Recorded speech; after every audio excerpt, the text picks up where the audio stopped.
We're back with the third stop of the Champions Chess Tour. I am super excited to be here on day one. I'm International Master Tanya Sachdev, alongside me, the prophet, the legend himself, Grandmaster Daniel Naroditsky. How are you feeling today, Dania?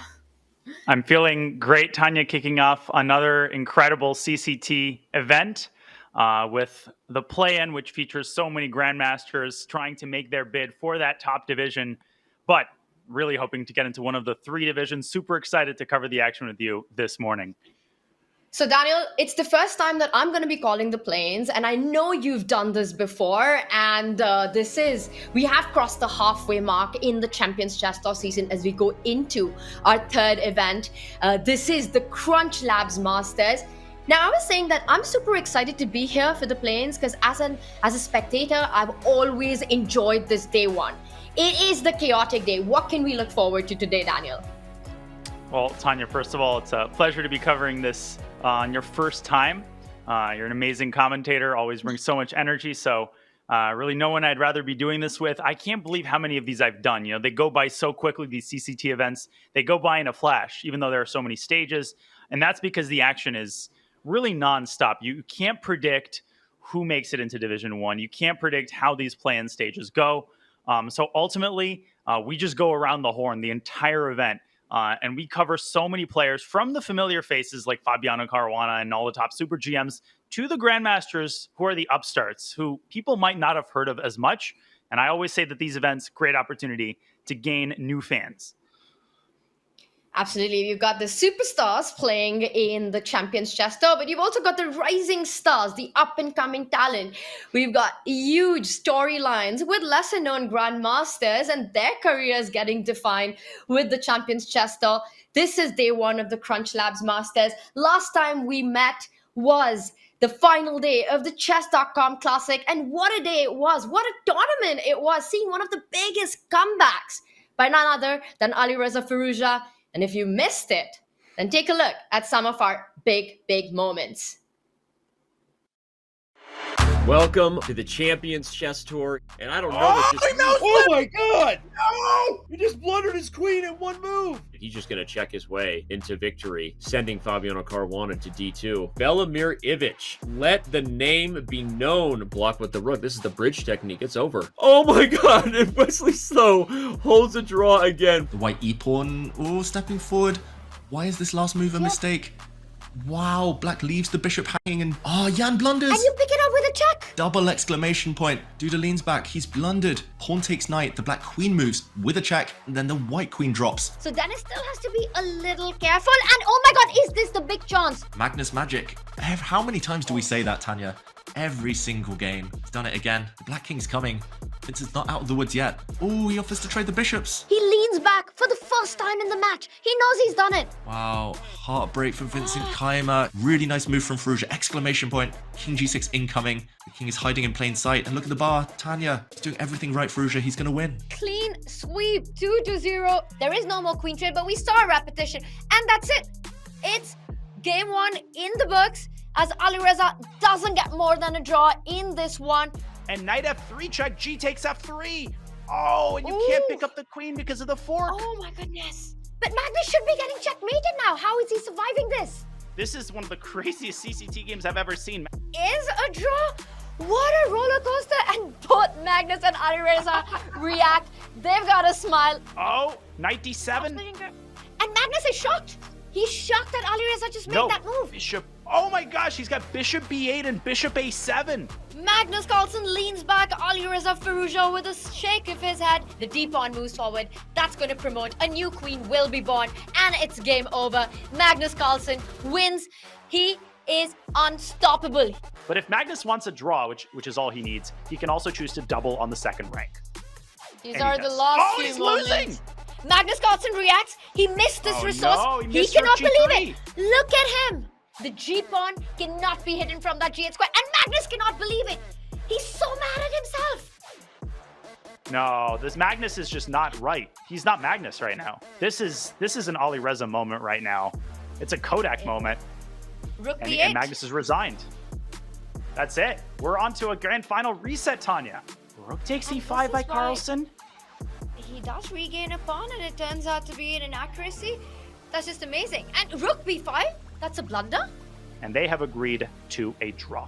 A draw offered and a draw accepted. And Alireza Firouzja isn't very happy with that. Is this inching closer to the Armageddon? Right, Alireza could not have avoided that trade because of the threat of a checkmate, and a draw has been agreed. Whoa. They have mutually agreed. Let's get this into the Armageddon. $30,000, Tanya, is on the line, as well as 100 points. And the current 96 on the position, he's It's done on it the board anyway. anyway. Because you can't take it twice. There's a Because of C4. C4. There's a pin and win. Alireza not even hurrying Tanya to take the pawn in f4. He's going to do it in the best possible version. He's totally winning. Magnus he knows it's over. Alireza, he's not going to miss anything dumb. He did it again. Magnus Carlsen has resigned. Alireza has done the unimaginable. He has done the unimaginable. Alireza Firouzja is the champion of the Chess.com Classic. He does it by defeating the world number one, not in just one match, but he does it twice.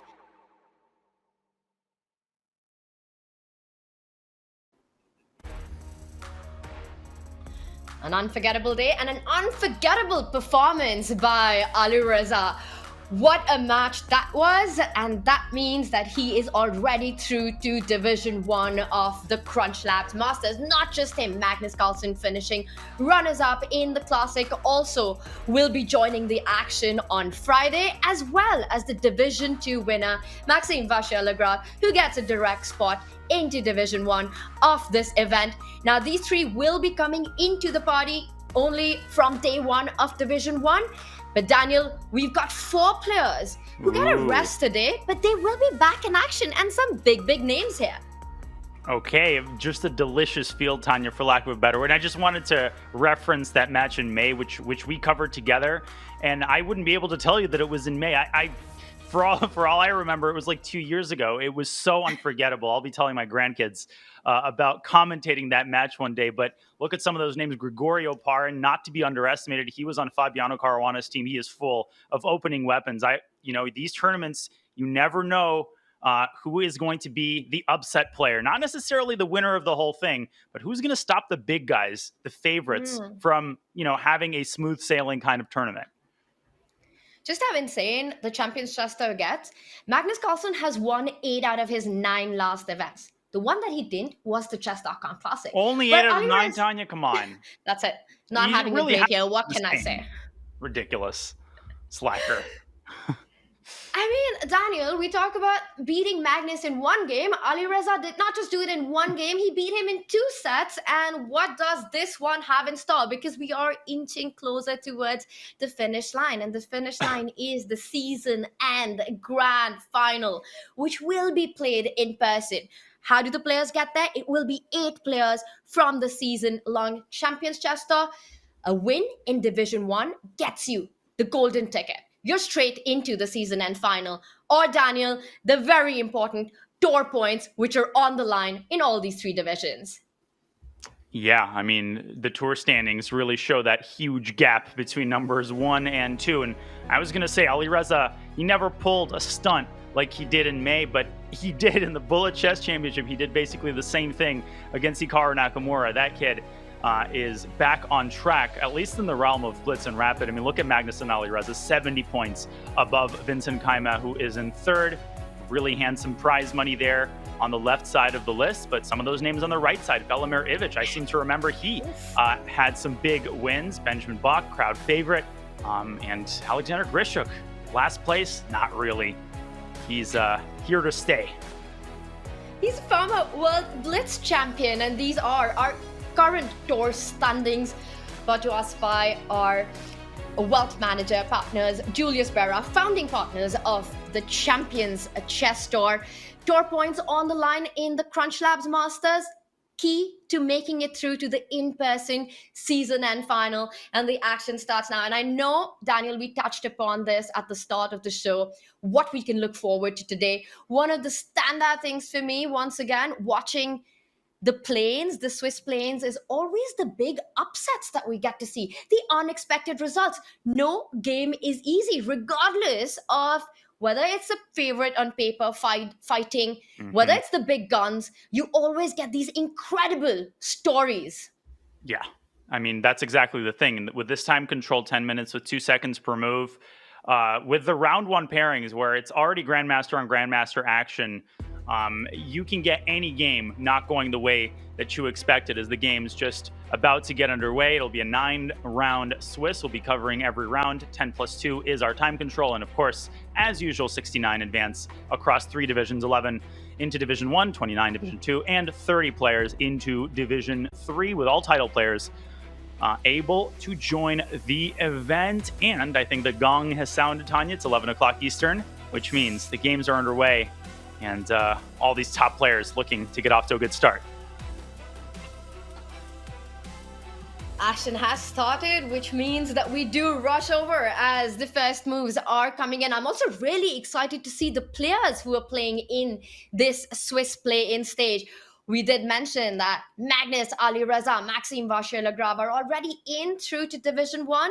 And today and tomorrow will decide the rest of the players making it into the 3 divisions. We've got our first moves in. And Daniel, take us through. Is this a Sicilian that happened?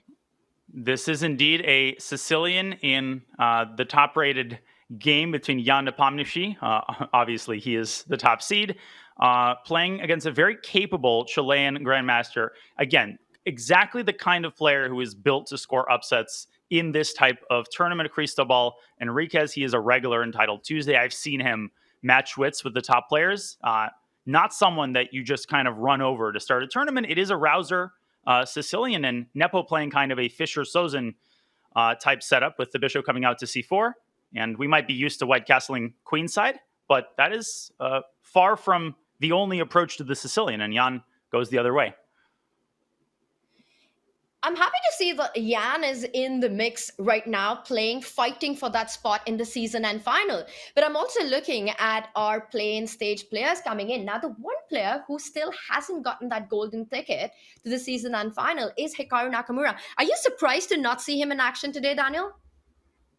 He is actually, and he's on board 4. Oh. That's where I'm surprised to see him. We're just so used to seeing him on board 1. Well, let me flip over to his game. Now, these ratings, I think, are the rapid ratings. So I guess they're to be taken with a small grain of salt. But these ratings don't lie, shall we say. And neither does Hikaru's opponent. Ketalai from Norway. That's a blast from the past. And Hikaru has been playing the Scandi, Tanya, a lot. He's been playing against me in Blitz, exclusively the Scandi. And he plays it here, much to John Bartholomew's great happiness. A Scandinavian by Mr. Nakamura. Already a fun one here, but I have to say that you look at this position, you see that Black's king is in the center. The bishop is the white bishop on g5 lined up against that knight and rook already. I would be very pleased as white with my position. So Hikaru looking pretty chill on camera, though. He doesn't look like he's worried at all. The lack of development in Black's camp, is that only temporarily here? That's the thing. Optically, it looks very good for white. The pieces look nicely placed, but there's this problem with the d4 pawn, which often exists in the Scandinavian. You'd love to play the move c2 and then put it on the knight and protect that pawn. In the absence of that move, you might have to put a rook on d1, but then you're tying your entire rook down to just protecting a weak pawn. You don't really want to do that. Actually, Hikaru could recapture with the queen here, and then he's got 2 pieces attacking the pawn on d4. That might force white to make a passive move like bishop to e3. So I actually think Hikaru is potentially even playing for a small opening advantage here. And that might explain his calm demeanor. Now it's a 9-round Swiss, right, Daniel? How important is it to try to get that early streak in, the early wins in this format? Very, and it's important to avoid what I call the draw swamp. There's always whoa, we got to get to this move. But there's always a top player or two who's going to make a couple of early draws, and then it's harder to get to that top group. I don't think Hikaru is going to be one of them. This game is going to be decisive. D5 by white. No early draw in this one, 100%. No. That pawn can be taken by 4 potential ways. Well, 2 actually practically. But this is all headed towards that king in the center. The king on e8. What happens if Hikaru gets greedy and goes pawn grabbing here, picks up that juicer? Well, he will pick up the juicer, and I think he'll probably do it with a c-pawn. White's idea is to deliver a check on b5. That is for sure. And to drive the king out into the center, which is typically a good thing in the opening. The problem for white is that black has this very stable pawn cover that's going to make it difficult for white to continue the attack, even if you get the king to e7. So, for example, Hikaru, I don't think will take with the e-pawn, Tanya, because then the bishop is undefended. If you take this way, I'm going to put this on the board. Bad. Queen comes to f4. Suddenly, there's all these threats against the minor pieces. Black might lose the pawn back. This doesn't look great. C takes d5 looks a lot better. There's a check. It looks scary. Yeah, that king looks awkward, but how do you exploit it? Right? Let's say white puts a rook on anyone. So what? Black drives the bishop out of g5. I don't think this is entirely a paper tiger, but Hikaru is very, very good at diffusing these types of early attacks. Trust me, I know. I've tried it. It usually doesn't work. C takes d5 is on the board.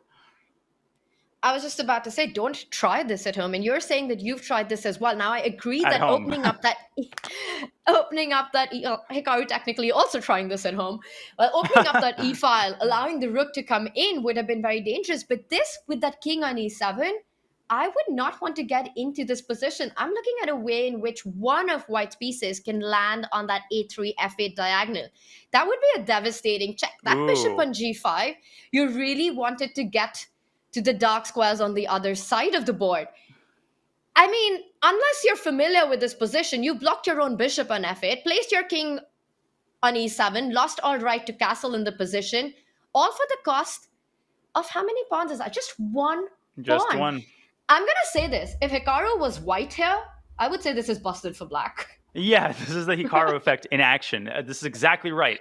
It's just so easy to jump to conclusions here, but it's all about this pawn cover, which is essentially unbreakable, and that is because white doesn't have any pawns remaining that can be mobilized. Right? If you could play c2, c4, if you could play f2 to f5, which is illegal for many reasons. I mean, not just because the pawn doesn't move 3 squares, but also because it's pinned. Now, I'm not saying white has no attack at all, and the move I illustrated with rook e1, that's just a bad move. It doesn't do anything. Maybe the queen should come into the action.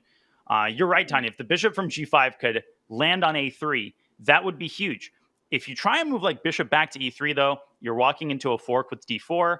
So a4 by white, okay, he's saying, listen, I have one pawn I can use, and he's trying to drive it up to a5, get rid of this queen, ask it some questions. Okay, I mean, Hikaru cannot treat this too cavalierly. I mean, this is an initiative for sure, and he does have a king on e7, and that bishop on f8 is like, hello, I'm here, I want to get out someday. It's gotten out too soon, in fact, is what it's saying, Daniel. I don't think it wants to get out anymore. Norwegian Grandmaster, Ketelaere, he is going for Hikaru's king here. And when you go for that king, you better not miss it because you've sacrificed the pawn. You have to play energetically. You've been pointing out ideas of rerouting the queen to f4, trying to bring the bishop to that deadly diagonal we mentioned. This move a4 also hints at a further advance of this pawn. a5, destabilizing that black queen, asking some questions. And then there are ideas of the b pawn moving forward, queen a3 coming in. Mm-hmm. Also, Daniel, this is such a difficult situation because the clock, right? If this is a classical game, you've got all the time in the world to handle such an opening. But now you have these problems to solve. Yes, you're up a pawn, but king in the center, bishop and rook stuck at the corner of the board. White, it feels like, is familiar with this position. Kettle knows what he's doing. He wants to get that a pawn moving up. I think Hikaru cannot be feeling too comfortable here. No, this is the kind of game typically you want to avoid in the first round because white's really got nothing to lose. Now, ratings don't really lie. They say they speak the truth more often than not. But hey, you've got a one chance to beat Hikaru on camera, and he's shooting his shot. And his pawn is going to land on a5 because the bishop will be protected. Hikaru will move back to c7, and white will continue trying to nurture this initiative. And Hikaru moves up to c5, okay. Now the bishop is actually under attack and has to move. The longer this continues, the lower Hikaru's clock dwindles down, the more practical chances white has. And this is definitely the game to focus on. I just quickly wanted to spotlight a position a little further down between Sam Sevian and Gadir Gusenov. This might be our first game to finish, Tanya. And then we'll come back to this one. Just look at this position for a second. Look at what Sam Sevian is doing to his extremely strong Grandmaster opponent. It's all over the board. Just white and white pawns that are moving up. And the amount of space that you have, look at the piece position, the pawn formation, just everything screams a big advantage to white here. Sam Sevian playing very strong chess, and this is the kind of start that you really want, right? The lack of space that black has will make it very difficult to hold both sides of the board. Notice how that white rook on the A file is really nicely placed, tying down that bishop on B5, not allowing any trades. Meanwhile, white also playing on king side. White is all over black's back here. How do you Sadly, even this came defend from a this? King's Indian. I was hoping to omit Oh. this detail, but as a commentator, I have to maintain professionalism, even if it's my favorite opening and even if it got crushed. I think the easiest winning plan here is just to advance the G pawn, G4, G5, and just attack that very soft spot on F6. You could later play Bishop H3 and eliminate the defender. Sam Sevian is enjoying his position. We see him on camera there. He doesn't get enough love, I think. He is so strong, very capable of making it into Division 1. I'm actually going to call him a major dark horse if he demonstrates the kind of form that he's been showing here in the early going. It's too early to tell, of course, but he's good. He's a beast. He's proven himself so much in these formats. He's become a bit of a name as a speed chess specialist even in the Champions Chess Tour. And Daniel, yes, you love the King's Indian defense with black, but it turns you also know exactly what to do with white because Sam does go for your plan. The G pawn moves forward, just playing all over the board. Too many threats to deal with. Like you pointed out, F6 is a tender spot. He does trade on C4, and I think you could pick that up pretty much anyway, and you'd still be better. I would be also tempted to just take it with the pawn Or and then even play continue G5. with the idea of G5. You could even play that's too G5 here. fancy. He will never do that, but you're probably still winning. It just illustrates the hopelessness of black's position. Yeah, BC, G5. This one's in the books. Hikaru is diffusing the initiative step by step, but it's still a combative position.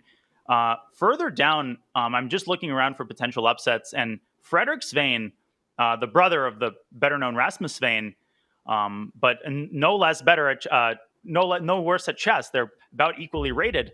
Two grandmasters from Germany. Frederick has pretty good position against Fabiano, but he's 5 minutes down on the clock. I have so many questions about this position. How did Fabi's king get to 8-6? Question number one. Well, we just saw the last move being highlighted there. It was a capture on 8-6, but a pretty ridiculous square. And it looks like Swain wants to return the favor, bringing his own king out with all the heavy pieces still on the board. I do like that central bishop that Fabi has on D5. It nicely controls certain squares. But my second question was, that rook on E6, the rook on G8, what's going on there? And Fabi answers it, G5 on the board. Waiting for your question, answering your question. That rook's coming to G6. And white played some great maneuvering chess earlier in the game. I was keeping an eye on this position. But it seems that all of his efforts were in vain, or shall I say in Svein. Fabiano's attack, however, is not, because I think it's coming and it's coming fast. Oof. But knight e4, very alert move. Frederick says, I need to get rid of some pieces. Fabi's going to trade that in double. And can white come up with an effective defense on the G2 pawn? Does white even need to come up with an effective defense, Tanya, on the G2 pawn? Maybe you can give a queen up for two rooks, but definitely Fabi in the driver's seat, but I'm not confident that he'll score a win here. And Fabi's pretty much been in driver's seat for a long time right now. He did have, well, for his standards, of course, a disastrous candidate from what he wanted out of it. But after that, just the way he's performed in the Grand Chess Tour and his big win that he's coming out of, Fabi's got to be feeling good about his chances. And with the black pieces, it is kind of the dream position that you want. He gets rid of that knight, the strongest piece in white's position. And I think we're going to see your plan on the board. And it's never an easy decision, right? Whether you want to actually give up your queen for those two rooks with the H-pawn still alive, with the black queen giving potential checks and entering and targeting the white pawns on the queen side. And that's a big decision because that, I was going to say sacrifices the E5 pawn, but you've got some calculation. Queen takes pawn would run into a move like F4. What is going on there? Maybe you trade the queens first. Daniel, that could be the way to go, but you've got to do a lot of calculation here. Very scary move under to play. 2 minutes. D takes E4, good practical decision. I mean, Queen E5 is, it's not forced, but it kind of is. And fortunately, it works out for black. I think Queen takes E5. And if white plays F4, black can go Rook F6 and pin the F pawn. If white trades first, it looks like F4 traps the rook, but again, Rook F6 buys a tempo, and that tempo can be used to drag the other rook back to E6, and black has winning chances. Black is up a pawn. And black can just slowly try to get this rook around to the c file, maybe push c4. And Fabi is, of course, as good as any super GM at squeezing wins out of these types of endgames. But a big shout out to him, the way he's bounced back from that devastating final round of the candidates. Absolutely, Daniel. But this is not so easy because White's about to double up on the h5. White has the healthier pawn formation. If that h5 pawn falls, and I'm not really finding a way for Fabi to hold on to it, rook h2, rook h1 is incoming. Easy moves for Swain to make right now. Maybe he just holds the position, and actually pawn takes bishop was a great way to neutralize the pressure on the board. Yeah, it was a heads-up decision. Good call, Tanya. Rookie h1 is coming. Okay, you're going to hit this pawn. Fabi's got to have something cooked up against that. It's definitely not king g6. That runs into a fork. Ooh. I don't know. In the meantime, Hikaru is well on his way to victory. Yeah, that nothing came of that attack as we kind of predicted. Oh, actually, Hikaru's winning a piece on his board, so kind of anticlimactic there, but to be expected. How does he just do it? He's just unbelievable at turning these kind of positions around. We often think of Hikaru as an aggressive player, but his resilience, his resistance, he just grabs a pawn, neutralizes the advantage, and he's winning already with the black pieces. Quite the start for him. Yeah, just welcome to the meat grinder, Ketolai and Fabi. This is what these guys do, right? It's eval bar is showing zeros. Obviously, all rook endgames are drawn. We know that, including this one. As Frederick then has why do I end up pawns. losing most of them, Daniel? If all with either, I would lose this with either side against someone like Fabi, but I don't know what to do. Rook b5. Part of the problem is that there's just so many candidate moves, and black has a million ideas like d3 and c3 with a breakthrough, and maybe black promotes. Easy to blunder. And maybe what both. You can go, for example, rook d5, and then perhaps black can anyway go to d3. You take that pawn. That's actually a sacrifice, and the c pawn would have moved forward, allowing none of that, getting rid of one of the pawns. But then you've got these weaknesses to deal with. It's still anyone's endgame, and Fabi's about to pick up a pawn. He is going to be up a pawn in this with two passes. To hold this, it's not easy under a minute for Swain. Yeah, and on the top boards, it looks like mostly expected results, although Vladimir Malikov might beat Vladimir Fedoseev in the battle of the two Vladimirs. But this game definitely pretty fascinating as Hikaru wins. It's official. And Denis Lazovic on board 3, taking care of business, it appears, with the white pieces. Again, I'm always looking around for upsets. It can be hard to identify them because there's just so many games going. But definitely, this endgame is going to be very interesting. 30 seconds for the German Grandmaster. Can he hold a draw here against the world champion contender? And White really wants to centralize that king to e4 to stop that d pawn from moving forward. How easy is it? Trivial to hold these kind of positions for someone of Swain's level? No. Now that the pawns have been traded off, there's only it might not one even be passer. holdable. It might not even be holdable because there's two sources of danger. There's the a pawn, and wow, king g6 is the best move. Fabi plays it. Now a4 is coming, and white is super tied down, and eventually something's going to give, I think. This should be lost, but it's going to be close. And the a-pawn will go to a3, defended by that rook on the third rank. White's king stuck there, stopping the black king from advancing. There is an idea of a rook check coming in, picking up that rook on g3. So don't rush with a3 just yet. Rook a3 is the best move. That's not obvious at all. My instinct would be either king back to g7 or rook to b3. My human instinct. Rook to a3, putting the rook in front of the pawn. He plays rook b3. Yeah. Of course, that's wrong according to the engine, which just wants to criticize every single move played by a human to make itself feel good. We get it. A3, f5, apparently. Ooh.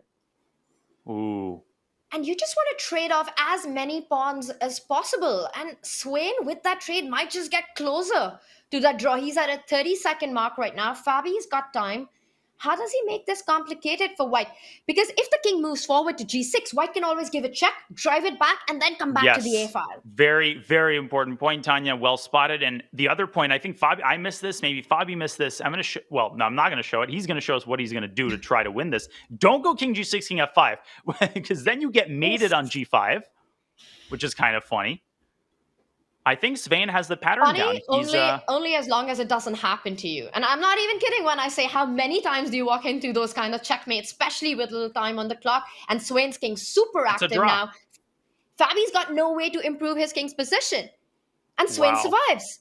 And no way to improve the rook position. That's why you needed to put it on a3 so that you could bring it to a1 so that you could push the pawn to a2. Now the pawn doesn't move. Oh. That's it. White just moves his rook back and forth. Black has 0 winning attempts. Okay, you can go rook d5 and f6 check, but that's a symbolic winning attempt. That's an easy draw. That's super instructive. You want the rook in front of your pawn. You try to get it, but you lose a pawn in this case, which would have allowed Fabi to push the a pawn all the way forward. And now, with equal pawns, I don't see this going on for much longer. Yeah, this is a Daniel, draw. is there another game that catches your attention? Yeah, definitely we should go to another game. Levon Aronian might be losing to V Pranav, so let's go to that one a little further down. Levon has the white pieces in another rook endgame, and he is in trouble. He has this f-pawn to deal with. His king is cut off along the e-file, and he's down to 40 seconds. V Pranav, also known as Buddy. I really don't think he needs any introduction to our avid fans here of online chess. This guy is a beast.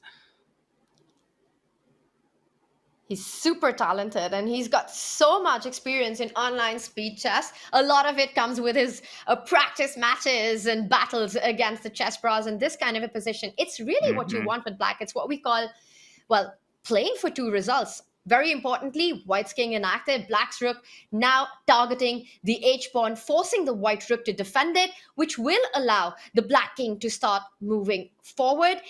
It's still far from winning, but if anyone's pushing the king activity, the f-pawn moving forward, Yeah, the black rook super active, it's got to be Pranav. Yeah, he's going to go king f5, and I'm actually struggling to see how white is going to hold. Maybe again, as in the Fabi game, which just ended in a draw. King e2, then black is maybe going to go like slowly advance on the queen side. And when you're down a few seconds, it's much harder than it seems to just do nothing. It can be very easy to make a panicked move. Okay, Pranav thinking king f5 on the board. And maybe he'll just force a draw. Maybe he'll be happy with holding Levon Aronian and he won't overpress. Or he'll keep his foot on the gas pedal. Let's see. Well, you can come back to e2, but he goes rook f2, doesn't want to calculate any of that f3 stuff, which I don't think was working. But now there is an idea. You give a check and your king moves forward. But Levon stops it with another offer of a rook trade. He's got the outside passer. So the trade not good for black. I think we're going to get a draw here. Yeah, I think objectively this is a draw. Levon playing for king g2. He's declining the repetition. But have you noticed how he just switched up his king and rook? The white king and rook have swapped places. And now the rook is going to be active on the e-file. The h-pawn also taking away that g4 entry square. I think Buddy has to bail out of this position soon. Yeah, but Levon's actually declining the repetition there with h3, which is madness. I mean, there's no way that white can play for a win here. He's got way too many weak pawns. Black's pawn is too far advanced. He's just hoping Pranav gets nervous, but he's too experienced of a blitz player to flub this one. Levon's got to stop playing with fire and just settle for the draw here. Maybe he'll try rook e7. Who knows? No. He's cooler heads prevail. That would be far too brave. f3, he wants to swap the f-pawn, picks up the h-pawn. Would you go rook e3 here? He doesn't want to. He wants to play too dangerous to give what might look like a strong pawn, but might even be a weakness. But now this has to end in a draw any moment. 4 versus 4, same side. White's rook active. White's king doing a good job taking away the key squares from black's rook.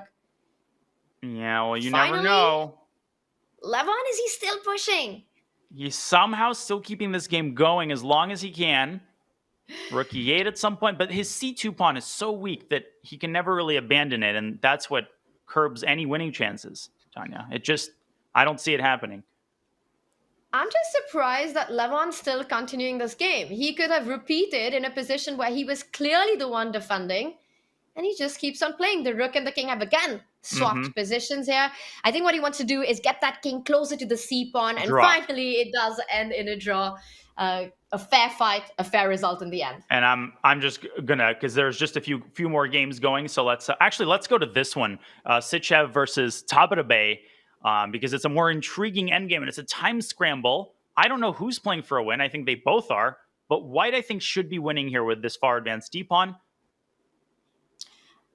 Ooh, just as you said it. But this is Mm, scary because if King you F5 queen, though. king f5, rook h8 is Oh. a checkmate threat. You've got if you get your bishop back, Oh. the white pawn queens. Oh. You And just what an queen. upset. Clementi. And the king could not have fallen back because the g4 pawn would have fallen. King f5 did seal the deal, and that is a big win. And like you said, the first upset.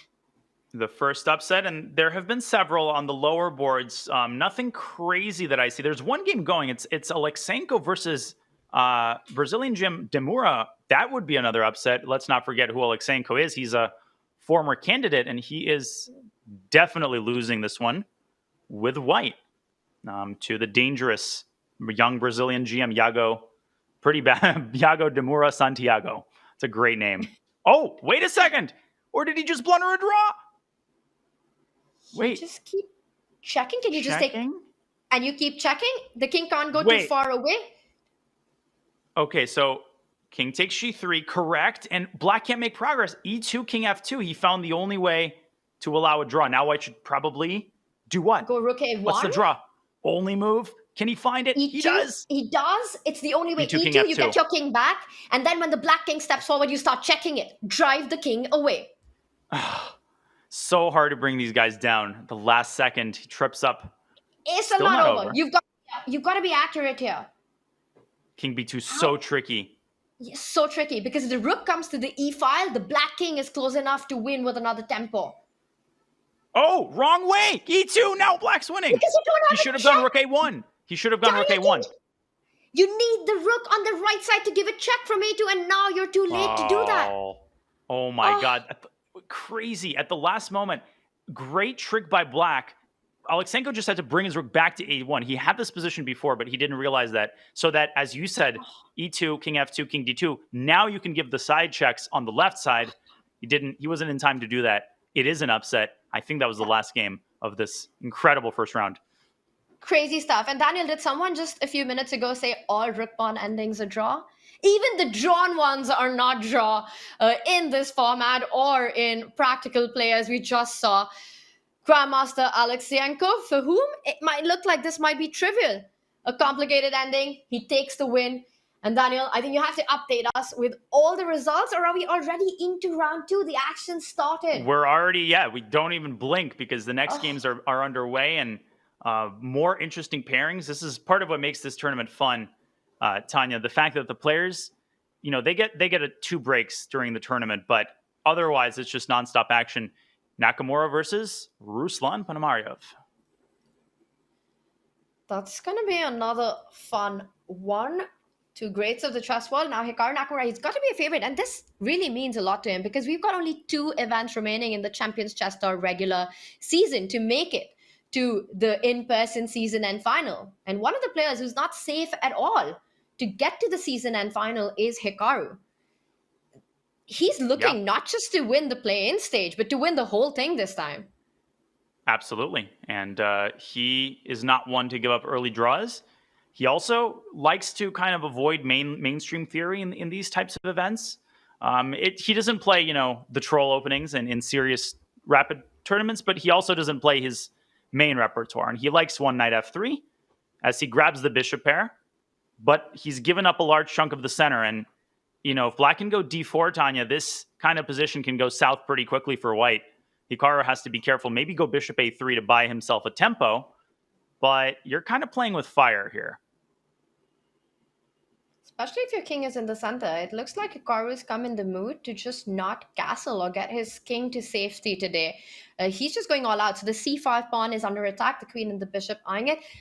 To me, it looks like a different setup that Hikaru is playing from. I don't see his usual lit up background with the pineapple. I wonder where he's playing from today. Yeah, I think his stream fans can probably better inform us. I was under the impression it was maybe California, but definitely, no orange walls, no Florida man for today. But he's been streaming from that place for quite a while, I think. So probably used to it, but it's never quite the same when you're traveling. I mean, any serious chess player will tell you that you sacrifice a little bit when you're not, in your home setup. All right, well, his last move for Ruslan's last move, b6 on the board defends it, and it's again the whole concept of d4, right? You want to play your bishop to e2, you want to get your king to safety, but then you have to watch out for ideas. Is black in time of pushing that d pawn one step ahead? The bishop landing on b7, a square that's just been vacated on a nice diagonal, and I think that's why you're pointing out that perhaps Hikaru needs to shut down this idea completely by moving his own central pawn, and I believe the computer just confirmed it. But instead prioritizes his development, and indeed, now black can take the opportunity to push d4. Ruslan is a very solid player. He tries to avoid, the crazy tactics.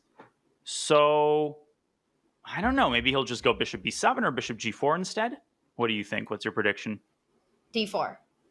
You've got the king in the center, but then, is white even considering giving that bishop for the knight so that the queen lines up against the queen and trying to pick up that d4 pawn? Hikaru did pick up a pawn and keep his king in the center in game one. Is he going to do the same narrative in this one? I just don't see him surviving that. There's a cute line. I'll put it on the board. Why not? If black plays d4, maybe this is where Ruslan is calculating. d4, bishop c6 takes, queen takes c6, and very important detail. If white had already been castled, you would have this lovely x-ray capture, but here you lose the g2 pawn. And to make matters worse, you can go queenside, haha, joke's on you. No, joke's on you, because now the knight's hanging, and 2 pieces for a rook in a middle game like this is a disaster most of the time for the side with the rook. And Hikaru is going to refrain from this, but Ruslan is still thinking. You can sense the wheels turning in his head. He's clear. This is what he's thinking about. He goes for a safer option. He brings the bishop to a square that, I'm going to be honest, I wasn't expecting, because I'm looking at b7 as a nice square, g4 as a nice square, but bishop to d7, and there are ideas of a knight jump, potentially, with the bishop lined up against the white bishop, so still not giving Hikaru the time to get his king to safety. And it really is about that, right, Daniel? Yeah, that was a trap. That was a nice little trap. I was like, I'm not doing it, just a quiet developing move. No, Castle's actually lost the game, but Hikaru is not going to be fooled by that. And now Ruslan has an important decision, because this pawn is in trouble. White's going to play d4, and that is why I don't love Ruslan's last move, because I feel like it gives Hikaru a pretty simple game plan of pressuring the c5 pawn. Although maybe Hikaru drops his bishop back to the long diagonal, something tells me d4 maximize black's chances for an advantage.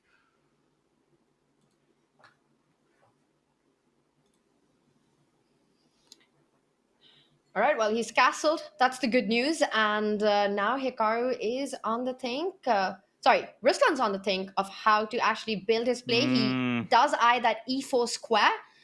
d4 played. Can he jump in with the knight? Well, if you trade on c5, there's so many weaknesses to take care of. And often, with this kind of a pawn formation, black really wants as many minor pieces as possible.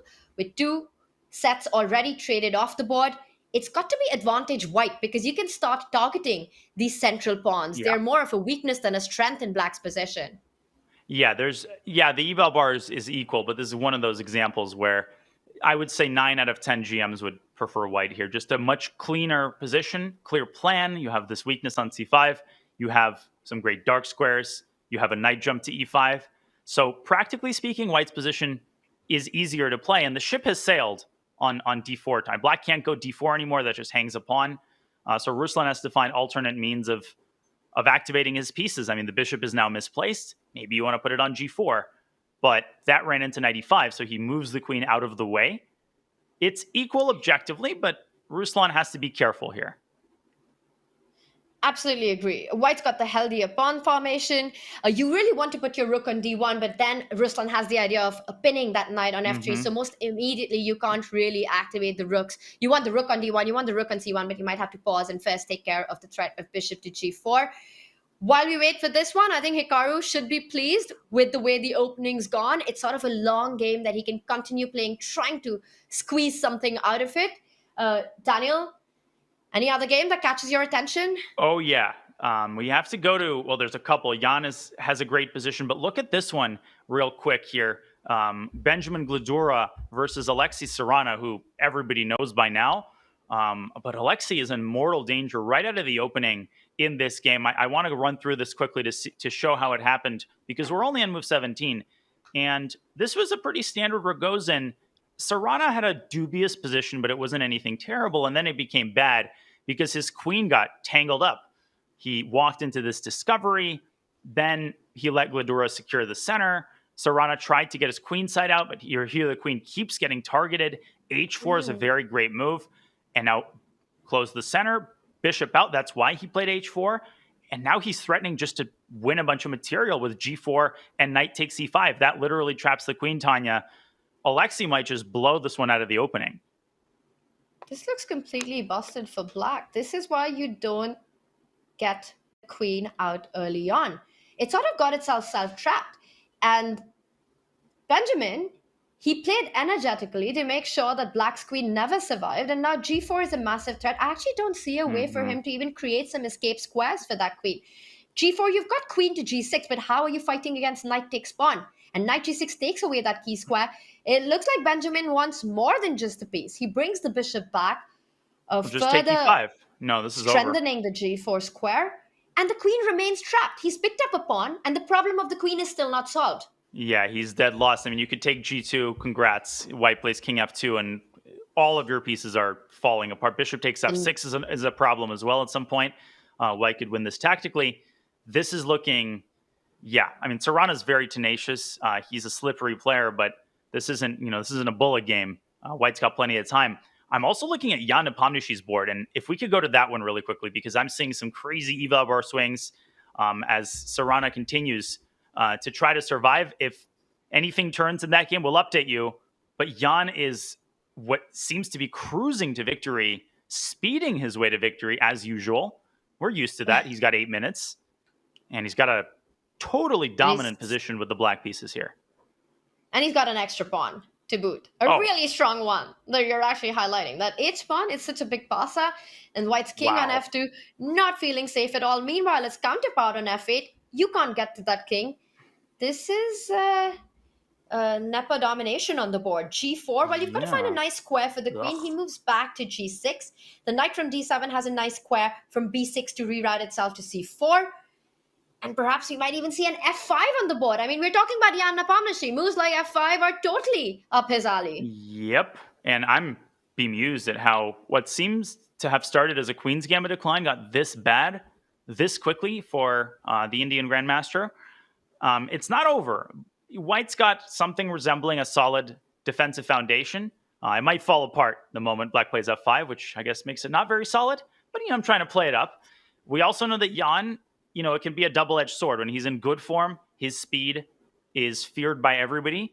When, he starts making blunders, he can get sloppy and, you could see the other side of the coin. But here he's taking his time, clearly trying to evaluate F5. But, he's not really in a rush. I don't think White's going to go E4. And he does pause. He doesn't rush his way through with F5. It's a threat on the board. Threat is often stronger than its execution, especially in these formats where now White has to constantly watch out for it. And that's exactly what Lalit is doing.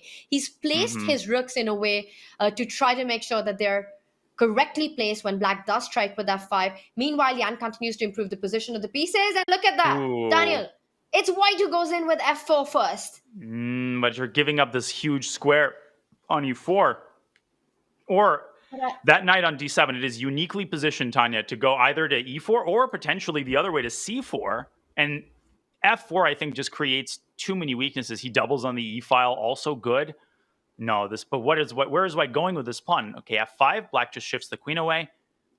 I thought that maybe E4 was the last chance, but now it looks totally hopeless. I really like the restraint that Jan showed with not rushing with the move F5 and instead just improving the position of his pieces, connecting the two rooks. Now they're in the central file. E3 is a weakness. I do understand Lalit's decision to push that F pawn. You're down a pawn. You want to try to hit the chaos button. You want to create dynamics on the board, but it feels like this will perhaps backfire. Queen to H6, keeping that F6 square for the knight to jump in. Just keeping it free and empty. Gladura has won, by the way, as expected, right out of the opening. Well done. Yeah, this one is essentially in the bag for Jan. I mean, White, something's got to give. Hikaru versus Ponomarev, still pretty even. Could be a draw, actually. Board 3 has an interesting position, Kuzubov versus Sevian. But Tanya, I'll give you the call. Vidit also has a good position, and maybe we should give him some love. Daniel, I am going to let you drive the board traffic because I do not have the boards in front of me. So I'm going to trust All you right. to bring in the most entertaining positions out of the middle game that you find. Let's give Vidit a shout out, not just because he's Vidit, but because he has a pretty interesting position against the other Svein. But let's be honest, Rasmus. that's reason enough, just because he's Vidit. That is reason enough, definitely. I don't think anybody will blame us. And okay, bishop f4, the last move. It's black's turn. Obviously, the rook is hanging. Where is it going to move? I'm very concerned about Svein's king with that, really big hole on the g file. Now, obviously, you don't want to give a check on g4 too quickly because it's going to be innocuous, but the threat is stronger than the execution, as I heard recently. Oh, did you? Where? Oh, or not. Never mind. Vidit executing the threat, so queen g4, Yeah. but it feels like it's an inaccuracy. Now, queen to g3 is what you're pointing at, but the b3 pawn is really weak as well. It's counterpart, Sadly, that wasn't a7 me. falling. What is happening here? That What was on the earth engine move, goes- Tanya. I thought bishop g3, but apparently queen g3 equalizes. But that's inhuman. You're giving up the d4 pawn just like that. Now, rook to b4. Again, the blue arrow means it's the top engine move, and it's an important move to make to keep your advantage. Rook b4, e3. Oh, rook takes b3. Look at this idea. So, bang.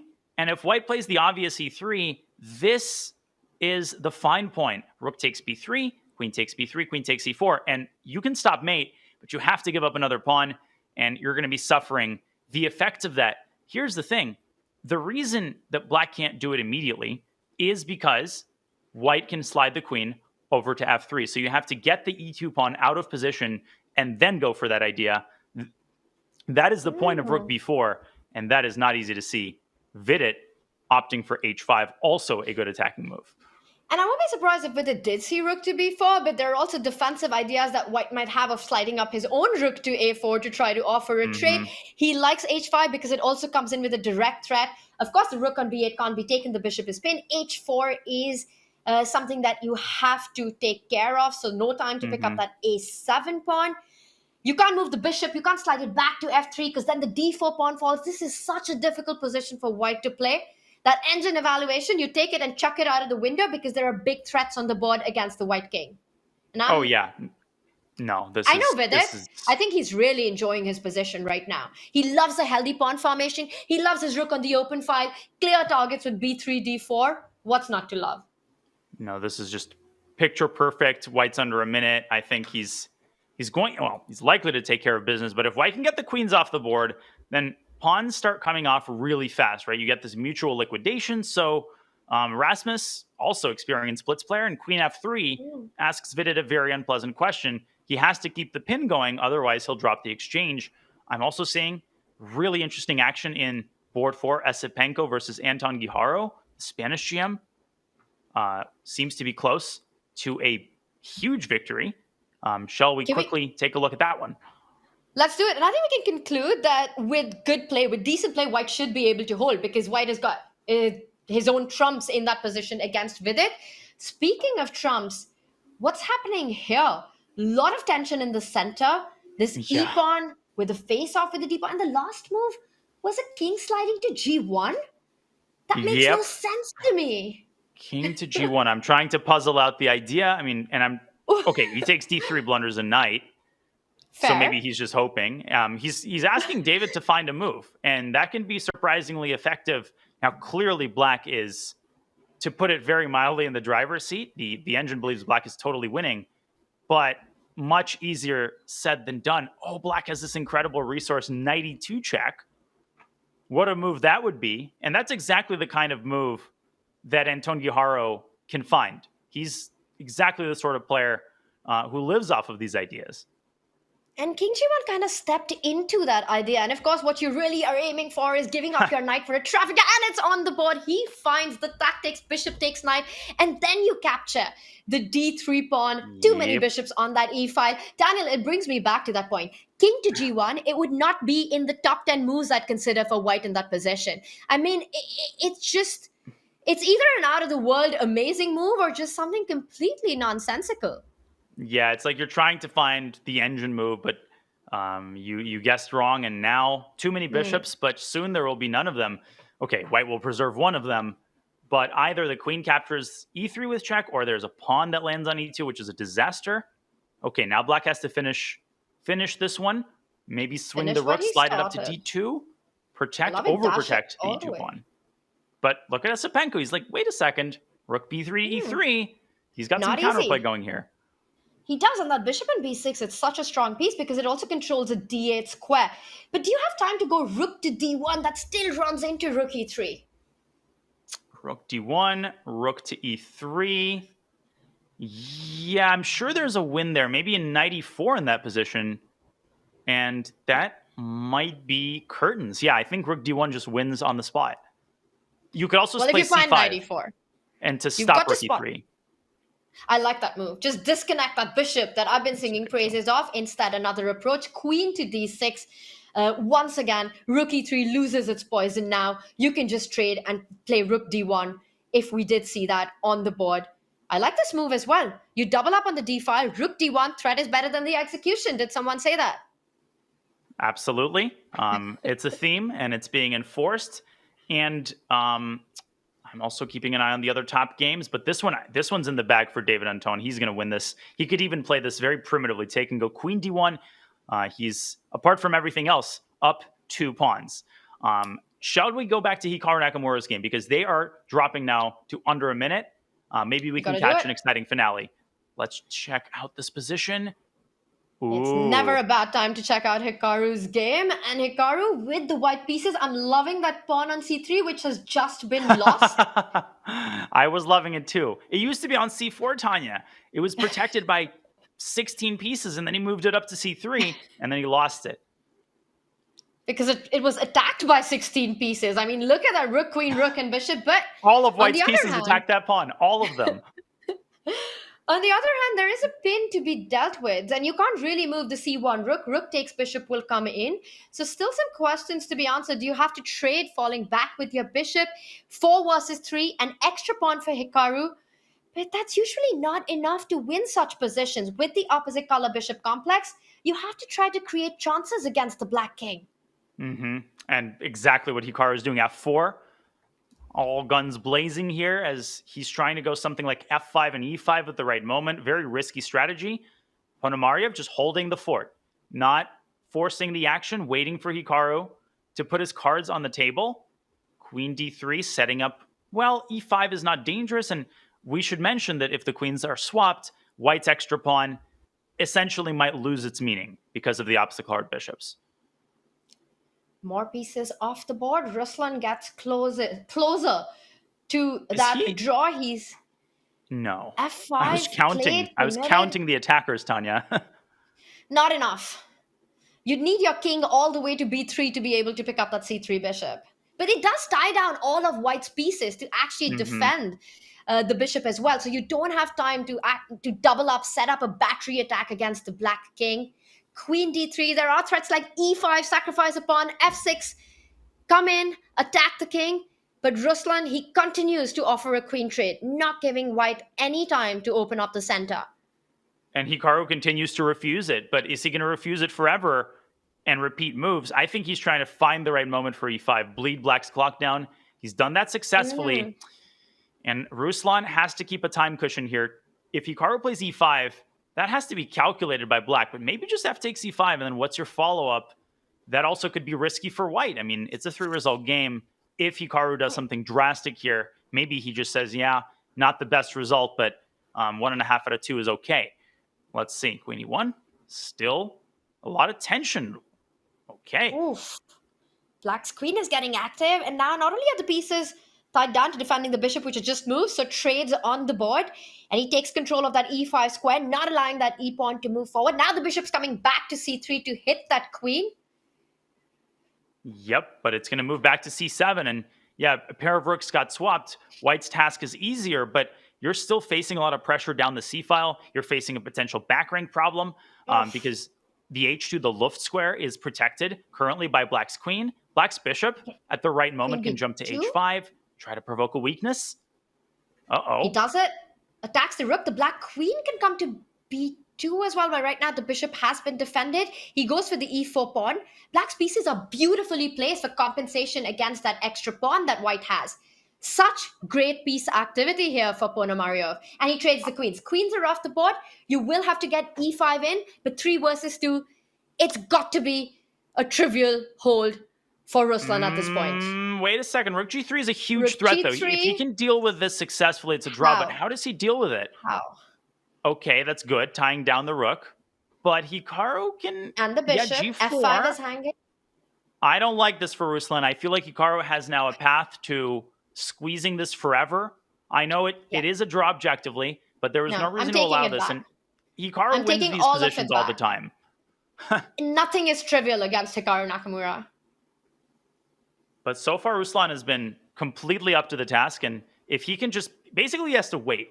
He has to wait and not blunder something like bishop takes g7 or some freak tactic. Maybe at the right moment, try to exchange some pawns. But he's... The king marching up. The dark squares. King f4, king h4, e5. g5, and here we go. If the rooks are off the board, it's a draw on the spot. But I love the way Hikaru's placed all his pieces on the dark squares. It's really hard for the black rook to even offer a trade right now. Now stopping the activity on the e-file. h4, g5 coming in. Bad. 2 seconds. Ponomarev's losing this. There's no chance. g5, and white is actually winning objectively because the pawn's going to reach g6, and there's going to be a mating attack. Just take that. He does. And that's 2 extra pawns, and the black king is still in a mating net. We were talking about the importance of an attack against the king in opposite color bishop complex. Hikaru gets the job done even with queens off the board. Rook h2, rook h8 was the idea. Coming in from the other side. Typical Hikaru win. It's like nothing happens. It's a draw, it's a draw, it's a draw. Suddenly his opponent makes an inaccuracy. He gets a glimmer of hope. And then seemingly a couple of seconds later, literally a couple of seconds later, it's over. He's lost. His opponent has lost the thread. How many times has he done that throughout his career? Thousands. He does it again. Exactly what you just said. We saw that being played out by Hikaru Nakamura against one of the very extremely strong grandmasters in the world. Rook h8, g8 was unstoppable. Crazy rook pawn ending actions today. Mm-hmm. And Vidit did win. Vidit won that endgame as we kind of predicted. It was too hard of a task. Eventually, Svein went wrong. I flipped on one of our last remaining games, which is between Jacobian and Luca Moroni. What's going on here? Lots of rooks that are all hanging. And it's got to be a win for white. That h-pawn will start marching up the board. Now that the black king is cut off as well, while the h7 square is kept under control, how do you break this seeming fortress that black has set up? That's the big question. By the way, Vipranav beat Dubov. Huge result. Wow. Bortnik beat Javohir Sindarov. Happy for him. And this one is... Well, okay, white could lose this if he blunders a discovery against the rook. Or checkmate. Sam Sevian... Move it to the light square. Sevian saved a position down a full piece. Maybe I'll show that later. But right now, this is the time scramble we're watching. Wait a second, is black attacking? Like, wait a second. Oh, sorry. Well, he is attacking the h-pawn. If that falls, that would be a hold for black here. He did play g5. He did. Rook I thought I h-pawn mouse with that, but he actually played it. Okay, h7, what do you do? Lots of checks driving the king away, but now you have to be a little careful. But if you go to d4, he can take the pawn. So black's going to keep checking, and the king cannot cross. Well, it has to cross the fourth rank. That's the only chance. Give up the pawn and keep trying. And he does it. Yep. Rook takes pawn. No, it's a draw. Even if the f-pawn's not there, it is a draw. And the way to do it is to get your king to the corner, which is the opposite color as the bishop, which in this case would be h8 and a1. But with the f-pawn still alive, I think it makes things even easier for black. You don't even need to rush to give it away. Yeah. But in case you lost it, nothing to worry. You're still okay, yeah. But this is the kind of position where I wouldn't even try. I would just give up the rook for the pawn and call it a day. Of course, we're not calling it a day. It's just this is just round 2. So looking around for some other results because this one's essentially decided. I'm just looking at, Gatakamsky won. Frederiksveen drew Lovanaronian. David Paravian won. Lenyard Dominguez is playing in this tournament, by the way.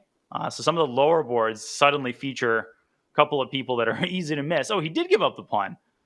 So we're gonna be here for a while. Oh, Aragaisi's playing. And now this is the idea that we were talking about. You want your king on h8 on the corner, which is the opposite color as your bishop, so that the bishop can intercept any checks, whether it's laterally or horizontally. And that's your defensive hold. We're seeing that being played out. And this will end any moment. Yeah, I mean, often in Title Tuesday, you get the last game of a round being rook versus bishop or rook versus rook. There's really no reason to play this in an increment format because black has plenty of time to not, in a non-increment format, you're playing this for a flag because at some point the defending side starts pre-moving and you might accidentally pre-move a move like bishop b1. In a non-increment, you kind of play every position for a flag. So this one included in that, but it's not over till the last move isn't played, and it looks like white still wants to fight, looking for that blunder, just a place of the bishop where it's placed wrongly, where you can double attack it with threatening a checkmate as well. I don't see that happening, and I believe this last game will also end in a draw. We do have a bit of a traffic jam, I'm sure, with players on 2 out of 2. Which are the big ones who've made it to 100%, Daniel? Well, there's some of the favorites who are doing well. I mean, Jan, of course, very confident. Hikaru winning that game. David Anton Guijarro, very good performance against Esipenko with black. Vidit, Benjamin Buck, Min Lee. Actually, Min Lee won a very, very bad position against Clemente Sichev, who won in the last round. And Bortnik has 2 out of 2 as well. So huge group with 2 out of 2. Nothing is decided yet. But once you get that group of 3 out of 3, that's when you start building that cushion. And that's when you get a clearly defined group of leaders, when that first third of the tournament is over. It's still a long, long way to go. Yeah. But the aim is to try to finish in the top 11 as we see the position continue. 160 moves, yeah. We're on 160 moves. And when is the counter? What is the move counter like? The 50 move mark. It is. Oh, you don't want to know. I'm trying to hunt down the last capture, and it's by the time I do that, they'll be at move 200. I can't figure out when was the last capture. Was it that late? No, it was a long time ago. It feels. I think we're like 2 moves away or so. And the game stops automatically, right? There we go. 171. And it does. Do the math, chat. That was the counter. This one ends in a draw as expected, and we got a huge leaderboard with many players on 2 out of 2. But as Daniel pointed out, it's just the start. A lot of more entertaining chess coming up. But Hikaru, impressive so far. We're going to have to watch Bortnik versus Nakamura is a classic matchup. They've played so many times in Title Tuesday, and Alexander is, of course, a pretty uncomfortable opponent for Hikaru. He's had his share of upsets. So definitely going to be really interesting to watch that one. It's Nepo versus Yakuboyev, Vidit versus Kamsky, Battle of the Generations on board 3. But let's start from Bortnik, who will probably play the Jabava London here if I had to take an educated guess. Bortnik is one of those players, once again, who has made such leaps and strides in online chess. And, with his performances over in Title Tuesday, in Speed Chess, it's been amazing to watch what he's capable of when it comes to these shorter time formats. And he's often a favorite in these events. Jabava London on the board. An A6-8-6 approach by Hikaru, trying to just steer it into unfamiliar territory. Will he be successful, Daniel? Yeah, this is very popular nowadays as an antidote, A6 and H6. And it's just, you're basically waiting for white to commit to a certain scheme of development and then choosing your subsequent play on the basis of that. And very smart idea by Hikaru. And here's the specific concept here. The reason he waits for bishop d3 and then plays c5 is because after d takes c5, knight c6, knight f3, he will play bishop to g4, and he will, of course, be threatening the move e7, e5, which wins a piece. And white has to awkwardly, well, not has to, but the typical response is bishop f1 to e2. But of course, here you've already moved the bishop. You've got to move it twice. Now black can trade and play e5 and then e4 and pick up the pawn with a pretty nice position. So already Bortnik taking his time. He senses that this is not so simple, and he does take on c5. So we might see, at the very least, we probably will see the position after bishop g4. All the positions that you were leading us up to, it feels like a very active approach by black. Knight c6 on the board, so looking at getting that big center. e5 coming up. Very hard to fight this, especially with the bishop landing on that pinning square on g4 after knight f3. And if not knight f3, then e5 is a juicy move. Bortnik, Yep. I would be worried with white here. e5, bishop c5 just feels like the black pieces are extremely active, coming out with tempo. Not easy here.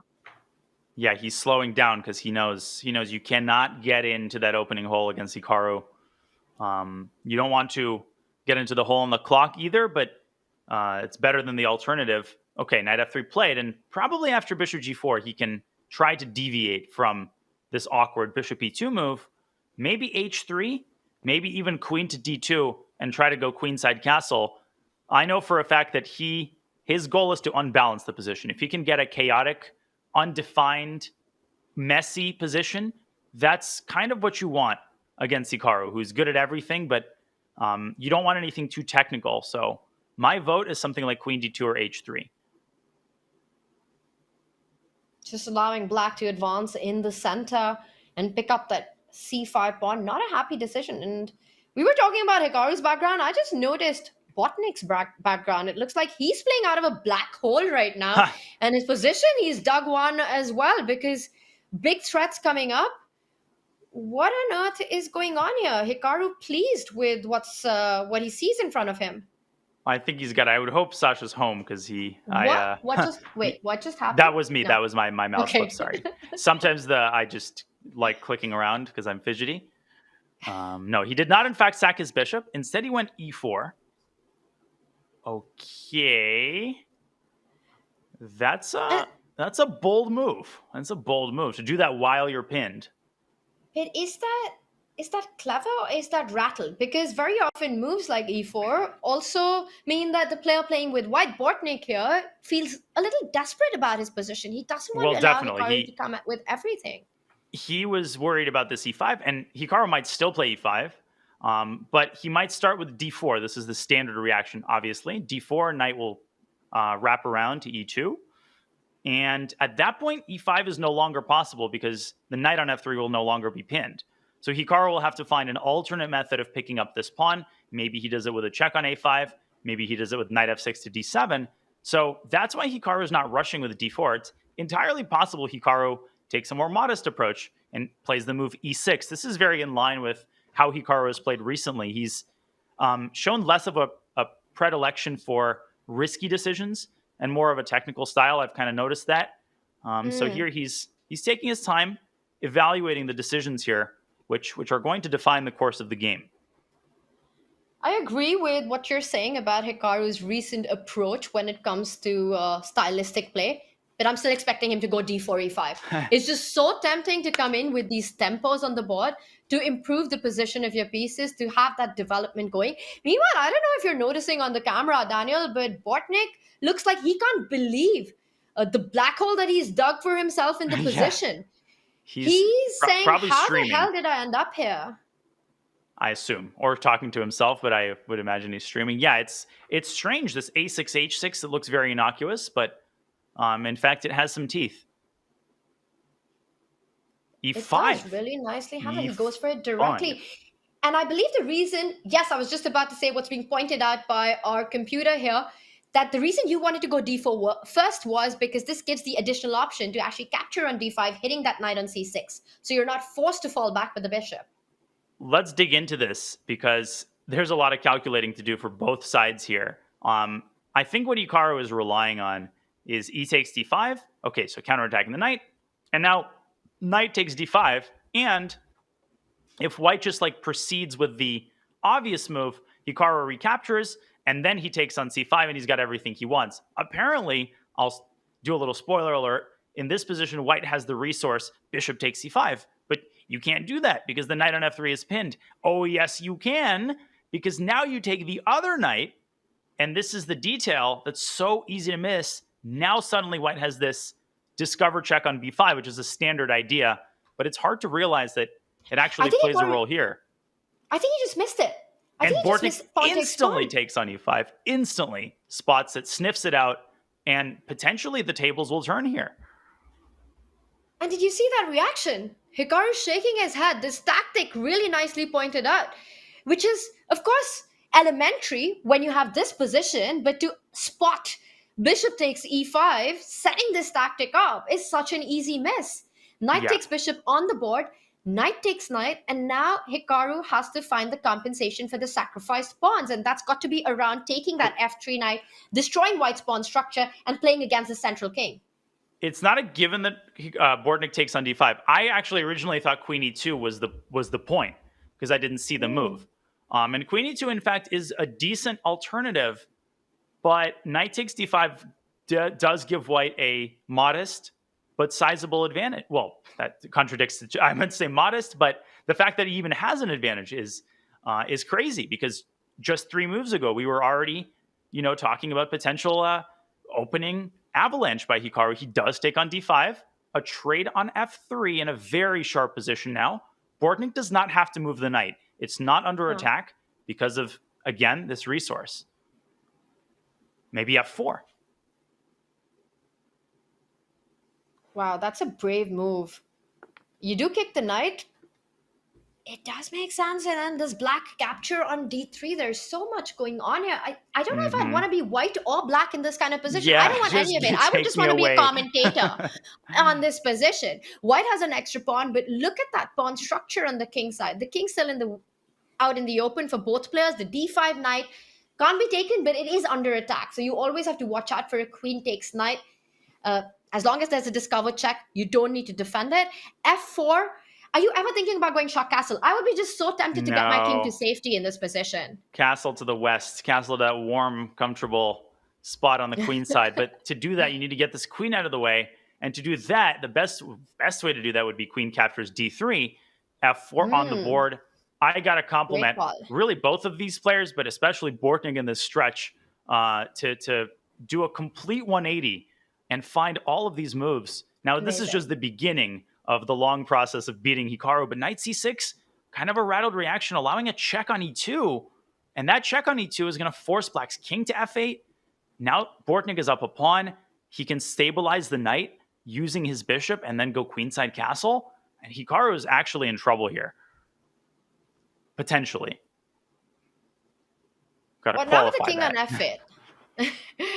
You've got to always add that at the end, that he's in trouble potentially because he's so sneaky with getting out of these situations and then suddenly just being better. The knight on d5 is protected. Long castle is incoming at the moment. And it might be Hikaru's king that's going to start feeling the heat very soon.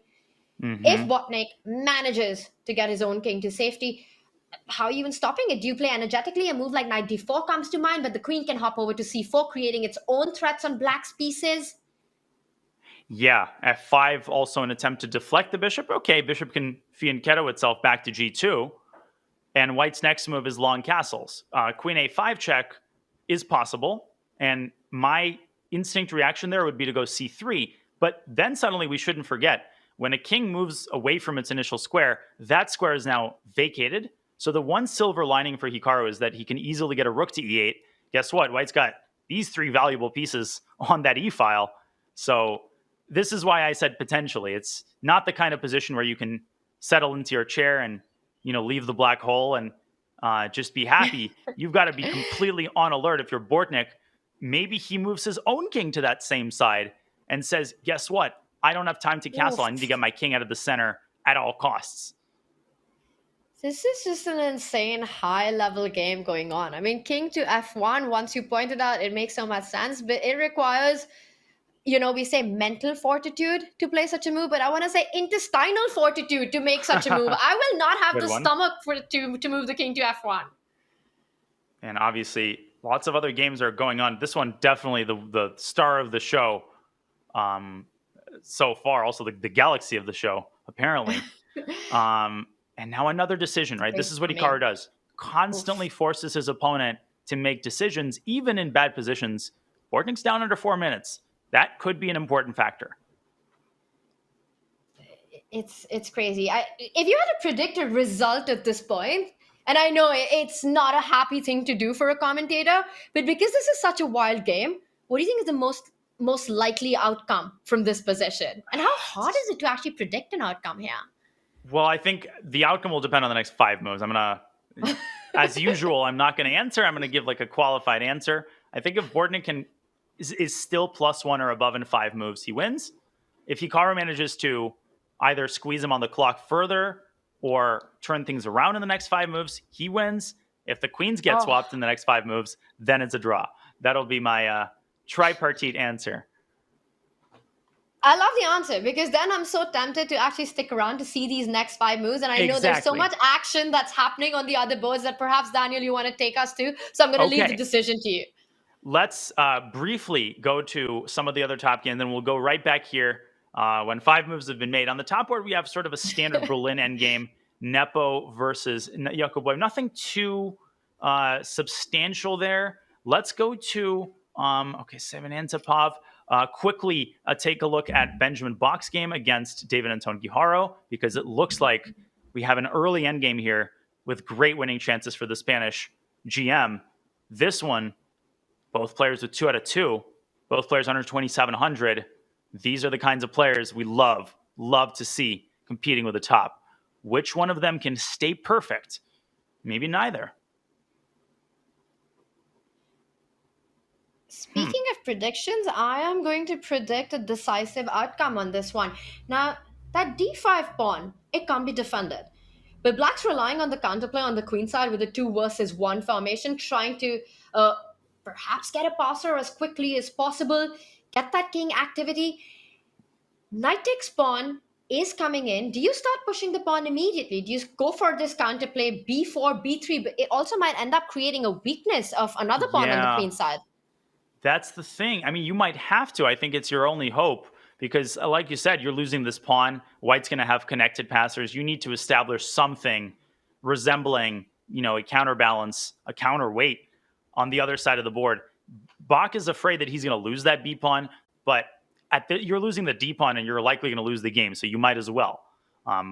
He's burning tons of time on this decision. I think you just got to make a run for it with B4. All right, a tough one to climb here for Benjamin Bach. He's going to need a lot of help from David Anton to survive this endgame down a pawn, White's king, very close to the black passer on the queen's side. Any other game you want to quickly check in with before we rush back to Hikaru? Because I can't stop thinking about that position. We're on the same page. Just a very quick look in because Vidit versus Kamsky, definitely not a matchup that we want to neglect, but it looks like Vidit has that small pressure going. He's got the position Kamsky has been used to having throughout his career. Gata would give anything to have this with White. Rook's on the E-file. He's got control, queen off to the distance, but still controlling a lot of squares. But will this amount to anything is the big question. And I love the 2 rooks on the open e-file. I mean, there's also a back rank issue that Black always has to watch out for. So the knight on d7 still has that f8 square, making sure that there are no big checks. So for example, if White was to jump in with the queen to d6, setting up threats against that black knight, you do have nice jumping squares, either to f8 or to f6 to keep things under control. But the position looks so beautiful for White. And look at that move by Vidit. Wow. He just Very steps classy. up with the king. Very classy. So queen Your d2, move, Gata. you've got an intercepting rook e2. But clearly White has some idea. Okay, queen f6. And Gata Taking control is, of the d6 square.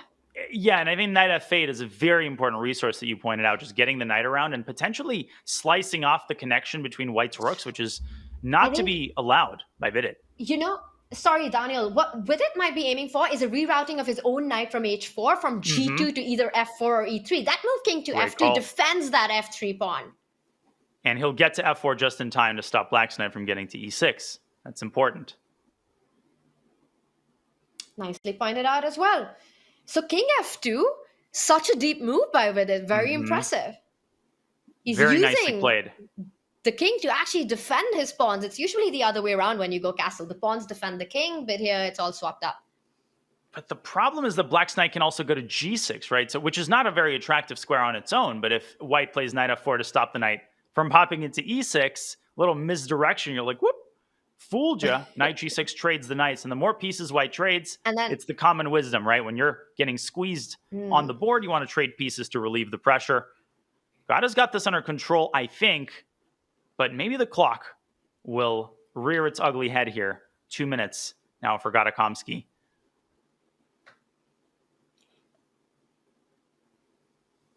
And Vidit This doesn't want to knight. allow any of those trades. Now the rook from e1 can also jump to e7 if it's allowed to do so. Stopped immediately, knight to e6. The knight that you were pointing out on g2 has got the nice f4 square potentially, an e3 square as well. And you're pointing out a threat that Black is setting up. For example, if White goes knight e3, knight g5, attacking that f3 pawn is something you don't want to allow. Is Vidit going to reroute it further from knight e1, knight d3? A samurai knows when to Wow. retreat, only to go forward. Multi-purpose move at its finest. That knight and rook e3 overprotects this pawn. Knight g5 no longer dangerous. I think Vidit is doing an amazing job of putting pressure. Speaking of putting pressure, let's go back. I think a perfect time to reassess the situation in our marquee matchup.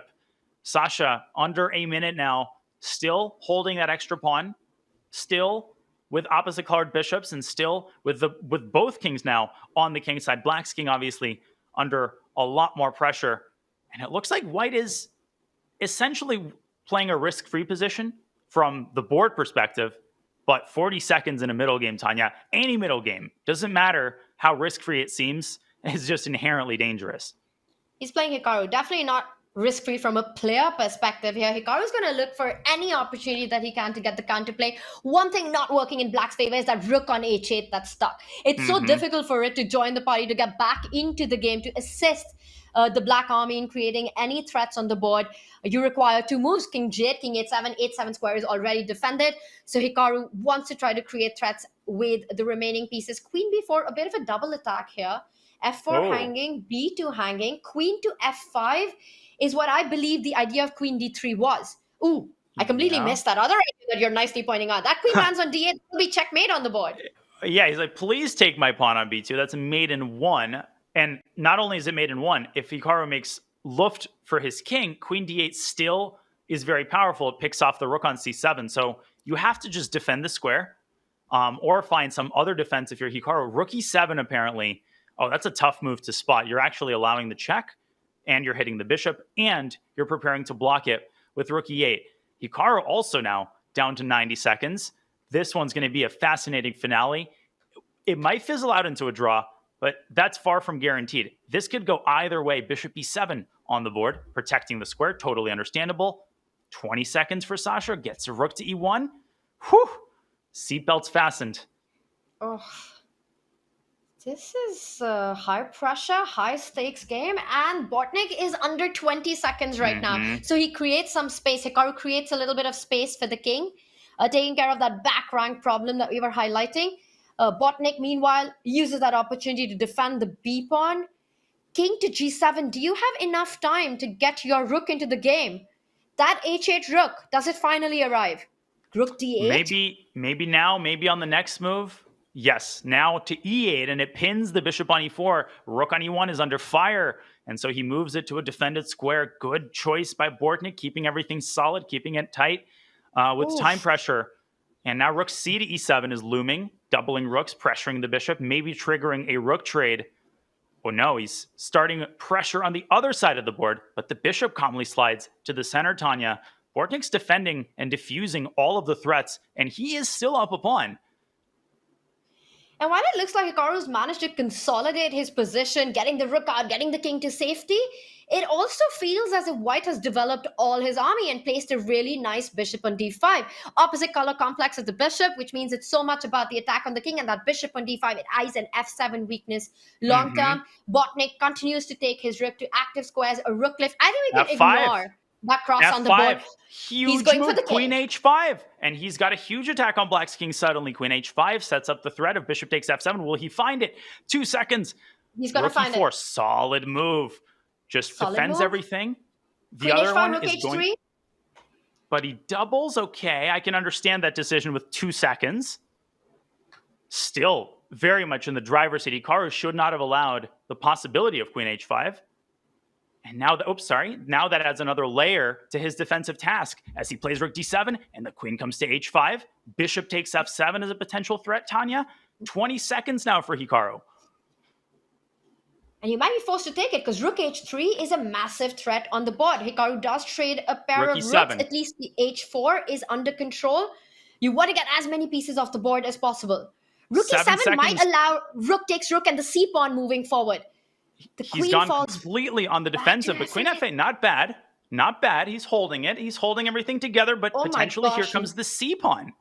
He's holding it by a thread. Look at that queen on h8. You don't want your queen as your defensive piece. He stops the c pawn from moving forward. c5. You've got to push it. He first He tries to trades the rook. trade. It's a repetition, though, and Sasha allows a He missed repetition. it. Botnik Oh, missed it. Look at unintentionally. him on camera, and he reacts. And okay, I mean, I think that c5 would have given away winning chances. It was not totally winning, or not even not totally winning, but it was a clear advantage with clear winning chances. I don't think Botnik realized it was a repetition, but he was winning a little bit earlier and more cleanly with, it appears after f5, g5.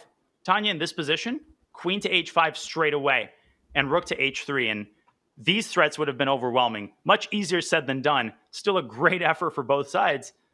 And look at the top games. All of them ended in a draw.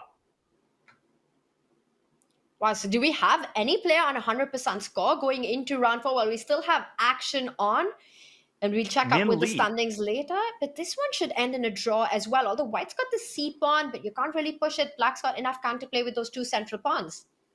Yeah, this one's not the most... I mean, I still see some games going. Let's go to this one, Pekleja versus Motlaka, Ooh. which is actually a pretty interesting end game. Tuan Min Lee, also known as Wonderful Time. He's on 3 out of 3. So he's going to be the one with an X on his back. He might face Hikaru in the next round. Looks like Malikov is going to take this one. Because the rook doesn't have any square defending the b7 pawn. And that was absolutely key in White's position to keep control. And really hard to imagine this any one's kind over. of fortress here. This one's over. Let's go to this one, which is still going, and it's illustrious players here. Rodrigo Vasquez, great blitz player, and Alexander Grishuk. They're on 1.5 out of 2, by the way, so these are not, bench warmers we're talking about here. It's a kind of position that the minor pieces should be stronger against the rook. But you need to find that coordination. You need to find a way to activate it. So the knight wants to jump to f6 and arrive on g4. But how do you actually break through? That's Is the big question. I mean, we both just asked it. Is that big a question? And knight g4 on the board, but that check is not going to be enough. You need to find a way to get your king towards that g3 pawn. The white rook stops any advance. King g5, king g4 would be a dream, but the bishop on e6 needs to be defended. Where's he rerouting to? Daniel, does he want knight g6 and h4 and create that f4 as a square for the knight? Yep, good call. But knight f4 is a check. He adds an attacker to the pawn, and now he's got to get the bishop involved. If he can get the bishop around to f1, for example, he wins. I love it. Or b5. I love it. He can take on d3, and the pawn endgame's winning. I think he'll find a way to meander his pieces around to the right squares here. It looks like Grishuk's on the right path. White's playing too quickly. He's got such over a a cool minute. idea. The knight from f4 also defended that bishop in e6, allowing the black king to get free. So now a check on a5 can be blocked with the bishop coming to b5, and the king Beautiful. keeps on marching up the board. Makes it look easy, but he did it with under 20 seconds. And this one's over now. I'm seeing Kramnik and Puranik on the board below. So they're still playing. It looks like a win for the Indian Grandmaster. We can watch the end of that one. I think the Grisha game is in the bag. This one is still somewhat combative, actually. But looks like so white is tricky. going to lose.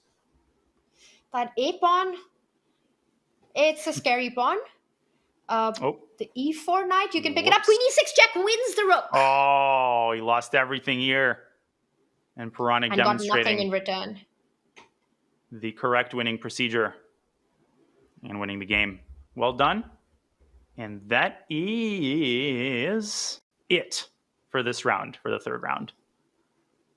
And that means, Daniel, only Mian Le is the player with 3 out of 3. He's the one to beat, the one to take over in this one. But he's not an easy cookie. He's not as well known a name as Hikaru Nakamura or Jan Nepomniachtchi, but still a very strong player when it comes to speed chess, online chess, and that's what he's showing today. And it is Mian Le versus Jan Nepomniachtchi. This has to be a marquee matchup. Absolutely. And Min Lee is facing Magnus in round 1 of the Speed Chess Championship that is coming up for people to mark their calendars. You will not want to miss it. Coming fast in just over a week, I think. But Min Lee has a tough trial. He will be taking on Magnus, but he's showing that he's very capable of giving the top dogs a run for their money. He's on 3 out of 3. And what makes him so good, he is a positional wizard. He is so strategic and calculated, and he's no slouch in tactics either, but his white repertoire is just unbreakable. It's like a brick wall, literally. I mean, look at his structure here.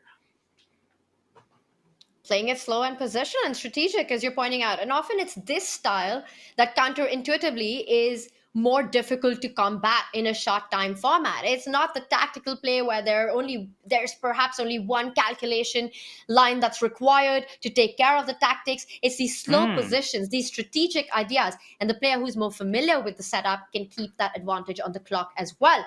So c3, consolidating the center further, and the bishop to g7, to me that looks like a very normal move. You've got to explain that question mark.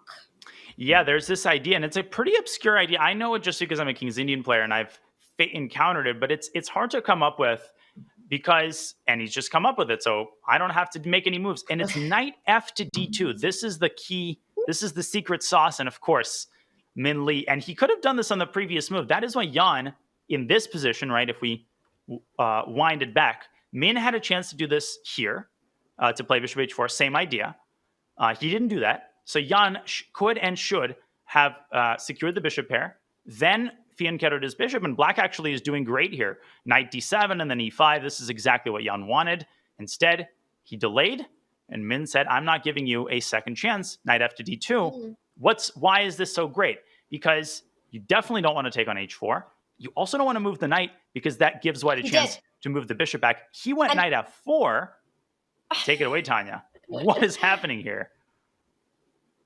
No, go on, because it's just insane. Knight f4 was not a move that I was expecting. Listening to your analysis, knight f6, take that bishop. But like you said, yes, you've destroyed white's pawn structure, but white's the one who's first to the attack, attacking that h4 pawn. The knight from d2 can also land on f3. You need to support that f4 pawn first, which is currently under attack. You're pointing out g3 here on the board. Daniel, it looks like you understand this position to perfection. Break it down. Well, that's because I've lost so many of these structures to Min. He's got everything the way he wants it. Right now, he's going to bring the other knight up to a3, and that knight can jump up to b5. It can also move back to c2. I keep pressing on pawns, and when they only have one legal move, it just executes it. Min is not the kind of guy who's even going to think about f5 or d5. I think we're going to see him make a knight move and castle queenside, and not necessarily because he's trying to be aggressive. I just think the queen side is a safer place than the king side in this position. He slows down. He takes a pause. Yeah, knight a3. I really like that idea. You anyway want to come towards the center of the board. Healthier pawn structure once more for white here. Better piece play. The only thing is that black does have a long-term bishop pair in the position. So any kind of break with either f5 or d5 later on you've got to be careful with those moves. So Mianle first does go in with the idea. So long castle, getting the king to safety. Yan Nepomniachtchi, I think he's about to do the same. You definitely don't want to get your king to the king side. And Yeah, can he no, go no. long castle right now? Absolutely. He does And it. will Min do the same? Will Min, does that change the calculus? No, it does not. And obviously, white can't fall asleep. Knight takes d4 is something to reckon with. And actually, the reason it fails might be because of the intermezzo knight e4, driving the queen out of f6. Now, you don't want to go knight e4 here because the queen moves away and says, great, I'm happy to go to e7, and you're walking into d5. So how does Min improve his position? He's got everything the way he wants it. What do you do now? What do I do now is to ask you to do you perhaps do go now, to Tanya? Hikaru's game, because Let's this do one, it looks, and he's showing it, he does improve the position of this piece, but it's far from over. A very pleasant position for white. I think we can conclude by saying that. Yan needs to be the one who's more careful, but a long way to go. We'll check back in with this. Oh, and sorry, that's not the game I meant to click on, but this is the one I meant to click on. We'll get to the Fabi game in due course, but Hikaru is putting some heat on the Belarusian Grandmaster Vladislav Kovalyev out of a Queen's Indian defense. And that pawn on d6, very concerning, similar to Ponomariev's pawn. Remember, on c5, Hikaru likes to identify those weaknesses and then zero in on them with some great piece play. Can you play DC, Tanya? That's, I think, a big question here for Kovalyev. And I think that's why he's paused, because although I want to say that taking with the b pawn is also very tempting. You get your side pawn towards the center of the board. The knight will come to c6. It looks like a very healthy move as well. But after d takes c5, at first I thought knight to c7, jumping in, the rook on a8 is trapped. But you have to calculate further. Exactly. Black can start hitting that white queen, and you don't have too many squares. Knight h5, the queen is forced to move to e5 to defend that knight on c7. I don't know if you've got time to show and put this variation on the board. I believe d takes c5 is possible here. I would still be tempted to take with that b pawn, getting my side pawn closer to the center of the board. Pawn takes pawn, knights taking it with the d pawn. Knight c7 might not work because of the tactics that follow. What would you go with? Would you go with dc5 or bc5 in this position? I mean, Daniel? DC is kind of a slam dunk for me, honestly. I'm curious what Kovalyev is worried about, because he's burning a lot of clock here. Now, BC is, I don't think it's terrible. You can defend the d6 pawn, but you're basically passive for a while. Let me show this really quickly. DC, knight c7, looks like it wins an exchange. Now, a lot of people might think, oh, it's e5. No, because then white just takes to the queen. It actually is knight h5, queen to e5, not the end of the line. And knight f6, which is very weakening and allows queen takes e6. But actually, the other knight comes out, forcing white to take. Black takes the knight, and knight g5 is rebuffed by h6, and everything is under control. But he's taking too long. This is move 12. He's under 5 minutes, and you can't do that against Hikaru in a position like this. You just can't. You've got to make a decision. He's frozen. He's paralyzed. He just can't decide. And the point is, this is not a critical moment. This is not a critical decision. They're going to come later on in the game. Both moves, whether you recapture with the b pawn or the d pawn, are equally good in this. And look at Hikaru. He's just swinging in his chair right now. I think he's equally surprised, Daniel, that why is his opponent taking so long? You know what? Okay, what do you think he's going to go with? I think he's going to go with the b pawn eventually. Well, maybe he's thinking about a third. I mean, e5 doesn't work. I was starting to look for, crazy tactics. But at this point, there's such a sunk cost effect. But it's crazy to me what's going on. I mean, I would argue that he's lost his connection or something, but we see him on camera. He seems to be alive and well, and so does his internet. He's under 4 minutes now, and Hikaru's assumed every possible position, finally makes a decision, and Hikaru responds instantly. Oh, gosh. And that's the thing, right? You take so long to make a decision, your opponent might look like he's swinging in the chair, but he's actually thinking about his immediate response in the position. And he does just that, further putting the pressure here. And you're pointing, I think you or the computer, but taking the bishop on g2, it looks like the human move here.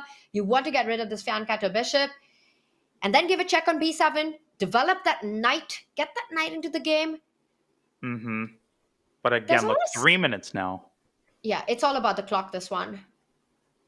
But okay, if he can get a bunch of pieces off the board, the structure is symmetrical. And, we talked about this in the Svein Vidit game, where if you can get the right type of position, the clock might not matter. There's an increment. And you're right, Tanya. He's got to go bishop takes g2 and knight fd7. But that is, I'm not even understanding how that works. Oh, wow. Okay, this is complicated. I was never intending to go knight fd7 that quickly. I thought you give a check on b7, then take out the b8 knight, but I would love for you to show the idea. I just want to point out, it's a little surprising because Kovalev takes about 4 minutes to take the decision which pawn to recapture with, and then he again goes into a think. Knight e5 is a move that you do think about when you're calculating those lines, right? Well, imagine that he didn't, and he would spend the whole time calculating something else. He has to This is speed up. very troubling. Very troubling. And the point is this. I'm going to show this, and then we'll update you on the Min Nepo game, which has had some twists and turns. Takes. The problem is you can't go here because of the obvious knight fork on c6. So you have to try to go here. But now you have to calculate knight c7 again. And you have to realize that after knight takes e5, knight takes a8, black calmly plays knight b to c6. Suddenly white's knight is trapped, and everything is protected. That's not the only thing you have to calculate. How about this move? Now you have to spot same line, different idea. Queen takes a8 and knight bc6, and now the queen's trapped. And I say all of this, it's obvious when it's played. You pointed this out, Tanya. He's now 7 minutes down on the clock, 90 seconds after 13 moves. Yeah. That's a genius idea that you're showing right now with the knight falling back. I was thinking just simpler stuff. Take on b7, take on g2, give a check with the queen on b7, and then take out that knight from b8, trying to control the c6 square. But he doesn't like something about that. Well, he does go for it. I was thinking queen f3 here. I was thinking queen f3, and then you've got these weaknesses on c7 and c6, but who knows? And still not easy to develop. Queen f3, if you trade and take out that knight, then there were ideas of knight c6, but queen f3 not on the board. Instead, Hikaru, I think he's now playing on the clock as much as he's playing the position. He wants to keep as many pieces on the board. He knows he has a huge over 7-minute advantage. The game has just started. Knight d7, there are still lines like knight d6 to be calculated. Knight c6, there are lines like queen f3 to be calculated. It's a tough one. I mean, in fact, I just realized, Daniel, knight d7 runs into knight takes f7. That might just be game over. And a fork. He better be the best bullet player in the world because he is 8 minutes down on the clock, and you don't even get to say this in a 10-minute game. Maybe once per tournament this happens. He's down to 30 seconds. He's totally paralyzed, and this is just a meltdown. I mean, again, maybe he just plays perfectly the rest of the game. Apparently, the only move, he's still equal after knight c6. It's just to put things into perspective. Daniel, 20 Can't make seconds a on the move. clock. He's Knight frozen. a6 is What a is move. he doing? Knight c6, you're not lost. You got to move, and he finds it, and the position is equal. But this is so bizarre that the clocks are not wrong. He's got 14 seconds to 8.5 minutes. He's just going to get flagged. And the game has just started. Queen f3, the knight is pinned. You've got to defend it, or does he can't make a move? And now he's going to go. Hikaru's going to get into this end game, and he's going to torture him for forever until he blunders something. This honestly feels like more played in Kovalev's mind than anything else, where he's let Hikaru get into his mind space. He's just so intimidated with the situation right now. How does he have 6 seconds left on the clock here? Crazy. Nepo has turned the game around completely and is now much better against Min, which was a worry that Nepo would just start playing fast and furious like he has. And he did. And he's much better. I don't know which game to go to. Maybe a quick... Go on, Daniel, but I just want to say... You want to keep watching the time scramble? No, we can move on, but I just want to say that this is such an example of the Hikaru Nakamura effect on a player. A player of Kovalev's standard just never comes under this kind of time pressure. And that also, it's not like he had any critical tactical decisions to be made early on. Yeah, and he knows this. And the thing is, it's this paralysis. You just can't... It only happens against certain players, and right now he's feeling the worst feeling, which is that he's helpless. He knows the position's okay, but he knows he has 6 seconds for the rest of the game, and you're screwed. it might be on the next move. It might be in 10 moves. Eventually, you're going to crack. And you're just sitting there waiting for your opponent to take his time, calculate the lines casually, lean back in his chair. It's going to happen eventually. Maybe quickly we can check into the Sure. Min versus Nepo game, because there's a lot of things happening here. What's going on? If Kovalev survives that one against Hikaru, it's going to be as close to a win as you can get. I mean, it's just unbelievable what we're seeing there. And what are we seeing here? There's a G-pawn that's gone perhaps a little too far across the board. Is that even surviving? Is Black about to just win the G-pawn? It's like Pono's C6. But when that pawn was on G4, it was the happiest pawn, or G3, actually. It used to be on G3. It was out of everyone's way. Yeah. And before that, I mean, it was on G1, but then the board was set up wrong. So it was moved up to G2. Now it's going to disappear on the next move. Yeah. Sag. Min lost his advantage, and Jan turned it around with some clever tactics. This one is not looking good for the Vietnamese GM. Yeah, you can see it. He's shaking his head. He knows that he had quite the dream start with the white pieces. It felt as if Jan would be the one who will be on the defense. Now Jan has the extra pawn, has got the 2 rooks placed nicely on open lines. The bishop, also stronger than that white knight that doesn't have too many jumping squares. 5 versus 4 pawn formation. Mianle on the camera can't believe how he's let this one slip. Yeah, and Jan is putting Min through the ringer here. It looks like Fabi is putting Alexander Grishuk through the ringer on board 3, although that game is a lot further from its conclusion than this one, I think. Hikaru, by the way, still hasn't made a move. He's down to 5 minutes, really letting Kovalev kind of understand the consequences of his action. And now he has. So quickly, just to update you on Hikaru's position and watch Kovalev's position go down in flames. I think it's already getting worse. Yeah, he just has to play the rest of the game with seconds on the clock. And white, a nicely placed rook on the only open file. You're the one that's controlling, because rook to d8 can always be challenged with that e5 knight jumping on to c6. White's got the better knights. White's got the better rook. You're playing on the clock as well. I don't see Kovalev surviving this one. Knight to d7, just as I say it, across, but to me it also looks like a really nice move, because you want that rook to come on to d7.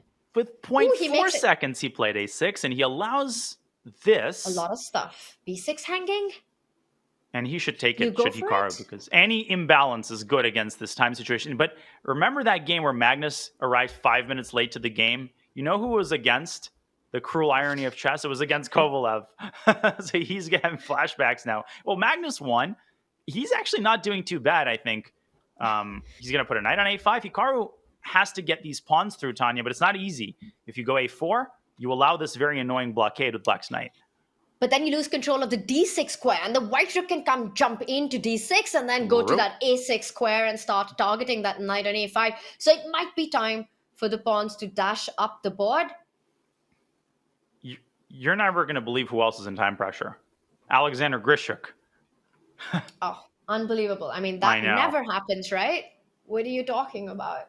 It's crazy. I gotta, I'm not going to believe it until I see it. Let's quickly look at the Grishuk game. Lots of games are entering a time pressure phase, so it's impossible to cover everything, but we're trying.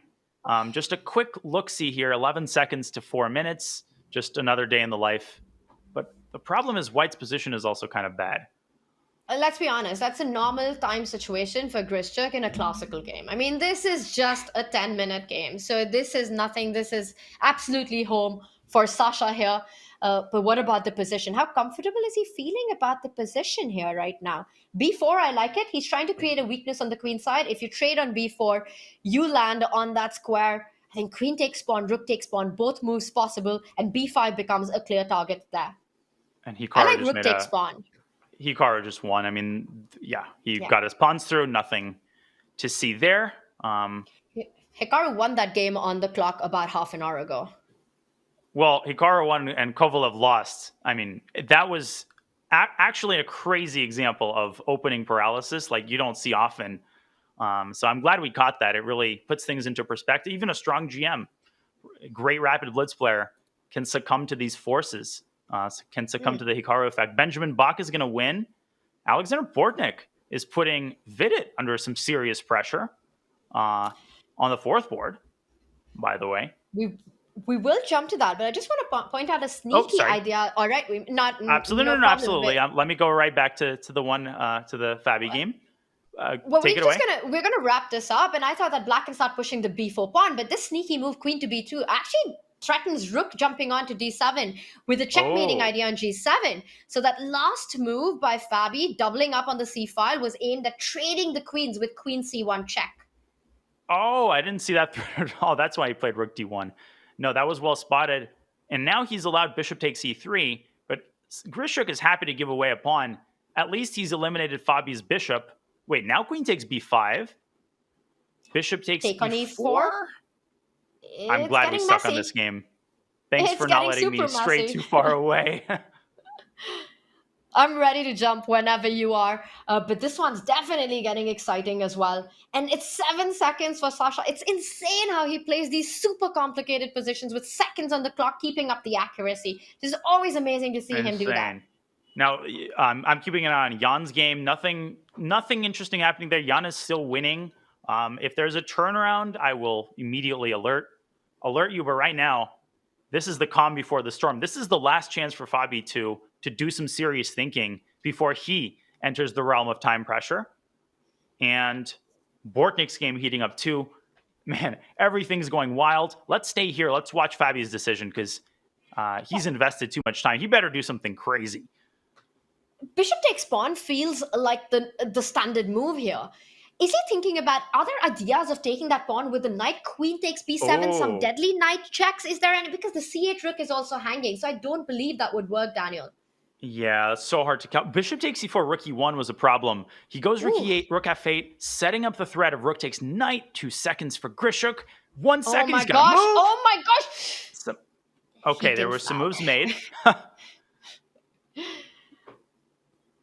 Yeah, our board couldn't keep up with the speed of the players, but that's the thing, right? When your opponent's playing on seconds and he's expecting you to capture the e4 pawn, and then you suddenly throw a spinner with rook to f8, it can throw you off completely, and Grishuk's pieces are coming back to defense. The queen slides back, keeping a hold on that f3 knight.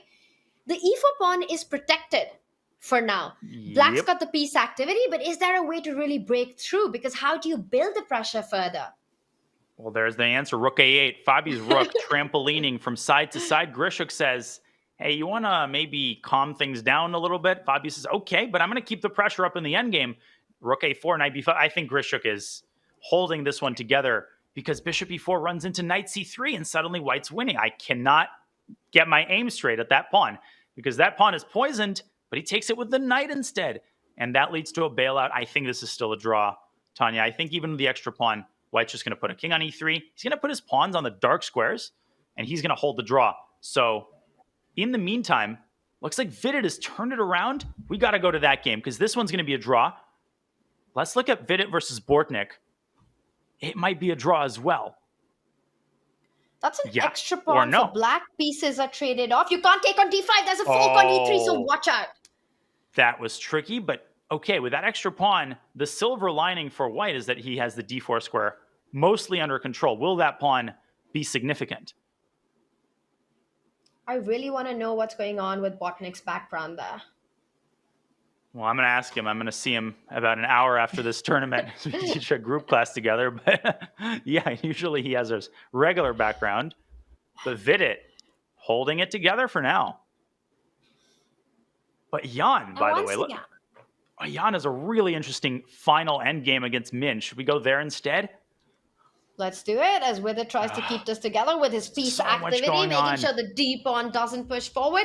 But that's 2 extra pawns here for Jan Nepomniachtchi. That's got to be enough to win this. The bishop versus knight, you can never trade the minor pieces. Yeah. I thought this was maybe some chances for white to, at the right moment to give up the knight, but no, e4. The pawns are on the right squares. I don't think there's any kind of fortress. King to d4 runs into a check on e6.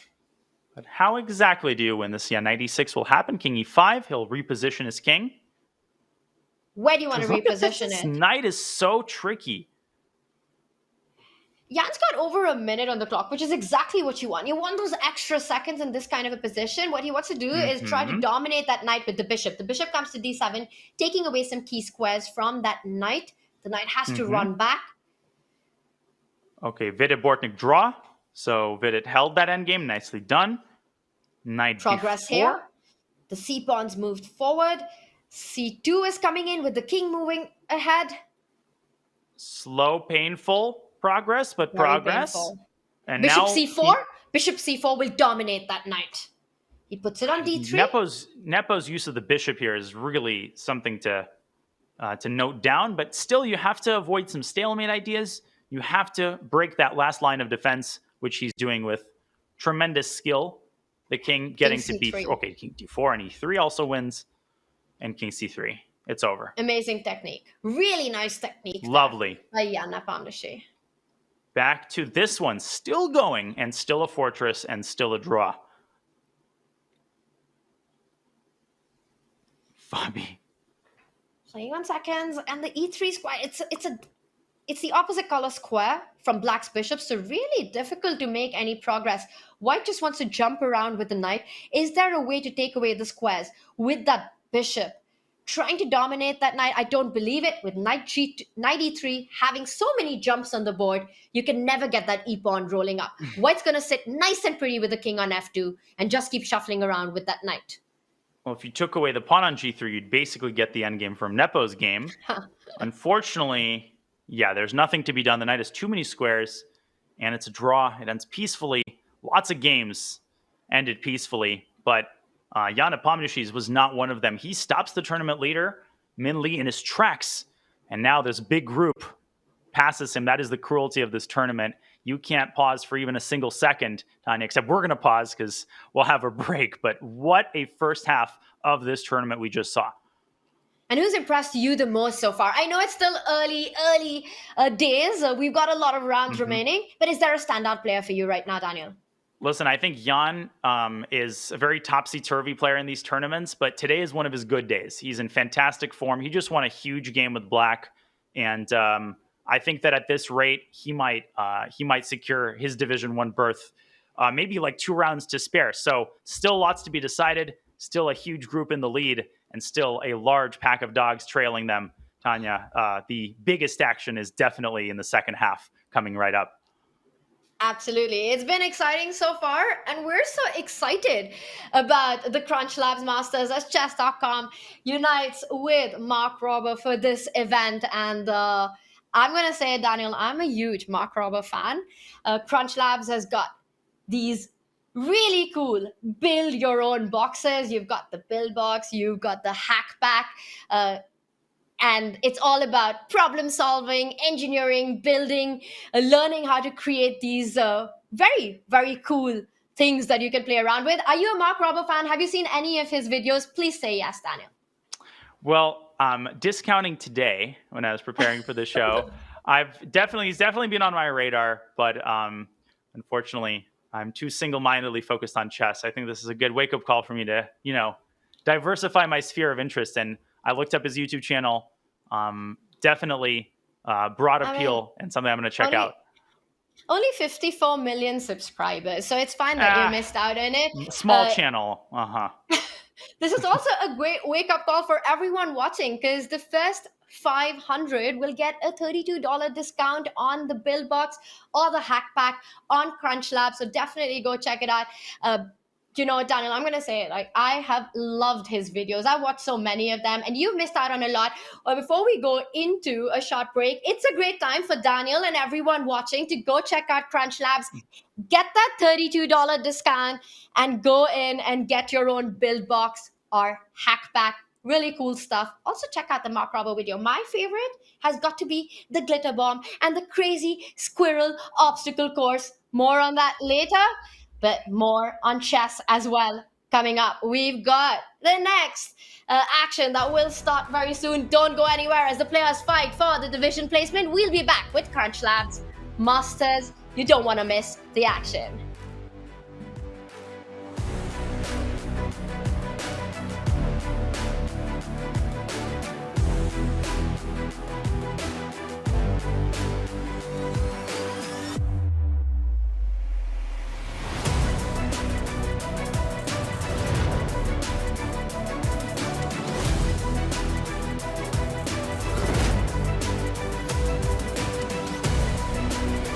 How often do you think about the Roman Empire?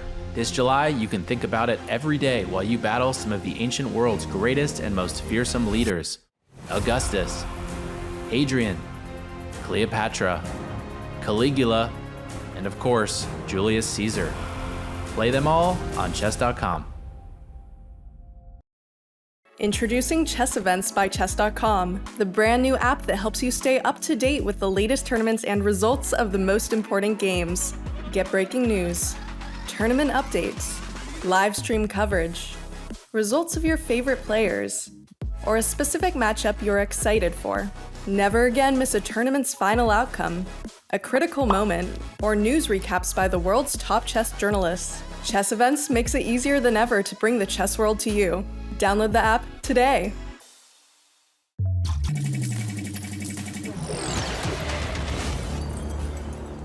Hundreds of thousands of kids have used the CrunchLabs Build Box to learn how to create and build stuff while having a ton of fun at the same time. But what about something for teenagers and adults, where they can learn all the tools and tricks I use to create the builds on my channel? Well, I'm happy to say, starting today, that exists now. And this is it. It's called Hack Pack, and it's basically a series of really fun programmable robots that get delivered right to your door, where we build it together and learn step by step the kinds of engineering skills that go into making the builds on my channel. And don't be intimidated, because all these use a programmable microcontroller as the brain. Because if you can put together a Lego set, you can put together this. And it will work right out of the box. No programming required, and it will still be really fun. Heck yeah.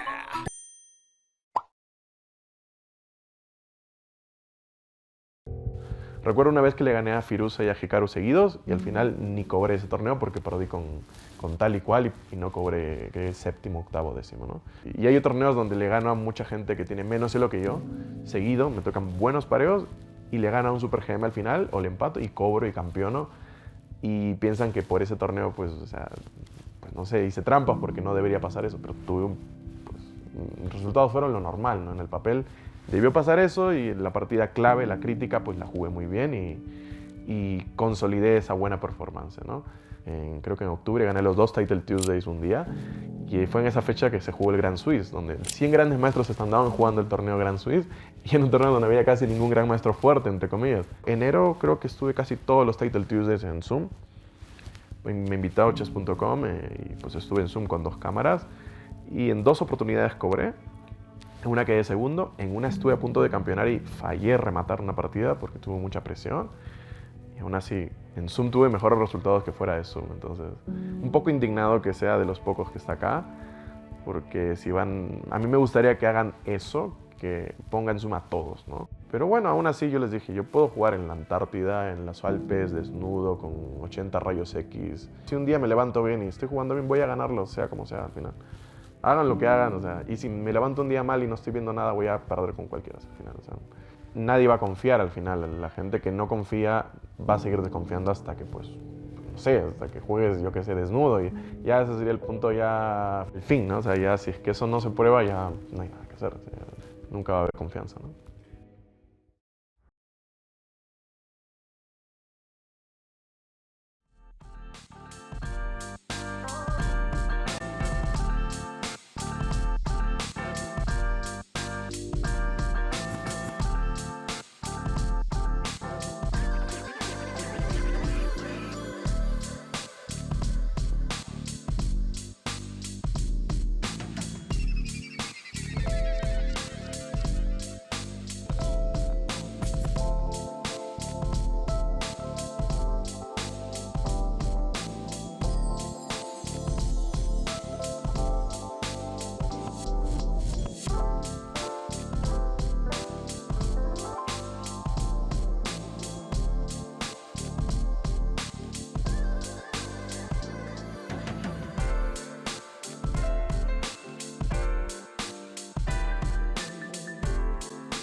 We're back with round 5 of the CrunchLabs Masters, and it's crunch time for the players. Daniel, there's only 5 rounds remain in the Swiss to make it to division placement.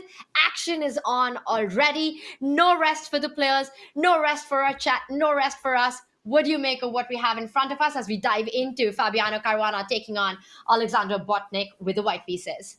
Well, I gotta say that the pairings are not doing Bortnik any favors. He gets Nakamura, then he gets black against Vidin, and then he gets a double black against Fabiano.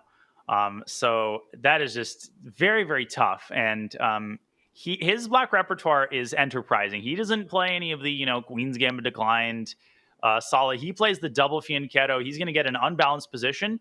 And I think he's kind of gotten what he wanted. First of all, Fabi playing 1d4. A bit of a surprise. He's obviously an e4 player, but switching it up in this tournament, e5 will lead us, Tanya, to King's Indian structure, but Bortnik plays this kind of more Benoni style with e6. First of all, Daniel, I play the Queen's Gambit decline, so I completely did not appreciate that piece of hate that you just spewed on it. Queen's Gambit decline is an extremely solid opening, but as a commentator, I love what we're seeing on the board as well, because it definitely promises to be an imbalanced fight. Already we see a move trying to break that central d5 pawn. It's not going to be easy, because when you capture on d5, that just allows white to take with the c pawn, opening up the c file and a potential further target on the c7 pawn. It looks like white has a lot of space, a good space advantage here. Rook b1, so also eyeing an idea of a3 and b4, pushing that knight from c5 back home. Yeah, I mean, he takes d5, and it's like taxes. April rolls around and you do it and you breathe a sigh of relief, and then next year, before you know it, it's even worse. And C-Pawn replaces it, and you get an even worse structure. So a good decision by Bortnik there to keep the center closed. I thought when you say it's like taxes, you were going to say that, you do it and then you wonder what you got in return, because in that position, you actually don't get anything in return. Oh, trust me. I second that. I second that analogy quite a bit. But yeah, good stuff here by Bortnik. But Fabiano's like, wait a second, what about me? I'm not sleeping on the queen side either. And the issue is White's pawn storm here. It may seem innocuous, but once it gets started, it gets dangerous really fast, because White's going to push c5 and cause an explosion on the queen side. So Black can't just operate in a vacuum on the other side of the board. Also, if you play f4, I'm going to put this on the board. This is what they usually do, right? f4, g5. Okay, but you're not going to go g4 anytime soon, and White is going to go b4 on the next move. So let's see what Bortnik does to counteract this. He's played a4. Very heads-up move. Very brave move, I should say. Oh, I think I might have stopped. Just here, check here. I think, Tanya, you might be muted. Yeah. In the meantime, looks like Bortnik has positioned a knight on b3, kind of trying to use one of his pieces to slow down the progress of White's queenside attack, and also maybe rerouting this knight to d4. But all of this is up in the air, because the d4 square is protected. Knight d4 will lose a pawn, and I'm kind of struggling to see a follow-up. Maybe knight to f4 could have been considered. He plays bishop a6. Oh, that's a nice move, putting more pressure on this knight. And what happens if Fabiano takes this pawn on a4? That is the critical question that he's grappling with. Bishop takes b5, c takes b5, knight d4. And if Black can establish a knight on d4, then we start talking about compensation. So let's see what else we have. We have on the top board, we have to go to this game, because Jan Epanishi is about to win this game with over 10 minutes on his clock. This is staggering. Tanya, I have to show this from the start. I think you're back just in time. This was an opening that Jan is actually well known for. He plays this in Blitz all the time, the center game, which is more dangerous than people realize.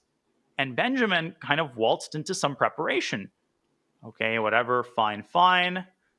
Nothing seems to resemble the position we have on the board, h6, h4. But you can see the making of it, especially after that move. He took the fishing pole line on the fishing pole knight on g5. you learned that clearly he saw that, but miscalculated it, I think. What did he miscalculate? You know what I think he missed? Queen I takes think pawn he is a missed check. Bishop this. d2. Yeah, he thought maybe that he could slide his queen back and defend. But no, white plays bishop d2, and you don't have any squares on the h-file. It's over. That's it. Queen h8 is a checkmate in one. If queen takes pawn doesn't work, it means you have to start running with that king. You can run, but you can't hide. But where is the finish after king to f8? Do you see the blow? Do I see the blow after king f8? Well, for one, I don't bishop see takes another move, g7. Daniel. Bishop takes g7, I think, should be sufficient. Yeah, that looks really strong. And king to e7 runs into a rook coming onto the e file. Bishop f6 ideas, that would be over. And king takes bishop would be checkmate in 2. And I think you're right that this was just miscalculated by Benjamin. Queen takes pawn, bishop d2. The bishop sliding back a miss, because if you don't have that, then black's the one who's actually winning. You've got an extra piece and your queen comes into defense. And maybe Benjamin not, fully aware that Jan is experienced in this line, maybe thinking that he's just being Jan Nepomniachtchi, but the guy has over 10 minutes on his clock. He's playing a strong GM, and this is what I was talking about before the break. Jan is in supreme form. He's making all the right opening choices. He's pushing all the right buttons, and when things are working, it's honestly just magical to watch him play. Just an unfortunate one for Benjamin, who's going to drop to 3.5 out of 5, and he'll have to have a strong finish if he wants a bid at Division 1. But his clock is dwindling. He's got no salvation here. It's over. The clock is not his biggest problem right now. He could have an over on the clock. The outcome would remain the same. There's a checkmate on the board. If you try to create an escape route with the move f6, I was just about to say, now the question is, does white go g6, or do you again just go directly with the checks? G6, king f8 is what Benjamin wants. Yeah, but then the king is going to be driven out into the center, and at that point, you're choosing off of an extensive menu. It's like the filet mignon checkmate or the porterhouse checkmate. Yeah, you want a side of queen or a side of pawns. We're going to see how hungry Nepomniachtchi is feeling in the next few moves. Yeah, I'm making myself hungry with that analogy. Yeah, same. It's late at night here. I haven't had dinner, so not cool. First, the whole Queen's Gambit decline hate, and now just getting all of us hungry here. And we got to switch to Bortnick's team, because this one there's no fun left. This is just mate 100 different ways. And on the other hand, look at Bortnick's knights. They're on b3 and g3. And one of them, this is also a version of the fishing pole sacrifice, right? You take that knight, and then your king is in a kill zone. You could capture with the bishop or the pawn, and then it's just all about getting, I think, pawn takes knight, bishop takes pawn, queen e7, queen h4, game over, thank you very much. And he's played queen e7, just kind of reminding Fabi that knight still cannot be captured. But you know what can be captured is that pawn on a4, and it could have been captured for many moves. But he's not doing it because he doesn't want to let Bortnick's knight get to d4 at the end of the line. It's such a complicated position. The knight looks good, but can he sustain it? Can he actually convert it into something tangible? Or will the knight move back to h5?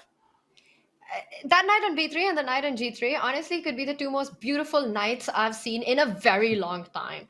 The knight on b3, although far away from the white king, is really eyeing that central d4 square. Once one gets there, it will be an absolute stallion in the attack as well. This is big pressure on Fabi. And yes, the eval bar says it's sort of equal, balanced. White has enough to hold. But it's terrifying to play this position with the white pieces. Oh, yeah. It is, but it's, the problem is black's position, as great as it looks, you've got a lot of liabilities. The knights are beautifully placed, but one of them can be captured at any moment. And h takes g3, I don't think Fabio will go for this in a rapid game because it's too scary.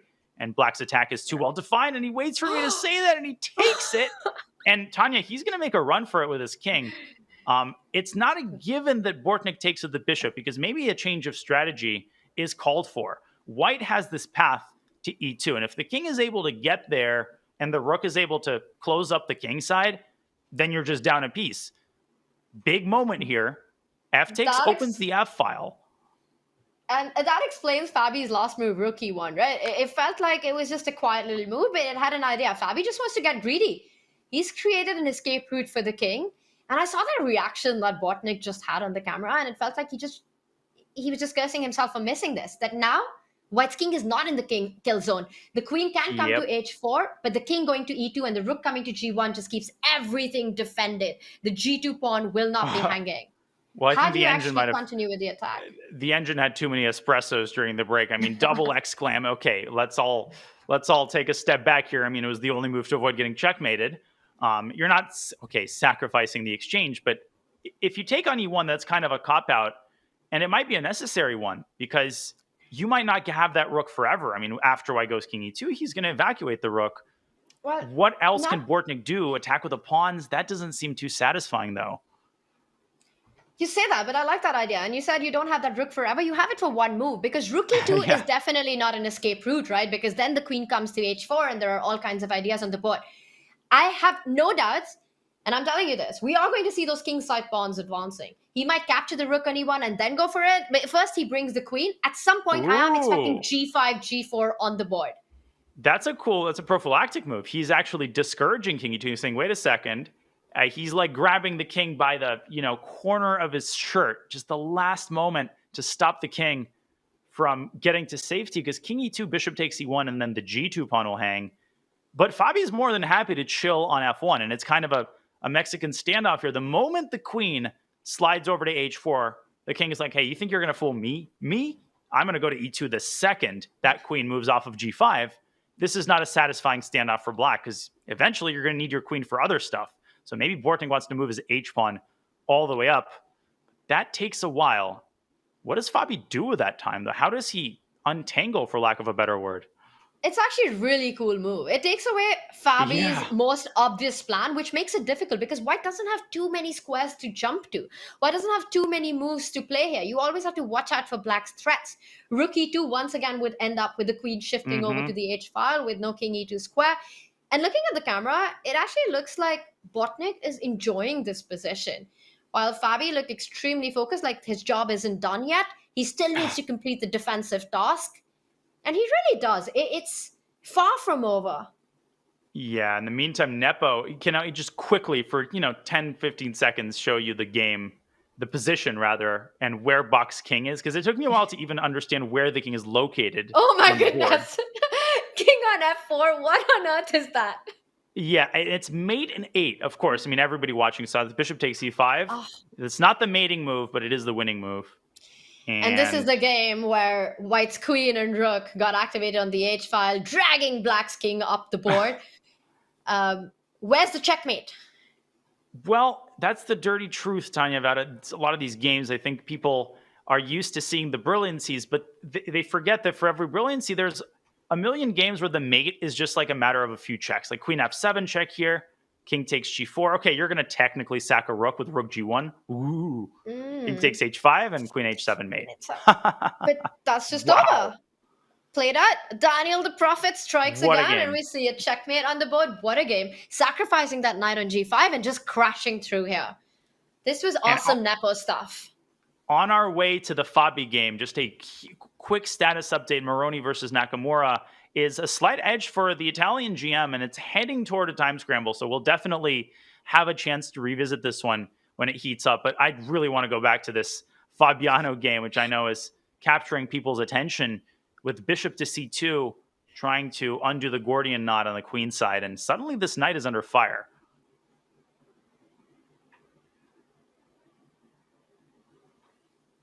How does Bortnik keep the pressure in this one? You really want to take on b5, but then that allows the other white knight to jump onto b5, controlling the d4 square. The knight can't get to d4. I'm starting to sour on Bortnik's position. I mean, it was clear that this was not what he wanted. Understand. No. But it's now knight takes a4, finally. Rook e1. Daniel was such a sneaky move by Fabi.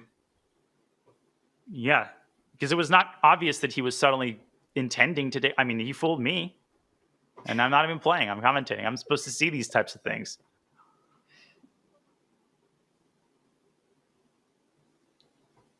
What does black do? He's under a minute. Big moment is stuff. It's tough, and he's taking his time because it's a tough moment for him. He has to keep the pressure on. It's a piece that he sacrificed. Taking that rook on e1 gives away some of that pressure. So he's really trying to mix things up here. Bishop c8, and I think once again, we can ignore the question mark because it's all about the human perspective here. What is his idea? Is he setting up some kind of crazy bishop h3 in a universe, or the h pawn moving up with h5, h4, h3 coming in, just rerouting the bishop to get to the white king? Yeah, that was my first thought too, bishop h3, because it's such a thematic idea in a lot of these positions. He's also trying to discourage Fabi from taking on a4, which ironically is potentially going to encourage him to take on a4. But now Fabi has to calculate. All right, knight takes a4, bishop takes rook, queen takes, and Queen then takes bishop. Bortnik can take the knight with a rook, and then bishop takes knight. I mean, there's a lot of captures happening, and you have to assess the situation at the end of it. Maybe knight takes a4, knight d4. That was an old idea that he had. I don't know if that works out here. I don't think so. Sorry. I keep doing that. And it's always a blunder. It's never just like a normal move when I mouse slip. And Knight it's on takes the a4 board. on the board. So we're going to see a lot of chop, chop, chop, chop, chop. But I feel that in these kind of positions where black has given up material, the more pieces that come off the board, it's got to favor Fabi because it just takes off that much more material to assist the attack on the white king. So the line that you pointed out with knight takes pawn, bishop takes rook, queen takes bishop, rook takes knight, bishop takes knight at the end, you seem to still be up a piece. Meanwhile, black doesn't have enough to get to the white king. Yeah, I mean, at that point, it's, what is it, 2 pieces for a rook and a pawn, and c5 is coming, right? Let's not forget that this was always Fabi's eventual idea on the queen side. So Bortnik, you're right. He does not take on e1. He makes the human move. He's too attached to this bishop, and I think it's the right decision because Fabi still has a hard time getting his king out of the kill zone. And guess what? Black will eventually get a pawn to h3, and then the attack will reignite. So Fabi has this one moment, and he has to figure out an evacuation strategy for the king. If he does that, he wins, but he's down at 2 minutes. And even if h5, from an objective perspective, from the computer perspective, was not the accurate move, from a human perspective, this is how you want to play. You don't want to ease off the pressure because then you're just delaying the inevitable. It's a worse position. You have to keep struggling and trying to keep and fight for that draw. In this, you're basically inviting your opponent to a position where anything can happen. Yes, you're worse, but it's so easy to go wrong with white. And you keep pointing out king to e2, not possible to run away because that king needs to stay connected to the g2 pawn. Bishop takes rook, queen takes pawn will come in. And the next few moves are easy for Bortnik, right? He's played h5. He's going in with h4, h3 next. And maybe Fabi still goes king e2, and he just gives up the g2 pawn and, takes that loss. By the way, Hikaru, speaking of taking losses, Luca Moroni in that better position hung all his pieces, and Hikaru won. Of course, it takes Hikaru to cause your opponent to do that, but Hikaru won that worst position in like 3 moves. As we see queen d2 by Fabi, h4 is coming. 5 seconds for Bortnik. Can he keep his composure here with h3? No, he goes bishop h2, but he gives up the f2 square, so maybe white's queen can slide in and, throw some water onto the fire. Now Fabi under a minute. Oh my gosh. What a finale we're about to see. And bishop slides back. It hits the queen. He's really not easing the pressure at all. No. That white king isn't feeling safe. And it's incredible to see Bortnik keep this pressure up with just seconds on the clock. But it might be fizzling out. And now is the time for him to go h3. Is it time? It is. He has to. But Tanya, this king is going to get over to d3, and it's going to be, well, it's not safe, but it's actually relatively safe.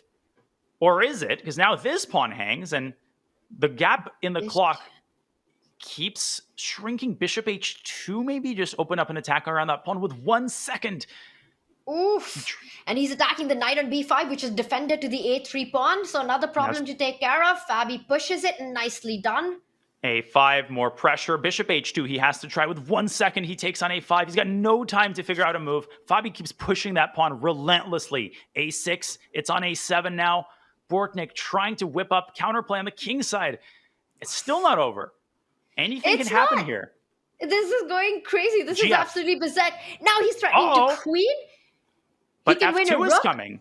And the rook will open up the... Oh my goodness. Bishop e1 is a wild move he could try. He moves his queen back. Oh, and that is a sign. That is a bad sign, and he's collapsing now. He's giving up all of his key pawns. And the cruel twist, he's going to get mated. That's the irony of chess. Oh, that is a tough one for Bortnik as his attack loses And you can its see it on steam. Fabi. He finally took a sigh of relief after capturing those central pawns. And that's it. Game over. It is Bortnik's king that ends up getting checkmated at the end. What a game. What an attack by Bortnik. What a defense by Fabi. And what a checkmate at the end by Fabi. No, that was, you got to take your hat off to both players, to Bortnik for his incredible creativity. And, the way he played this was badass. This was awesome, but rook e1, you called it, Tanya. Just such a sneaky move. Oh, you're just moving the rook away from the attack. No, he's actually preparing to take the knight and then evacuating his king. Very skillful play by both players. Ultimately, Fabi really showing his class there, keeping his composure and winning a big game to move on to the lead. Let's watch the remainder of this last game between Puranik, sorry. Mishra's playing in Beal and Dach. And what's going on here? Because Black's got 2 extra pawns. A very active knight. The A pawn is moving forward. That's going to dash up the board. I don't see enough compensation. There's no attack against the Black king at all. Puranik has got to be in big trouble in this one. I don't see him holding this. He's got, these nice 2 pieces, but that's not the deciding factor here at all. The deciding factor should be the pawn on a3, but Dach keeps shuffling with his queen. Can he actually find a way to break? You would love to play queen a7. That would be the ideal move, but you can't. Well, now you can, maybe. He's trying to get it to a8. Good call. He wants to put it behind that A pawn to start pushing it further, and he does it. White has to stop it, and now you could put it on, I was going to say b8, but there's no entry square on b2 because that d4 bishop controls it. He does put it on the b file. He still has to find a breakthrough here. He's trying to get that queen to d2 at some point. Stopped now with that white king, and Black gets the bishop into the game. Nicely played. h5. And we take for granted, I think, a lot of the time how good Bishop these b1. top guys are at convert. I mean, look at how smoothly he just converted that. It was 0 mistakes, Beautiful. and he had 3 seconds for the entirety of the conversion phase of that game. Bogdan, he wins a big game, 3.5 out of 5. That's a good score. That puts you in contention. Incredible piece play by Black here, right? You just combine the queen knight and eventually get that final bishop into the game, and it's game over. 2 extra pawns, the f and the h pawn. Now, usually that's holdable, but I think not in this position because Black's pawns are far too advanced, and that's it. That is game over. The rooks are forced off the board, and it's a resignation. Yuri Kuzubov wins, and I'm looking at some of the lower boards. Frederick Svein, we were highlighting him in the first round. He defeated Alexei Sarana. Eric Geisy climbing back up as we start round 6. Hikaru versus Nepo. Are we going to get a quick draw in this one? They are tied for the lead with a big group on 4 out of 5. I don't think so. I think Jan is smelling blood today. I think Jan is going for gold. He's not playing compromising chess. But at the same time, Tanya, Hikaru with the white pieces, if he wants a draw, he can play bishop b5 check. He can play it easy. If he wants to play for a win, he can play a main line, whichever Sicilian Jan chooses. This is an awesome matchup. And this is what I love about the Champions Chess Tour, right? You've got this eclectic mix of players. You've got these big names, the big guns of chess fighting it out. You've got the rising stars, the up-and-coming talents, and you've got these lesser-known grandmasters who become speed chess specialists. We can expect all kind of upsets, but at some point it comes down to these familiar faces, these absolute elite players in the world, and always fights to watch out for. I say that, but at the same time, it's a very sort of cautious, cagey start in this opening. None of the fireworks that you would usually come to expect out of Hikaru Nakamura and Jan Nepomuceno, but I am expecting a potential d4 break at the right time. Yep. It's on the board. Can he actually sacrifice the e4 pawn? Yeah, Wow. This is an old school line.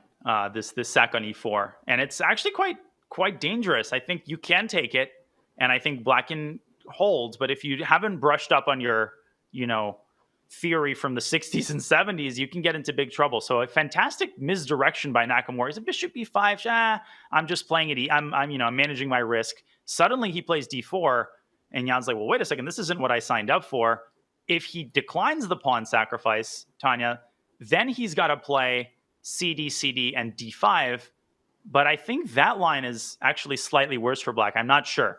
But there is a line, D5, E5, knight E4, knight E1, I think. And then black plays like F6, and you get this long string of theory. And the reason you want to play F6 in that position is because the knight on E4 would be trapped if white is able to push that F pawn to F3. We are seeing this being played out. Daniel, I don't know how you do it, but you do it every time. You're calling the action, knight E4 on the board. Well, not here. Doesn't have... Not That knight E1? Not what I expected. I think Hikaru is trying to play this very this tells me that he's okay with the draw. I mean, to be honest, because knight E1, and I'm going to show this right now. He's just snacking away. Yeah, I don't blame him. I mean, if I had some food next to me, I would relinquish my commentary duties for a bit. Let me just very quickly show how this line goes. Knight E1, threatening to trap the knight, as you said. F6, F3, knight G5. I think white plays like knight. Knight to D3, I think, is the main move. And then black's knight somehow gets around at E6. You get this very sharp position, and Hikaru doesn't want that. And so instead, he just goes for the trade. And we're going to get a much more sterile position, especially if black trades another pair with bishop B4. Definitely a cagier approach here by Hikaru. But it feels as if he just wants to keep things under control on the board and the clock. Made his decision fast. And instead of developing the bishop, which felt like the natural human way to play, he goes for A5, Jan Nepomniachtchi here. I'm surprised, but perhaps white just doesn't have enough time to create something or enough pieces to actually create. The only idea I see is to try to get the F-pawn moving up the board, but that's a far way off. I'm glad I'm not a betting man, because if I was, like my bishop E7 and bishop B4, right? What percentage of players automatically plays one of those two moves? Probably, 99. And the 1% tries to make an illegal move because they don't play chess. But A5, it's just like, it's not a bad move because the center is closed. You can afford to do whatever you want. I mean, you can go A6, H6. You can waste the move and you're still fine. But it's just like a random move. And Hikaru can now go A3 and stop the bishop trade, which I think he should do.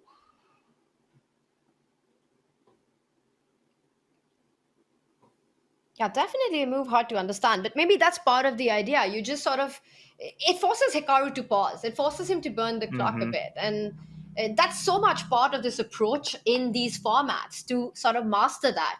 You play an unexpected move and you take your opponent away from familiar territory, because the clock is the 17th piece. It plays such an important role here. A5 played, and Hikaru returns the favor on the other side of the board. All right, game on. You take the queen side, I take the king side. But this one eventually makes your more king's sense, going to be on the king side. Yeah, your king's on the king side. Well, will be eventually. I would hope. I like that H4. He doesn't go queenside castle. That would be after A5. Yeah, that would just that would be a shocker. So after A5, you don't expect the king on the queen side. You don't want it to be in the center, not because it's not safe, but you need your rook on H8 to come into the game. He first stops any, further pawn advances with the move H6, also controlling the G5 square. Now it's time for the bishop to come out surely. At last. And perhaps that's the point, that if you take on B4, what Nepo wants is to capture with the A pawn, and then he's just saying, I didn't move my rook on A8 even once, but it's perfectly placed on A8. Bishop takes bishop, pawn takes bishop. Is that his idea? Yeah, I really like this concept. Developing a piece without moving it. Very kind of high-class idea. And this is the perfect illustration. Rooks are, I think, the best piece to try to do that with, because they control files, so it doesn't always matter where in the file they are situated. It's the one piece that beginners like to develop, and ironically, it's the one piece that you should not try to develop in the opening, maybe apart from the queen. Okay, so Hikaru now has to find a way to, keep the tension, maybe rook c1, maybe a3, encouraging the trade. Not sure. I mean, this is very high level for me. Well, then you can imagine how lost I am feeling right now. But Daniel, a3 would actually justify Jan Nepomniachtchi's move a5, because then you could trade on d2 and use that a pawn to go one step further on a4 Yep. and really get a nice structure. The knight will jump onto a5, taking control of the light squares. So suddenly a5 would seem like the most brilliant move on the planet. Rook e3. Wow. Okay. Like you said, keeping the tension without committing anything, you're okay with the trade as long as it's on your terms. You don't want to take that black bishop, opening up the a file. If black was to take, queen takes d2 is a developing move. And rook e3 is nice because you're also eyeing that rook to either transfer to the queen side or the king side, depending on the position. It's a preemptive rook lift. You know, I don't love a5 by Jan because I think now he's got to be a little careful. It's still equal, but I think... Or if he had gone bishop b4, I said Hikaru was managing his risk. I meant it. But that doesn't mean if Hikaru doesn't sense an opportunity for a risk-free advantage, he won't take it. He's going to play the position. And f6 is a sign that Jan is a little bit worried about the situation on the king side and wants to change the structure, getting more of a kind of a French structure. If Hikaru takes on f6, which is a big if, he's weak in the g6 square. So...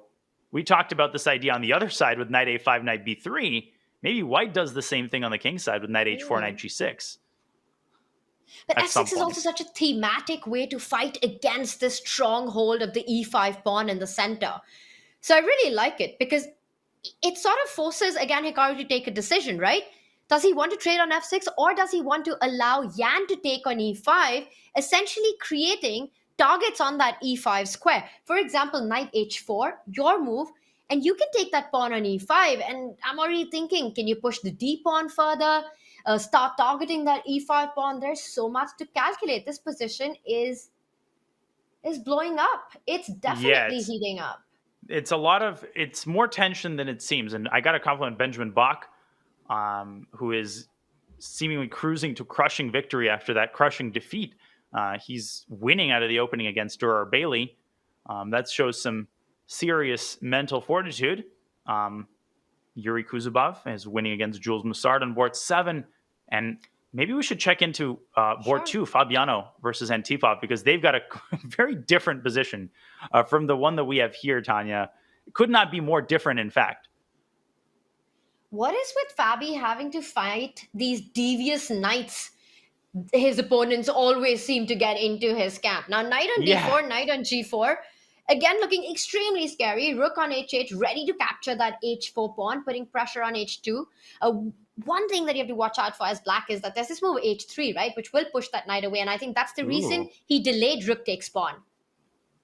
Wow, that was basically a pre-move. f5, Antipov.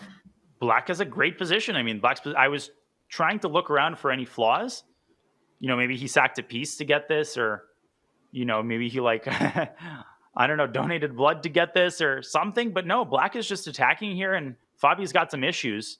The biggest one is this monster on d4. Maybe Caruana gets some queenside counterplay. Maybe he tries to get his knight around to e2 and undermine the knight on d4. Either way, he's incredibly good at not giving in, not caving under the pressure. We saw that in the last round.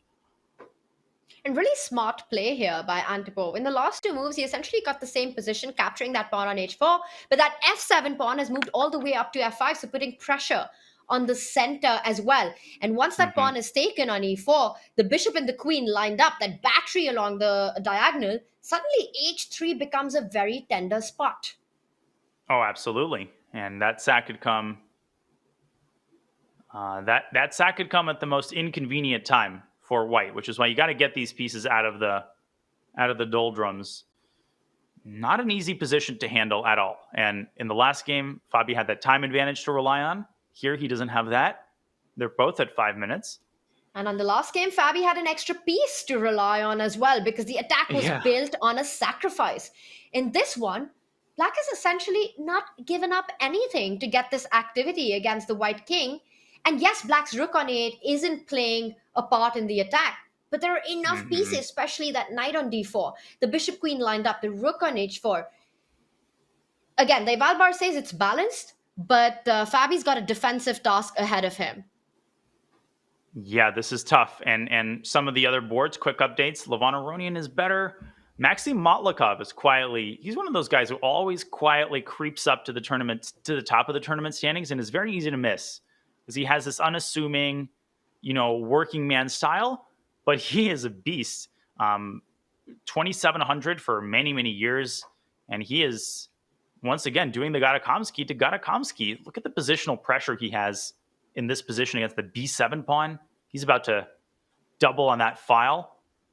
And this is looking like misery for Gata. And I'm not referring to the Stephen King novel, but to the position. And also notice how the Black Knight just has no path to activity. All of White's pawns are taking away the good squares for the Knight to jump to. White's got the free play of doubling up on the B file. You'll be forced to defend, put one of your rooks and the king to defend. And then eventually you can think about getting your king to G3 and trying to break from the other side. And that's what we often see in chess, right? You tie down your opponent's forces on one side of the board, and then you crack open on the other side. So ideas like king G3, H4, king G3, F4 is coming up next. Yeah, that's great that you pointed that out because it's one of the most commonly forgotten about concepts in chess by newer players, I think, who can panic when, the pressure on one side doesn't yield the desired results, but that just might mean you need to open up another front. Because as Nimzovich said, when you're on the attack and you have more space, your pieces can more ably switch from one side of the board to the other and kind of trampoline, especially your rooks from side to side. And I'm not referring to the Ariana Grande song. Now, Gata has to play E5 or H5 or something because he's going to sink under the weight of this pressure. He's trying, but it might be too late. Hikaru, by the way, is putting some pressure on Jan Nepomniachtchi. Should we check back into that game? What do you think? Let's do it, Daniel. I'm ready to jump into whatever catches your attention. Queen takes pawn, a mate in one threatens, so great timing. Ooh. He's got to defend that, but once you take care of that threat, it does feel like it's not going to be enough. The black rook and queen also have counterplay against the f2 pawn. Rook f7 or queen f6? How do you do it? Or rook f7. Yeah, I mean, you can give a check on b1 at any moment. I just don't think there's enough there. It's just white is symbolically better, but with the rooks off the board now, well, maybe you make a pass pawn at some point, but you can't do that as long as the queen is on f5 because black's threatening the fork. So that's why I would take with a king.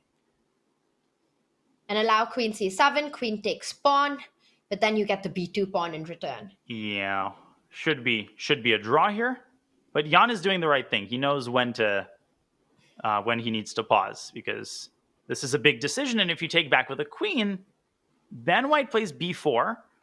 And that is the way that you lose this, right? Is you allow this pawn to get to b5 or b6. Oh, fancy little move. Very fancy. All right. And now he takes. So white can capture the a5 pawn with a check on c7. Jan would capture b2 and put pressure on two pawns in return, the d4 and the f2 pawn. Nice little intermezzo there. Queen c7 check is played. White has a perpetual in his pocket, obviously. I think we're going to see it. I think we're going to see queen either from e5 or from f4. Probably from e5 to force the king back. And if Hikaru wants, he can bail this out and move on to the next game at this very moment. And finish his food. Yes. Man, looks like Mikhail Antipov is playing with his food on board 2. Fabi's still in big trouble, and now with less time on the clock. But okay, let's wait until the move here just so we see whether this game is going to conclude. He could also try to push that b pawn further, right? With b4, b4 doesn't help. That pawn is just hanging. What am I saying? Late in the night here is my excuse right now. Queen e5 check. I don't even have that excuse. I'm still blundering. But yeah, I mean, you could play b4 and then you could give the perpetual. So Thanks, Daniel, but that was not my idea. b4, ab, a4. I mean, Hikaru is probably thinking also about, about whether his DoorDash order was to his liking or not. Okay. King f7. Slow and this is moving most perpetual. likely. Yes. Is Hikaru going to do the classic sit for another minute, Shake his a head, little look bit. disappointed. Yeah. I had this in my Alright. bag. I should have done more, but fine. You escaped with a draw. Chat. You're gonna be weird and make a draw with white against Yana punishing. You're gonna be weird. All right, chat. All right, calm down, chat. Queen D8 extra perpetual. Yeah. The more No, he this is shakes just a his head, draw. the more I feel that it's going to head towards a draw. Yes, I think we're going to see that. No, And we can there's move no- on to if something else catches your attention. Yeah. Any other Oh, board where there's I- more fire and not. I'm glad you stayed here because Hikaru Nakamura is in the mood to fight. He gives up the F2 pawn, but don't take it. Queen F8 would win the queen. We reach into the bag of tricks, and even when there are no tricks left, he pulls out a trick. And he is just going to keep this flame burning, but I don't know for how long, because Jan is not going to miss any of the obvious stuff here. And there's just too much of a gap separating this pawn from A8. And in that gap, black can always give these checks, like queen B8 check. Queen F2 sets up a threat of a perpetual. But On the maybe, spot. just maybe, Hikaru can find a good spot for his queen, and he can start making Jan scared a little bit. Or frustrated. Like, why am I not making that draw? And King G6 would have lost on the spot because Queen G3, if you trade the queens if the queens are off the board, the A pawn wins the game. And look at the way Hikaru's creating his chances. This is incredible A4. stuff. Queen on E5 controls the E1 square, so there's no perpetual with Queen H4. The A pawn stopped for now. And Queen gives a check. A5 coming in. Is he going to give the D4 pawn? Oh my gosh. Suddenly, how is this even happening? A5 played. Now queen takes D4. Maybe this draws, because this does threaten a perpetual with Queen H4 and Queen E1. Can Hikaru stop that? King H3 maybe? I wanted That's to a- say that, but it's just... Yeah, it's a typical Hikaru move, King H3. And it's a that's difficult a move brave to one. face. I think he's going to do it. Well, he's given up a pawn, right? So he's definitely in the mood for a fight here. A6 is an immediate draw with Queen H4, Queen E1. King H3 looks like the only way to stop the perpetual. He could come back with the Queen to G3, but then you're abandoning. He finds another way. He blocks the path on the 4th rank. F4 stop, Queen E5 a big threat. A6 a big threat. Queen F2 could be played right now, again with the idea, but then you go Queen E5 and A6. Yeah, this is the problem. When you have a far advanced passer, you're fighting a second enemy, which is the potential for a queen trade. And suddenly, Jan has some concrete threats that he's facing, but he's dealing with all of them well so far. Queen A4. Still I would drawn. love to see the players on camera right now and how are they feeling. What's the time situation? Under a minute for Hikaru. Jan Abanashi with a 2-minute time advantage. He really needs that to defend this position right now. Queen A4 for now ties down the white queen to defend that F4 pawn and not allowing A6. So that's a nice defensive square for Jan's queen on A4. Are you sure that Jan's going to go King F6? Okay, yeah, he is. Because King G6 would be an ironic twist of events. Okay, Queen E5. Is that repetition? Okay, Queen C7 is repetition, and we're going to get a draw. Unless, last chance for Jan to get off the bus here. Ooh, is he going to do it? Daniel, I think he might do it. I mean, at this He's point, thinking. the thing is, King G6 white can still go Queen E5. But with And 36 Queen seconds, maybe he gets takes tempted. You're also kind of drawing on your terms in that line, and he doesn't. He says Queen He E5, doesn't. sure, you gets the perpetual, but then you're the one who's taking that perpetual. Queen E5, Queen takes pawn, Queen F5, Queen C8 is the draw here, and we're going to see that being played out. And Fabi is, as usual, turned his game around. Okay, finally, we're going to get a resolution here. This one's a draw. I think we got to go to the Fabi game, because this one's this one's lifeless. And Matlakov has beaten Gadakomsky as expected in that lovely positional display. Fabiano is, when you look at this position, you would never guess that it came from the position we last saw.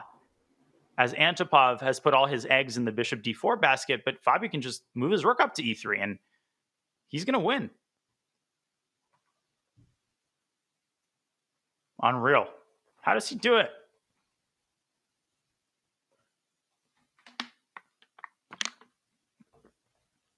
Okay. Bishop f2. So impressive. Wow. Rook h4. Rook takes e6. And Fabi's bishop on g2 has been essentially the hero, stopping all play on the h-file. Mikhail Antipov, the wheels came off there unexpectedly.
Last moments of Lazovic versus Grishuk. And it is a queen endgame that looks hopeless for Denis Lazovic. With just seconds on the clock, he tries to get his own pawn in motion. I think it's too late, or is it? We need two. King c1, only move. Still in the game. Denis Lazovic holding on for dear life here. But he's activating his a-pawn. Grishuk moving up his h-pawn. Another pawn race. Queen c6 check. Brutal move. Eliminates a6. Grishuk lives in time pressure. Lazovic switches over to the h-pawn, attacking it. Grishuk with 2 seconds on the clock. Got to make a move. Is it g6? Got to move. And we're going to get a bunch of moves here. Looks like Lazovic now back in control of this game. King to d2 maybe, stand behind the pawn. This time scramble has had so many twists and turns, and it seems to have ended peacefully. Grishuk missed a big chance there. He was completely winning a little bit earlier, but great defensive skill by Lazovic as both players now move to 4 out of 6. Okay, still have some games going. We have a rook endgame here. And it's a 2-on-1 between Murali and Vokidov. Rook to c7. White is trying to squeeze h6 through, but he's never going to succeed because of rook a5 check at the right moment. Just tossing the king around. This is pretty much an automatic draw unless black does something really dramatic. You can even take the rook and go g6, I think? Maybe. But he doesn't want to risk it. Now g6 check for sure is the drawing formula, and king g7 is a well-known technique. And even with 2 or even 3 pawns, as long as they're g pawns, it is a dead draw. Okay, let's see. Do we have any other interesting results? Benjamin Bach, he rebounded with a win. Levon Aronian won a big game as well. We know that Fabi won and Maxim Matlikov won on board 3. So we're going to get a relatively big group of leaders, given that it's the 6th round. Arwana Nepo Nakamura and Maxim Matlikov, the dark horse, on 5 out of 6, and then a massive group on 4.5 out of 6. And even the people with 4 out of 6, if they win the next game, are very much in Division 1 contention. That's the beauty of a 9-round event. You never know who is going to emerge on top of the final spurt. And one last game here to finish watching. It's not one of the top-rated games, but still 2 players who are on a plus score. Prohashka from Hungary and Pichot, who lives in Spain. Looks like black is trying to squeeze a win out here, but no, this is impossible. This is just a dead draw. And one more game, actually. It's a little bit more interesting, a little bit lower down. Looks like Mitrava is going to take this one against Dmitry Polars. It's just a mate after knight f6, apparently. Oops, queen c5. And looks like White's got this in the bag. Tanya, I think you're back. We've survived, Ta- but Black hasn't. Black hasn't, and I see I missed a lot of finishes in those games. Daniel, wow, this one, yeah, this one. Oh. Yeah, looks like Tanya with some issues, which we will resolve in due course. But in the meantime, I think we have the next round underway. As the leaders face off, we have a big group here with 5 out of 6 and a classic Nepo versus Fabiano. Where did we see that one before? Well, you don't have to think too far back. Last round of the candidates, it was a heartbreaker in the end for Fabiano Caruana, a game that obviously he wishes not to remember. This time, it is Jan who has the white pieces, so the colors are reversed, and it's a Nimzo Indian. Very, very topical line. It looks crazy, but the reality is that both of these players would have studied this line extensively. Knight F3, yeah, this is really old school theory, actually. This line has been around for well over a decade. Queen H4, all of this is familiar. And if I remember correctly, it leads in most cases to a draw with some sort of repetition, but I'm not going to pretend to remember anything about the specific details. Yeah, you obviously cannot go into this line if you haven't studied it with an engine. G5, try finding that one on your own. And there's definitely a draw at the end of this. So I'm not going to pretend I know what's going on, but I do know the evaluation, and that's all that we really care about, right?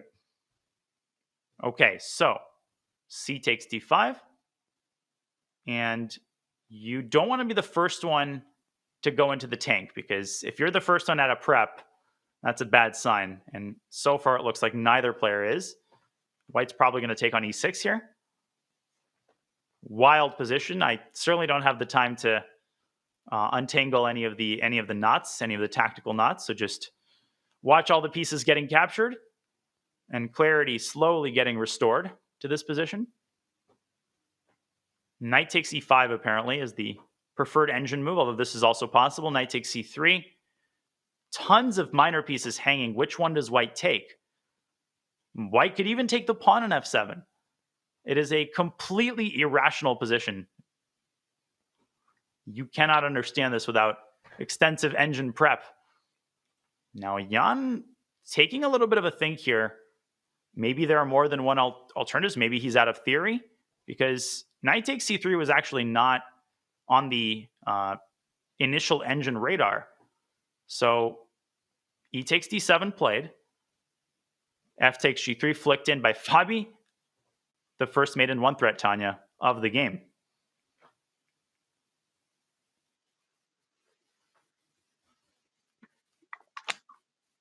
I'm missing out on all the fun and then joining in when things are already crazy. A checkmate in one and had to be defended. The pawn on D7 has been picked up. You've got to pick up that knight on C3 now. And I'm trying to get my head around this position, because Black's king, the G pawn, is off the board. It's out in the open. That's a bear king. But does White have enough time to actually build an attack against him? The E5 pawn will be hanging once the bishop falls back. He doesn't even do that. Rook C8 lining up against C3. That's 2 pawns under fire. Rook takes C3, a big threat. Queen takes E5, a threat. Yeah, this is modern chess in a nutshell. And, these kinds of games, if this was a classical game, we would be spending, Peter Lecco would be going off and remembering, the first time he analyzed this in 1996, and we'd be showing all the lines. But right now, with the game is moving so fast, the important takeaway is that this is all known, at least to Fabiano. And I think the reason he's okay is because he's got these compensatory factors. The bishop pair, he's got the pressure on the C3 pawn. He's actually threatening to take it with the bishop. And because of that, Jan has to bail out. He does try that. We're trying to trade the bishops. And you say that Fabi's in familiar territory. Is it Fabi's clock situation that gives that away? Yeah, Fabi's not the sort of... If Jan, was blitzing this out, I don't know. Maybe you'd admit the possibility that he's just very confident. Fabi likes to be prepared, and if he's not, he takes his time. Mm. And look at the bailouts. Bishops are capturing everything. And We'll I'm take on jealous of the bishops. I want to be that bishop right now. I'm hungry. Wait, I which am going bishop? to be that bishop. Which bishop? After Because the I like both of commentary. them on the board. Well, right now I like black's bishop. Queen takes g3 there was threatened. And as I said, magically all the pieces have disappeared. It's just, well, it's not a dead draw, but it's getting there. And I think they'll find a way to trade the queens here. It would suit both of them. Well, as long as queens are on the board, white's got something to play for, right? Because the black king is just slightly more weak than the white king. Yes, you've got very few pieces left, and it looks like one of the heavy pieces will be off very soon on the b file. This is most likely headed to a draw. Really nice trades there. And I agree with you. It looks like Fabi knew exactly what he was doing, and Ooh. Jan was up to the task of finding it on the board. So king to g7. Behind the scenes tactical action here. Rook takes b7 is threatened, and why was it not possible here? I don't even have to show it, just because there was a queen c8 check, counter trick, and then the queen picks up the rook. Now Jan moves yeah, that's it. The rooks are off. One Queen pair of E4. heavy pieces had to disappear before we knew what the result was going to be. Here comes the other one, and now it's time for the repetition, which is about to happen. They're going to find they're going to start going like bishop f3, bishop b6. Now Jan is going to pretend that he's building up the attack on the king side, and now they agree to a draw. Really nicely handled and done by both players. And in a way, Fabi was also testing Jan, but Jan was up for it. On the board, I think he just found all the accurate moves, never really in trouble there. Lots of tactics, handled to perfection. Where do you want to go to next? Well, let's go to the second board. I see Hikaru Nakamura. I click. He's got black against Matlakov, who's got a double white after beating Kamsky. I think that's a good pairing for Matlakov. I mean, he's got white. He's so solid. And they've got an endgame. So imagine showing that Fabi game to Capablanca or Steinitz or someone in the pre-computer era. Forget the commentary, they'd be sitting there for the next 3 weeks trying to analyze move 7. It's amazing how times have changed. Now we see these games, they're fun, but we know that this stuff happens. We just accept it. We're never going to understand any of those moves. At least I won't. And a lot of times the players have already understood it in their preparation. So it's a very, very different era for chess with the computers. And what about this position? Now, this is a completely different story altogether. It's all about maneuvering. It's a queenless middle game. Still a lot of action on the board. The white rook can come to c1, but symmetrical pawn structure, it just feels as if black has got no problems at all here. Where does white even start targeting? Well, white has to play on the queen side, right? He's got this x-ray, and we have to go to the Aragaisi-Aronian game in just a moment here, but just to complete the thought, rook c1, this bishop could also try to get to b6, so it's a double-sided kind of situation for Hikaru. He's got a lot of space, but he's got a lot of weaknesses to manage. Great move by Matlakov, and if Hikaru sticks the knight on d4, it's not stable because of knight d3 takes e5, undermine tactic, and Hikaru's position is just a little bit shaky. He's got more problems to solve, I think, than Matlakov does. And speaking of problems to solve, if I may take us to this third board game. Big problem to solve right now. And maybe insurmountable problems because the tactics here are pretty incredible. I just got to show how this was reached because the last move, queen h5, what was the context? This was a Catalan type opening that started pretty normal. Aronian gives up the bishop pair. Not great, but still holdable. And then suddenly bishop g5, f6. We know what Feingold says. Bad sign. And then queen h5. Bolt from the blue. Brilliancy now he can't take on the bishop. Boom. Checkmate. That's what happens when you don't develop your queenside, Tanya. And that's not the only tactic, but I'll let that sink in for a second. It's a beautiful one. And I think the other tactics that you're pointing out exist towards the d5 pawn. If you make a move like bishop to f5, for example, while g6 was played, and you think you've got everything under control on the back rank, you've got to watch out for bishop takes pawn. Bishop d5 is also hanging.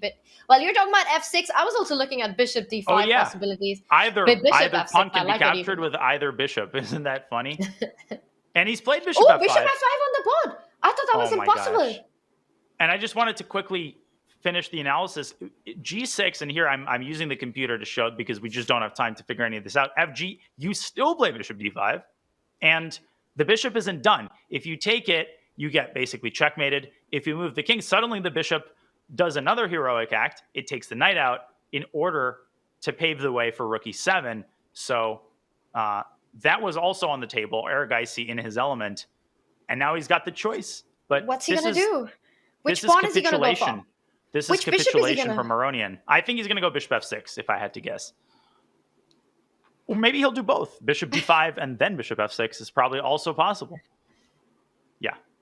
Bishop takes pawn on the board. He goes for the one next to the king. You pick up that bishop. You lose the bishop on f5. The pawn structure is in shambles. Black's Bishop position d8. isn't. Bishop takes d8 resigns. I mean, this is Bishop just... takes queen, and bishop takes queen, and that would be game over. Yeah, and it already is game over. It's up in exchange. He can even take d5 if he wants. I completely missed that black queen on b6 was hanging. So why is he giving up the queen? And then you realize that is the black queen on b6 as well under fire? Oh, cool sacrifice. I think I'll take that. Wait, whoop, not a sacrifice. That was a blunder. And is he going to pick up the d5 pawn as well? Not one of Aronian's finest games this tournament. He was doing great. He's thinking about it. Bishop d5, king h8, and there's this nifty move. Queen back to e2.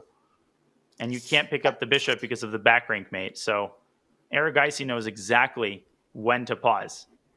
He's not going to rush it. And then you have to calculate these lines with knight takes pawn, perhaps attacking the queen. He's looking for a way to just keep things solid, and he does fall back with that queen to g4. Mm-hmm. If knight takes pawn, the rook can slide over to the center of the board, rook d1, and then eventually pick up the d5 pawn. Looks a lot cleaner. Levon might resign here. I mean, by here, I mean in the next, the vicinity of the next few moves. Plus or minus in 30 moves or so. That's a safe hedging right back there. Up your predictions as a commentator. Levon will probably lose this game, but, really living he might life also on the win or edge draw there, Daniel. It's a 4-result game. All right, h4. So the h-pawn joins the attack. h5 was in the air. Now f7 defended. Queen takes d4. Levon's still fighting because white has to take care of these pawns falling down. Queen takes pawn is coming up. It is go rook b1 and rook takes pawn. Just keep the attack going. Let me just take a moment and ask you, can you believe Erigaisi is number 4 in the world, 2778 FIDE? Just incredible. Isn't that amazing? I mean, it still doesn't exactly, you just don't put him on par with... Yeah, and he's ahead of Nepo. He's higher rated than Nepo. He's higher rated than Gukesh. And also what's been astounding has been his whole journey to getting there. Playing in open events, winning them. He's spoken about how he struggled with invitations. And then he says, he can either just sit back and cry about it or chart his own path. And that's exactly what he did. And right now he's on world number 4. India number 1 the India number 1 ranking. That keeps changing every single week. But pretty cool stuff by Arjun. Yeah, I gotta say, if you want to watch someone who's 2750 plus, but has a style and it's not, lamos, just kidding. It's a tactical style. Watch Arjun Erigaisi, because this guy, he won a game in 14 moves against a 2480 in a tournament in Europe a few months ago. The way he wins, he plays the French. He plays super explosive chess and maintains the highest level. And he's done it for a long time. He was 2,500 and did it, and people were like, well, he has to change his style. He didn't change his style at all. The way he just beat Aronian is the way that he wins most of his games, just plowing through his opponent's opposition. This one, he's just outplayed, right? Rook e3, he's forcing queen takes pawn, and then the ending, thank you very much. You trade, you go rook takes pawn, and that's game over. Welcome to the meat grinder. Yeah, this is not defensible. I don't know what word I wanted to use. Bad. This is bad. It's been bad for a while. Levon keeps fighting. D-pawn, relying on the D-pawn to create some play, but hard to imagine. You're pointing out a move that immediately wins that D5 pawn. I like it. Rook e5. You're attacking the knight. You can't maybe pick it up immediately. I was looking at ideas of doubling down on it, but maybe it's not that easy to win that D5 pawn. Well, Arjun, he's a very pleasant choice. You can also trade rooks, by the way. Rook e to b3, and then rook b8. He goes rook e5. You Not. can't go. Where do you go with your knight? Not too many squares, not too many happy squares. You go to Resign Town, unfortunately. All right. Levon's still fighting. Can he just pick up the a7? The only thing that Levon's counting on is rook takes pawn and then just dash. Just close your eyes and dash down the board with the d pawn. d4. Yeah, but you might not get very far, unfortunately, if White's bishop has anything to say about it. But then you have to start now because rook takes pawn. You perhaps can get that pawn rolling up all the way to d3 at least. Mm-hmm. That's true. So maybe Arjun, I like your idea. Just play prophylactic here. You're up material. The a pawn isn't going anywhere. Bring your bishop back to f1 and post it on d3. Just do not allow that pawn to move forward. Classic Arjun finds a tactical solution. Look up again. What? And again, it's a blunder. I make a mouse slip, and again, it's a blunder. Again, Arjun finds a tactical solution. He's inviting knight takes h4. He wants to double, and here you have two wins, Tanya. Rook f7 is the obvious one, but the more beautiful one is bishop takes d5. I mean, this is just... I did not think this game might end in checkmate, but this is just an awesome pattern. That's amazing. g4, just finishing things on the spot. He doesn't want the game to continue. He's forcing the defender away, the knight that's a key defender to the e7 square. And it doesn't matter where the knight goes. The rook is coming on to e7. Well, not right now. The b7 rook was attacked. If you go d4 at the moment, how does he finish things off then? d4, do you go in with bishop d5? Yeah, or you can go rook e7, rook d7, and I think you're in time to get behind the pawn. Yeah. I'm impressed Aronian has kept this going for as long as he has, but this is way too lost. Yeah, rook e7 played. He's going to do it. Rook d7 next. And that's when Aronian, I think, is going to resign. As I said, he will resign now, broadly construed, to mean today, this round. I think it was around move 29 from when you admitted. So within move 30, you had it, you called it. Right, plus or minus, right? Rook d7, but really nice way to defend. Very precise, actually. One of the big things in chess and one of the tough things in chess is to win a winning position. But g4, rook takes pawn, and rook e7 just shows the energetic way in which Arjun always approaches a position, whether he's on the offense or the defense. There's been some twists and turns also in Matlakov versus Hikaru. It's been an endgame that developed slowly at first, but has had some transformations since. So okay, Aronian, all jokes aside, I mean, maybe he'll try bishop e8 or something to prevent rook d7, and then Arjun will move his bishop up to d5, or he'll resign.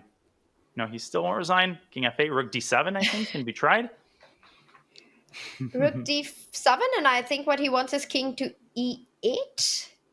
Because if you trade, you just are going to end up losing that d4 pawn. a4. Knight c3, a4, knight c3. One last try. Is that bishop c6 here? Still, I go knight c3. And a4. And Arjun is not going to take that pawn and blunder a fork. He can take the knight. Ooh. Yeah, that looks clean. And then just push the b pawn up the board. And the bishop at g2 gets the job done. I think this might be the most winning position of all time. Pre-move b7.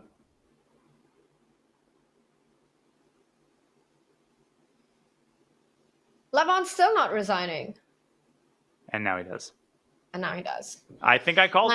sorry about that. I think I called it. It was move... move 34, just as I said. And now we go back to our top game where Matlakov is suddenly once again under pressure. But is anyone surprised? Hikaru just manages to do that every single time, right? Whether he's white, he's playing with the white pieces, he's playing with the black pieces, whether he's gotten surprised out of the opening or not. And look at that. Now the knight jumps in, eyeing the bishop on f3 and the pawn on h3. The rook on b2 is doing a fab job. The rook on d8 attacking the d3 pawn. You've got to step back with the bishop to g2 to keep everything defended. Yep, and you got to do it fast. He's burning the precious seconds here on only moves. Bishop g2, you have to. You're forked. Yeah, what is he thinking about? I'm trying to understand. Okay, now you're forked in the other sense. Knight takes... Wait, h3 was saying bishop b2 is a panic reaction. And look look at Hikaru. He continues putting the pressure. That rook is doubling up on the second rank. It's penetrating. Once that lands there, rook e1 is going to be the only way to keep things defended, and that's a sad way to do it. Knight takes pawn always in the air. Does he go in with rook c2? Why not? Where's the clincher? What's the winning idea? How do you involve the knight?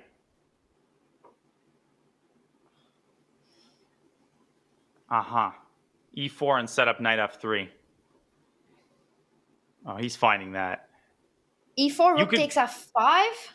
And then e takes d3, just clearing the Bishop takes pawn and rook h2. Yeah, oh my and the goodness. knight takes h3. All the pieces coordinate perfectly. That's brutal. You're just checkmating white in that line. You can play knight f3 straight all the away. way through. You can go here straight away, but this is not the fastest win. E4 is the fastest win. And knight f3, you're aiming at giving a check on f2. I think this is the more human approach, and he's going to pick up the g3 pawn. He's going to pick up the h3 pawn.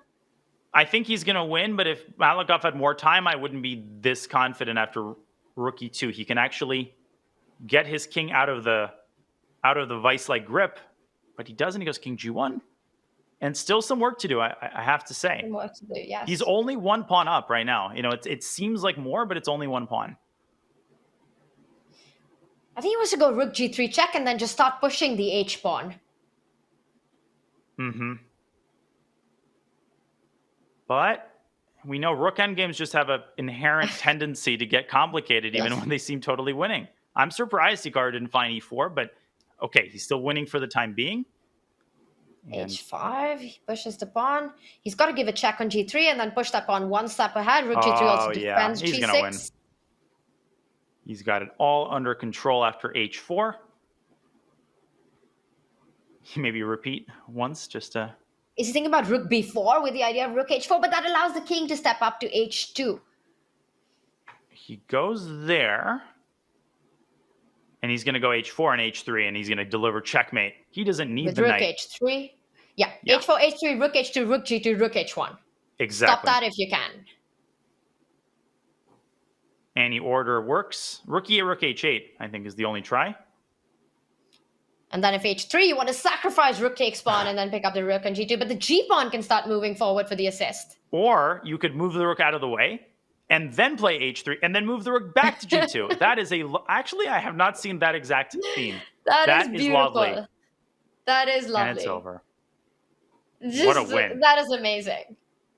Hikaru making it look easy against the very best in the world. Wow. What a game, and it's not the only game. There are other games remaining, including a big one on top here, Musard versus Morali. Where Jules has an extra knight, but oh my goodness, look at those black pawns. I would want to be black definitely in this position, but this should be holding. White's got the knight close enough to those two pawns to keep things protected. Knight h2, come back knight f1, sacrifice the knight for the two pawns. Yeah, just don't take h3, take g3, and don't pre-move. Take all the pawns. It's a draw. And Hikaru Nakamura is in clear first with 6 out of 7. He's been the most stable player. He has been so brutal in the endgame, especially, Tanya, with so many clinical conversions, including victory with black against Motlakov. No easy task. 7 rounds undefeated so far, 6 out of 7, a pole position. This is the initial stage of division placement, but Hikaru Nakamura making a statement early on in the CrunchLabs Masters, loving his play so far, Daniel. Oh yeah, this goes beyond just, getting into the division. For the top guys, they don't take it for granted, but they want that pole position, as you said. They want that statement tournament, and it's a matter of pride. You want to be number one. You want to win the tournament. Also for the sake of winning the tournament. What a profound statement by the commentator. You're absolutely right. He wants to assert his domination early on. And what about this one? So at first it looks like black's king. Is it safe enough? But I think the answer is yes. And the black pawn, that might be dangerous enough to get the dub in right now. But white's knight has something to say about that. White's knight has something to say about that, and so does What white's are you clock. saying? I'm trying to understand the language the knight is speaking in, but I can't anymore because there is no check on F8. What happened? I lose the game-o, and the knight remains on e6 and watches the clock dwindle to 0. But Fedoseev, big win. Big win for Big Fish. And he's on 5 out of 7, joining about 100 others. Wow. And look at our leaderboard. That's a big pond of big players with Hikaru, Caruana, Yana Pomnishi at the top of the leaderboard. It felt like such a long tournament. There's 2 rounds left. So the guys on 5 out of 7, Tanya, if they want to bid at Division 1, they need at least 1.5 with good tie breaks and 2 out of 2 essentially for a guarantee. But it's going to be an absolute logjam. Hikaru might be the only one breathing easy in this short break. Everybody else, they've got to bust themselves working hard in the last 2 rounds to make sure they don't choke. We've got 2 crazy rounds coming up. So much on the line, so much at stake for these players. It's all about fighting for that top division spot. And it is going to come down to these final 2 rounds. Which player gets to fight for which division? The action is heating up in the CrunchLabs Masters. Loving the day so far. You can't miss the remaining 2 rounds. Daniel and I will be back in just a few. Do not go anywhere.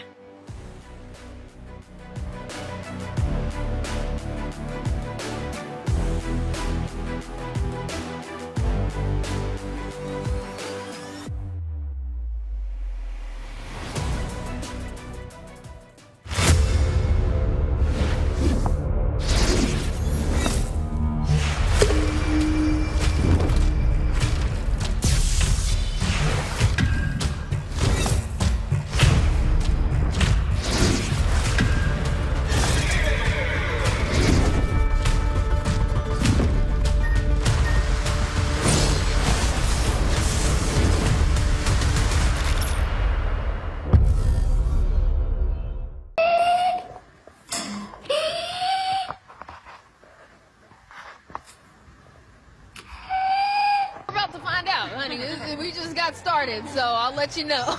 And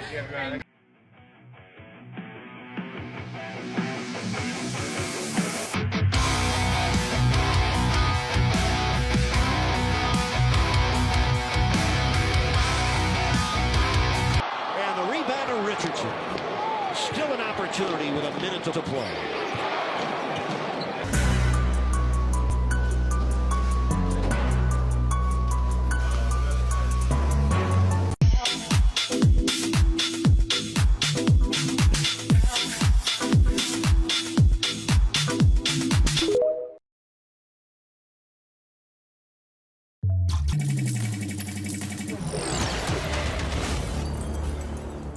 Hundreds of thousands of kids have used the CrunchLabs Build Box to learn how to create and build stuff while having a ton of fun at the same time. But what about something for teenagers and adults, where they can learn all the tools and tricks I use to create the builds on my channel? Well, I'm happy to say, starting today, that exists now.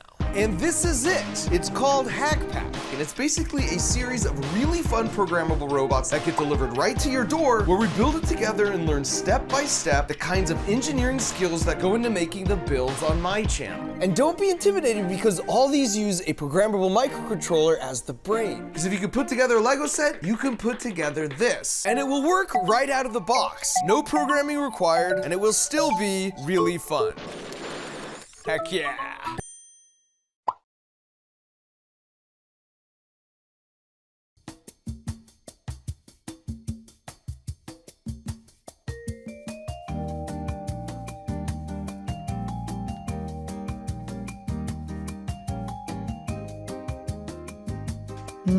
My king is a little open, and I need to develop my pieces.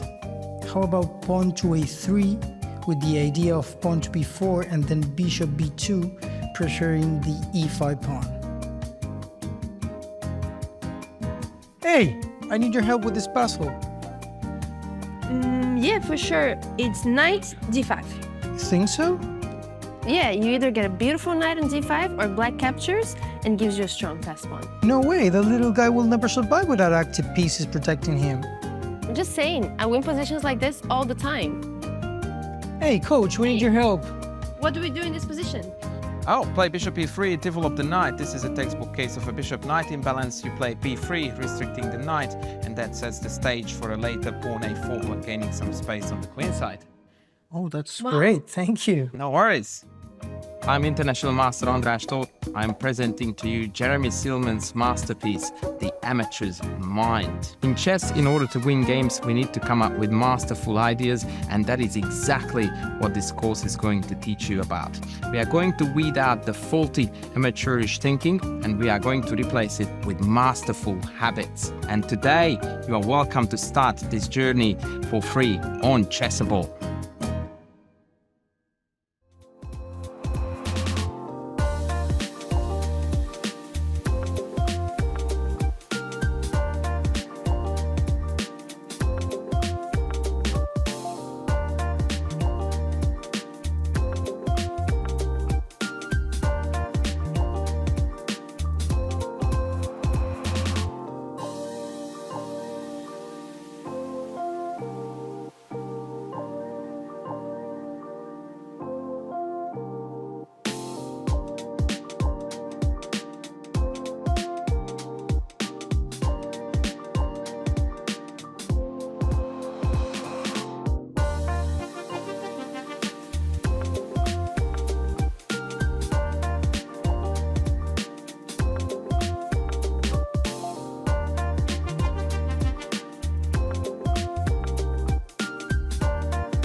And we're back. It's the penultimate round of the CrunchLabs Masters. This is the Swiss Plains. It all comes down to this final 2 rounds, Daniel, to decide which player fights for which division tomorrow. A lot on the line, but I think Hikaru Nakamura has definitely been the star of the day so far.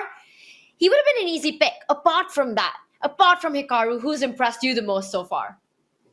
Well, Jan Nepomniachtchi is someone I pointed to after the first break. He hasn't trailed off. He's made some draws. And speaking of making some draws, I think we need to watch this game unfold between Hikaru and Fabiano, which is proceeding along very unpredictable lines. Oh. And Fabi has been good too. He's saved a couple of very difficult positions, including this one. Very tough to hold. And there we have it, the dreaded Berlin draw on the board. A repetition, but understandable for both players playing this to be happy. Given the tournament situation, going into the last round, playing against each other, understandable from their perspective. I know the fans hate it, commentators hate it, but it happens. Yeah, and I think, this far into the CCT, I'm going to take this away from us so we don't have to stare at this position any longer. This Thank is you. more to our liking. We've gotten used to it. I think it's normal for a couple of the top games to go in that direction toward the end of the tournament. We have plenty of other games to focus on, and these other players can't really afford that. I mean, Fabi feels like he has good tie breaks. I think he feels confident that he's not going to lose the last round. Someone like Nepo, clearly not adhering to that strategy. He feels like he's the favorite against Svein, and he is. And he's playing a sharp Sicilian Neidorf. And all the sharpness has been taken away from the camera and put onto the board. Just how we like it. And what is this position, this last move? Asking some questions in the center, which are just ignored by Jan Nepomniachtchi, just the way his camera is ignoring him right now. B5 played. Now, that's usually a move when you want to place your light squared bishop on b7. And then you realize that that bishop is on e6. It makes me think if I was to go f5, is Jan? He's not gonna come back with that bishop to c8. It's too slow. I think he's setting up ideas like, what else? What else does he want? Because bishop takes b3, it's super committal. And there are so many tactics, Daniel. f5, bishop takes knight, pawn takes bishop, b4, knight moves, knight takes pawn, queen d5, bishop h4, check. That's just madness on the board. Yeah, but that must be what he wants. That must be what he wants, because otherwise, Yeah, his whole strategy has made no sense. Oftentimes, e takes f4 is kind of considered automatic, but it's not. This is not a completely non-standard idea. This is clearly what Svein is calculating. I'll put this on the board, the line that you just illustrated, because it actually might appear on the board. F5, it's got to be bishop takes b3 that he's putting all of his eggs in this basket. B4, knight d5, knight takes e4, threatening a very nasty check on h4, which probably would deter me from playing f5. But the line goes on. White can eliminate the bishop. It's replaced by a queen. Again, this threat is now even more nasty. Now it's basically checkmate. And here White would have to find a move. So maybe something like h4. But is this really satisfying? Maybe the answer is yes, because White's now threatening a bunch of stuff on the light squares. You don't get two bishops versus two knights all that often. So these positions with such a big imbalance, Tanya, how on earth do you evaluate this? Like, how do you understand who you'd rather be? Svein taking a long time, and you can totally understand why. And you need to evaluate that position from this point, which is super hard to do, where you've pushed all your pawns, your pieces are not developed. And I wonder if he's thinking of an alternative approach, which is instead of kicking the bishop out first, you start by kicking that knight out on f6. So you could make a move like g5, not giving black the time to capture on b3, force the knight to move away. And I don't see too many squares. I think you have to fall back to d7 because knight g8, f5, bishop c8 is like you're stepping up for the next game. G5, knight d7, and then go f5. And that idea, you're 100% right, Tanya, is predicated on a motif that I did not, that I ignored in the other line. And let's pull up an analysis board again, because this is important for our understanding of the position. If he plays g5, this is the process he would have gone through. Knight d7, f5. So now it's different. He just took on e5, missing a golden opportunity. This was really good, because after all of the trades, and we're going to get to the live board in just a millisecond, queen takes d6. And the problem is White is now suddenly threatening these A-file tactics, so Black can't diffuse the tension, just because even here, White can take on b5 and essentially win the game. So there was a lot to process there. Instead, Svein, he takes on e5. That is, well, Jan actually had a chance here, apparently. Well, knight takes g4 was a move, according to the computer. No comment. He took back instantly. And now he's deciding how to capture the queen. Now Svein should be better again, I think. But who knows? Wow. So the queens are off the board. Black still feels like a little behind development. The white knight can jump to c5. Try to get that bishop pair as quickly as possible. Yeah. B4 is still an idea that you need to watch out for, with the e4 pawn being tender. Do you have time for knight c5, or would you rather develop that bishop on f1 and get your pieces out into play as quickly as possible? Well, a big positional issue is that he does do just that, bishop to g2.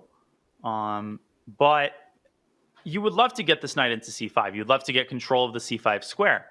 And maybe Jan, he goes knight b to d7, bishop b6. You can clearly see a reality where White starts to pay the price for his very sort of loose play on the king side. There's a lot of weaknesses waiting to be exploited. But on the other hand, maybe Svein tries to put a knight on d5. So it's a hard position to get a grasp of. It feels to me like Jan is playing very confidently, though. Well, it doesn't feel to me. He is playing very confidently. And he's playing really fast as well. Yeah, that's not up for debate. He's up by almost 3 minutes on the clock, and that's a good sign in these kind of positions, because you will have to play some accurate defensive moves later on.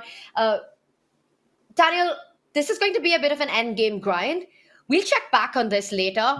Is there another game that's perhaps more exciting in terms of fireworks and middle game? Because I'd love to see some of that after the Berlin draw and then this position. Well, we have to go a little bit down, because Fedosey Veragaisi on board 3 is, I mean, it's not a boring endgame. Okay, it's kind of a boring endgame. So when that one heats up, which it might, because it's not like a dead draw, we'll get you to that one. Board 5, Kramnik versus Murali, is wild. I mean, this is just crazy. So that's an extra exchange for black, but oh my Yeah. goodness, you've But that's a given white up a bishop on dark square G7. bishop. Yeah, Just to let people know, let that is that not sink a in. dark squared bishop on G7. That is a white bishop sitting there, just chilling And the b5 pawn is hanging as well. A with a bishop fork. takes pawn. Queen d5, I think, could be the trick that black has up his sleeve right now. Can I just show you this line? Yes, please. That, yes, I totally found on my own in these 3 seconds. So bishop takes b5 is very likely. And queen d5, great call, hitting the knight. Now I can slide my bishop away to h6, threatening mate. Black blocks it with f6. Bishop c4 is not good because of rook takes c4. So white has queen to e2, defending the knight, reinforcing the attack on the other knight. Bishop g4, bishop takes e8, rook takes c8. Now the captures begin. Queen a6, bishop f3, and black is better because of the superior bishop, and material is equal, but white's king is kind of caught in this bind, and even when the queens come off, you're going to be facing the long-term prospect of an attack. So I'm Daniel, surprised they I haven't wanted to- calculated this yet. I mean, what's taking them so long? You know, you quite changed the trivial. position. But I was about to say, the end of the line that you had with black's queen on d5 and the bishop on f3, if you compare it to the current position, it's like white and black, they've switched up the colors. Because right Yeah. now, it's the white queen and the bishop that's got this battery on the long diagonal. And then you're just passing the ball for free to black to get the attack on the light square. So I don't believe that line will happen. But bishop takes pawn just feels like a move that needs to be calculated right now, which is why I think white Whoa. Kramnik right now is taking his time. He takes another decision, a Whoa. big one, setting up some massive tactics. That King was takes bishop is out of the question. That was Yeah. unexpected. That was not on my radar at all. I mean, I just kind of didn't consider it possible to separate the queen and the bishop, but they're not really separated. And this is a good way to infuse some tension into the position. Hey, how do you choose a move for black here? I mean, what are your priorities here with black? Like, do you play f6 and try to cut off the bishop? Do you play e5? That's a scary move to play. I have no clue. I don't envy black here, even if he's winning, which he is. I don't believe there's a non-scary move to play in this kind of a position where everything's hanging. The house is under fire right now. White's got this really strong bishop on g7, which you want to pick up, but you can't because of the discover check with the queen on b2. Bishop takes pawn is still in the air. Knight takes bishop is in the air as well, further taking away the defenses of the black king. I completely understand when you say that regardless of what the evaluation bar says, you really don't want to be black in this position to have to make these key decisions right now. What is your next move? In a bullet game, I would play bishop d7. And it's my first instinct, curl up into a ball Bishop and, h6. you know, shirk all responsibilities, which is the way I like to live as an adult. But bishop to e4 apparently is the best move. So a good question to ask in a chaotic position is what is your opponent's next move? Like, if it was white to move, what would they do? And the answer is actually probably not bishop takes b5, because that was available in the previous move, right? It's probably, as you said, knight takes f5, which is very destructive. You do not want to give this bishop away. And guess what? Goes back. I'm not alone here. Wait, can you go bishop h6 and then try to threaten an idea with a knight jump? And I just want to get my queen on g7. That's what I want. But black can send one of these foot soldiers up, intercept the and then diagonal. take on b5. But now it's a big goes for- idea at the right moment to play bishop h6, because that knight can also slide into d6 if the e-pawn moves up. So, man, this is anybody's game right now. And black's By the knight way- on a6, it's such a problem piece. You really want that knight to be closer to the king. Nepo's in trouble, by the way, but we don't have to Ooh. jump around too much. We can enjoy this one. Wow. I'm going to let you take the call. Daniel, if you think that position is hot, happy to go there. But this one, definitely a lot of pressure right now on Murali. He has to answer some questions. If he does that successfully, he could be in driver's seat. But some threats here. Bishop h6 Yeah, in let's the wait air, until that his knight next on move. a6 hanging. This is too fun of a position, and I mean, Nepo's game is going to go on for a while. He's worse it's a kind of- solidly in the end game. And the next move could very well be decisive because it's so easy for black to go wrong here. Mm-hmm. Absolutely. I mean, one blunder, push the wrong pawn at the wrong moment, and you're busted. But Morali is a very accurate player. He defeated Magnus Yes. with black in Qatar in a classical game. He's kind of consistently underestimated, but he's very dangerous. Queen He's b6 taking maybe. his time. f6. All right, so he's threatening the bishop on g7. Bishop to h6 is the first move that comes to mind. Are there And other the last one that tactical... comes to mind. Yeah, you don't really believe in moves like bishop takes pawn. Well, he does it. Queen b6 now you're pointing out. It defends that a6 knight. Also, the e-pawn can start pushing up the board. Uh-oh. But I like this. I like what Murli's done because you really want that knight closer to the center of the board, and it's given a question mark. But I think a very human move here.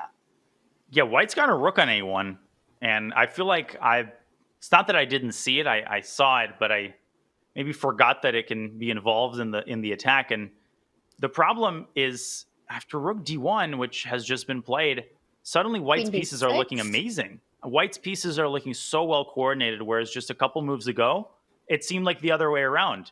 You know, like all of the pieces were loose. We saw that line where the queen forked all the minor pieces, but now bishop c4, white can send the h-pawn up the board, a4 can secure the other knight, and feels like this game might be turning around.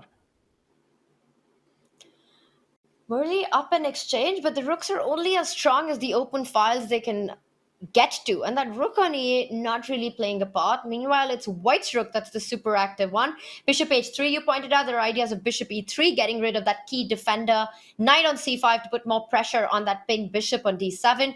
Bishop c4 check, always to watch out for. If for black, it's just all about defending this position despite having the material advantage. Yeah, this one is trouble for Morali. We'll come back to it in a second, but let's swing back for just a moment to board 2, which is potentially a division deciding game, because if Nepo loses, he falls to 5.5 out of 8. That puts him in contention with a win of first division, but it'll be a long shot. He needs to hold this end game, and it's looking like a grim, like a non-possibility. Look at Svein's bishop. Look at his pawn on d6. How did this happen to Nepo's position?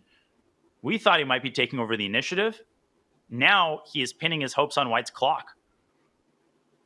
After that queen trade, it did feel as if Svein has the piece activity and he's played it out to perfection. So Nepo really wants to get to that d6 pawn. Can you just keep pushing it? Give a check on d7. Bring that rook to c3 is the other idea that I immediately find very attractive. And so does Sack Svein. it, but win the game. With rook c8 check in the air. Rook c7, also a big threat. You might have to take it with the knight. Knight takes pawn, covers that c8 square. But then he just wants to jump in with rook c7. There's a ridiculous idea. I'm going to show it really quickly. I think it's integral to understanding the position. What maturity to sack this pawn, give away the pride of your position. In this line, Tanya, you can't block with the knight, right? You can't move the king with the rook. You have to go rook d8. And there's this critical idea, bishop d7 check, stepping in front of the rook, pulling the rook back to c7, hitting the knight, and now stepping back with the bishop, taking a pawn, helping yourself to all of black's pawns. And that's going to be 3. It's going to be 3 against none on the queen side. And more importantly, black is in a bind. So if you take with the knight on d6, Svein just wants to go here, and that rook is going to terrorize black on the 7th rank. But I'm not exactly sure where the win is actually going to come from. So Jan, he's on the ropes here. He's lost objectively. But this is incredible because he's sacrificing a pawn, but he's essentially playing against Jan's rook on h8. That bishop on e6 stops any idea of the king moving forward. The pawn on d6 takes away the e7 square. The rook, once it lands on c7, you will not have a way to actually get that rook from h8 into the game. He's essentially playing up a rook in this position. Rook c7, once knight takes pawn does happen. Rook d7, and I think we're going to see this being played out. I love this move. Rook to d7 is an idea to get that knight out of the way and then start threatening the rook further penetrating onto the d8 square. But Jan is no stranger to saving seemingly unsalvageable positions. He did that obviously against Fabi. In the candidates, he's one of the most slip, even among super GMs, he is unbelievably good at finding his way out of these tight spots. What does he do? What is his next move? What happens after G takes F5? Let's say you get really greedy and you pick up a second pawn, because there has to be an immediate knockout. Is it Rook D7? I'm not sure, actually, but it might have been Rook D7. And my question here is, well, how does this help? And the reason this helps is now he can, I think, play Knight takes F5. It's actually a great move. So Rook D7, Knight takes F5, and previously you would be able to win the Rook, but now you can't because the king will defend it.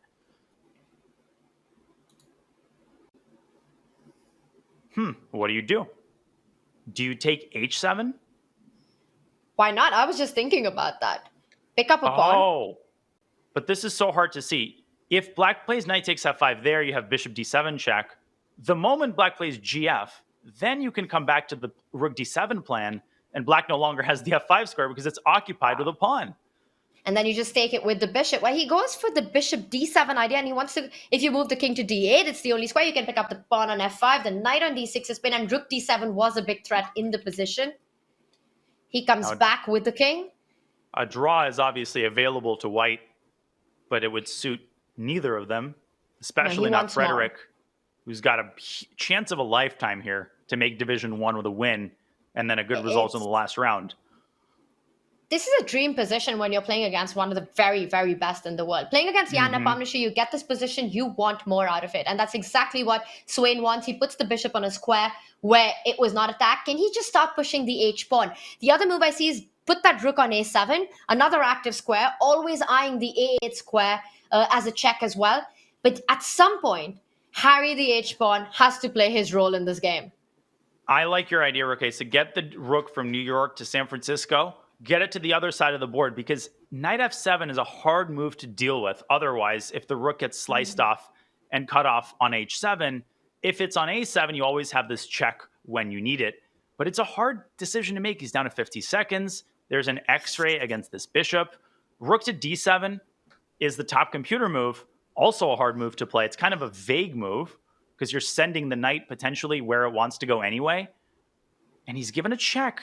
And don't tell me he's going to repeat. There's no way he repeats moves here. He has to play for more. Even h4 is better than nothing. But you're playing Nepo. You're down to 30 seconds. It's the psychological effect of these top guys. They make you doubt yourself like nobody else does.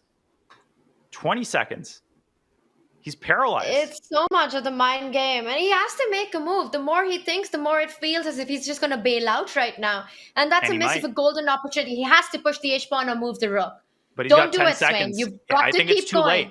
I think it's too late. You've got to keep going. He's 5 seconds. Is he going to do it now? No, he's going to make the draw. No, he's going to go rook a7 with 2 seconds. I can't believe it. This is really gutsy of him. He did let the clock run extremely low. And how much will that cost him? Because this could be Jan's chance. It could be Jan's chance to get the win. And now Jan might be the one to decline repetition. Now Sven's like, all right, let's back out and make the draw. Apparently, rook f6 is a genius resource, temporarily sacking the knight and then winning back the bishop. And as you correctly point out, Tanya, these two little things are called connected passers. And one time I heard that they're pretty dangerous in the endgame. Jan's going to win this game. This is a complete 180. Goes for the win. Oh, that is just... That's such a heartbreaker. Now the 2 pawns are going to decide the game. It's clear cut. Oh, and the indecision on Swain is what cost him. Those seconds that he took to decide to keep it going. And then blundering on the next move. He passed the critical moment when it was just too late to go for it. But that voice in his head is like, well, you have to go for it. And that's going to be a devastating loss. That will send him definitely with great chances to make Division 2. But, out of the fight for Division 1. Potentially, this could be the game. And he had done everything right, putting Jan Nepomuceno in so much pressure. And Jan there with relief on his face. Moves up the leaderboard with 1 round to go. Looking good for Division 1 placement. What a comeback that was. Morali just blundered against Kramnik. I flipped to this game. Bishop h6 was winning the game. Oh my God. Queen f7, rook b7. That was winning on the spot for Kramnik. He missed it. He has rook b7 winning. He plays it. It's a time scramble. He plays the king to the right square. It's mate in 3. It's mate in 3. Mate in 1. Safe. That's it. Queen e7, game over. Wow. Former world champion, he does it. He wins against Murali with a checkmate on the board. What a crazy game. Great time to switch back to it. Speaking of crazy games, this was a dead draw, and Fedoseev just blundered knight, or Arigaisi just blundered knight c3. Arjun just threw away the game. He just threw away the game.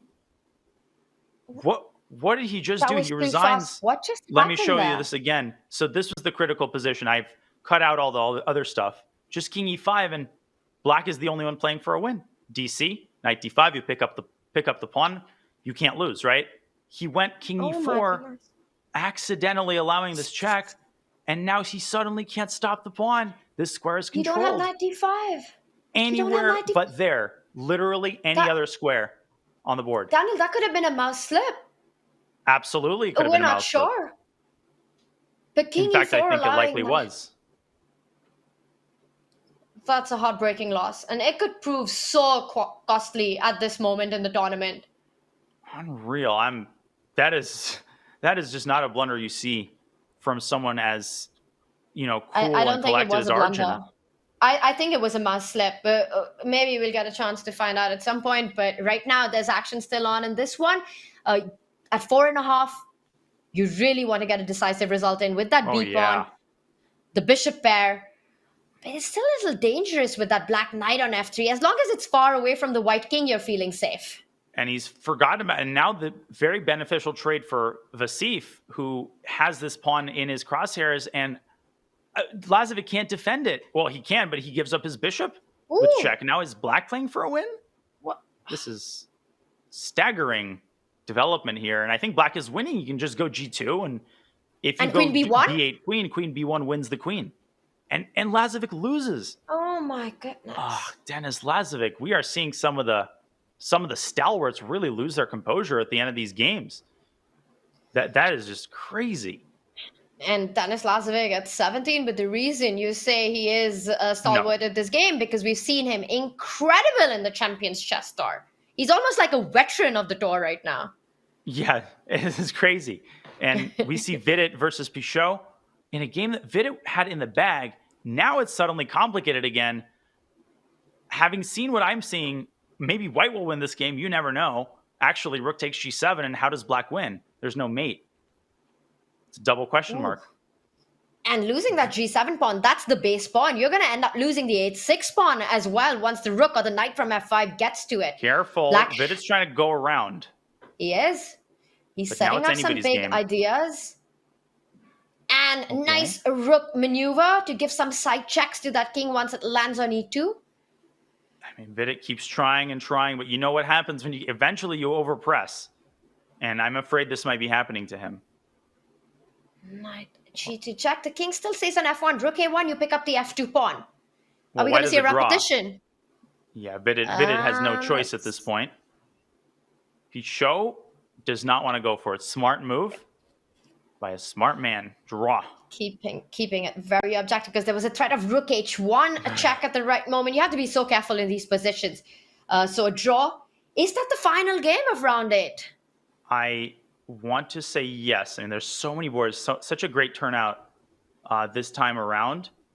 And it is. So we have the final round underway here with, oh my goodness, predictably, the two leaders, Naka and Eppo. But they're not playing each other. They've already played each other. Oh, it's a Kramnik Nakamura match on board 2.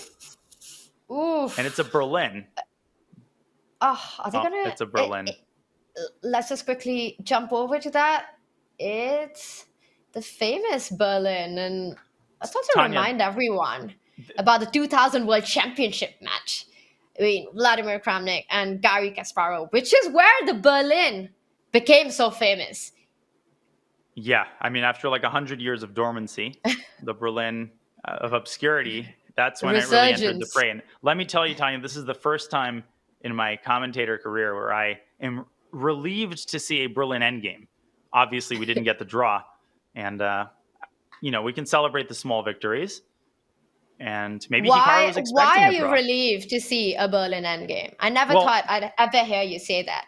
Once I saw knight f6 on the board, I assumed they were making the quick draw. But no, Kramnik has to play for a win. Once again. He's half a point behind. 6.5. I don't think does it guarantee entry into Division 1 is the big question. I don't think he cares. I think he just wants to play for a win. And that's all he's There's thinking been, about Daniel, in the moment. so much drama between Vladimir Kramnik and Hikaru Nakamura off the board going on. How much of that do you think is in their minds right now? I mean, I think that as chess professionals, probably there's too much at stake to worry about that. And I think for both of them, they have the pride on the line. Especially Hikaru. He definitely, this game means something to him. He wants to prove it off the board, but also on the board. I think all the off the board drama is extra motivation to try to create something on this and try to get the win in if you can. For sure. And I mean, Hikaru has every right to feel motivated because in this case, with respect, Kramnik has been very wrong. But on the board, they still have some fascinating battles. Well, it is the Berlin endgame, right? And the one player who does know every single detail about this endgame, it's got to be Vladimir Kramnik. He's the one who came up with all the Berlin ideas in the 2000 match. So even with the white pieces, he has to know the intricate ways to keep the game going. Hikaru, meanwhile, has played the move b6, so he wants to get that king eventually to b7, but the bishop on d7 needs to be defended. c5, knight c6 ideas, c5, bishop c6 ideas as well. How do you see this being panned out for white? How does white plan to make progress in this endgame? I mean, Kramnik is the guy to show us, and he stands behind a lot of the modern theory of e4, e5 openings, because he made that switch at some point from d4 as his main move to e4, and he developed a lot of the plans and maneuvers in the Italian, and of course the opening we're watching right now, the Berlin endgame that we kind of take for granted now, and this was 10, 15, 20 years ago. So I gotta say, Black's position is not great, and I'm not just saying that because it's a Berlin endgame. Even for the context of the Berlin endgame, it's a little bit cramped, Tanya. I mean, the king is not getting to b7 because you have this bishop. Maybe bishop g4 takes f3 can be considered, but that makes it easier for white to break through with e6. You can't play g5 again because of e6. So there's just this sense that Black is missing a tempo here. If Black had one more move, get the knight to g6, you're fine. But Kramnik is imposing his will so far in the early going, but still very early stages of this endgame. One of the thematic ways in which Black can neutralize some of the pressure is actually in these openings is to sacrifice this double pawn with a move like knight to d5.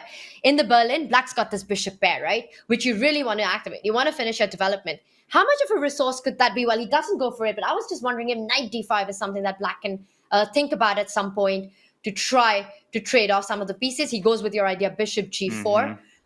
Also freeing up that king on c8. You want to get that king to b7 eventually. How do you unravel your pieces? Because even if you get the king to b7, the rook on h8, the rook on a8 remains disconnected. e6 on the board. Yeah, this is all of the classical ideas. This is a famous game, Kramnik-Kasparov from Astana. Not their world championship match, but a year afterward, they played a rapid event. And there was a famous example of this idea being applied where you just clear the air. I mean, all the pieces start breathing. The bishop, the knight gets e5, the rooks get the e file. Just the sinuses have been cleared for white's pieces. And it doesn't mean white is winning. I mean, white is definitely better. And Hikaru has to find some off-ramp. He's got to get his king to b7 quickly, maybe right now. Get his knight to d5. There we go. And I think he'll find a way to untangle, but he needs to be very careful. And so does Vladimir Fedoseev, who might be very losing against Jan Nepomniachtchi. Well, feel free to jump to that game. Yes, absolutely. I think this is going to be a long grind. Knight has arrived on d5, but no pawn sacrifices on that one. And this completely different. So king is on f8, and I believe that was the last move played. Wow, what's going on here? White's got the bishop pair. Yep. Black's Yeah. queen on a3 feels a bit offside. Can white try to get this queen e4, queen h7? I'm always looking for a Oh, way to great try call. and enter But the position. F5, he, I think, forgot about F5. And F5, first of all, en passant, drops the queen. So I know it's a meme, but in this case, I think he'll have to resist, even as forced as it is. And You know, maybe Daniel, this is by design. I was almost about to pat myself on the back, queen e4, and Nepo goes for it. And immediately the computer says, question mark, bad move on the board. And F5 played. You know, guess what? The computer, we can turn the computer off, but the computer can't turn us off. So who has the power in the end? I feel like these words will probably not age very well, but hey, we're in control for now. Actually, so the question is, did Nepo miss it? Or is he provoking this move and then trying to redirect his queen to h5? Just the fact that he's thinking tells me maybe he overlooked it. But it's a testament to how good his position is. He's still better in this position. Yes, you get F5, but it's also so committal, right? Because you've blocked your own bishop on C8, 1. Your king is more weak because now the A2 G8 diagonal can sometimes be under a lot of pressure with the F pawn not being on F7 anymore. The G6 square is weak, can be a target queen H5, queen G6, trying to penetrate from the other side. I think you have a point that it's very possible that Nepomniachtchi provoked the move F5 only to come back, pass the ball, and say, I'm happy with the change in the position. But Fedoseev suddenly feels like he has something to fight for. And he goes, that's an amazing move, by the way, C5, leaving the knight hanging. Tremendous presence of mind to realize that this is possible. And suddenly it feels like white's grip on the position has been tremendously loosened, because if you take on d5, black plays bishop e6, connecting the rooks just in time, hitting the queen, and queen f3, c takes d4, nothing remains of white's attack. So white can't afford to give up that bishop. But if Nepo moves it back, Tanya, then black gets the bishop out. And something that seems irrelevant, black is up a pawn. And eventually, if white's attack fizzles out, that might make its presence felt. Fedoseev is still in this thing. And you've also set up a position where anytime you need to bail out into an endgame, you've got a threat of c4. Getting rid of that bishop to trade the queens once the bishop lands on e6. So that's always an idea to watch out for. C5, and Fedoseev had to play with big energy because Nepomniachtchi's plan was simple, right? He wanted to get the queen closer to the black king. So c5, a really nice move there, forcing Jan into quite a bit of think here. Queen takes knight, bishop e6. Love that move. Coming in with a tempo, developing. Bishop takes c5. No, queen c6, but this is... Jan is... d4? Is he going to take on c7? Yeah, but this is not the way. He's lost. And now do you... Yeah. Yeah, this force the queen trade, win the pawn, and draw the game at least. And Fedoseev, wow. But a draw is probably good enough for Jan Nepomniachtchi to get through into that top 11 spot for a Division 1 fight. It must be, right? Because Jan will go to 7. So he should guarantee it. I don't think he's going to be thrilled. But more importantly, I think it gives Fedoseev, if he's got good tie breaks, a Division 1 berth, right? Potentially. Well, Daniel, the dust in this one has settled. A lot of trades. We're in an endgame, and it looks like draw is the most likely outcome. I want to ask you, what is happening on our Hikaru Vlad board? Because while Absolutely.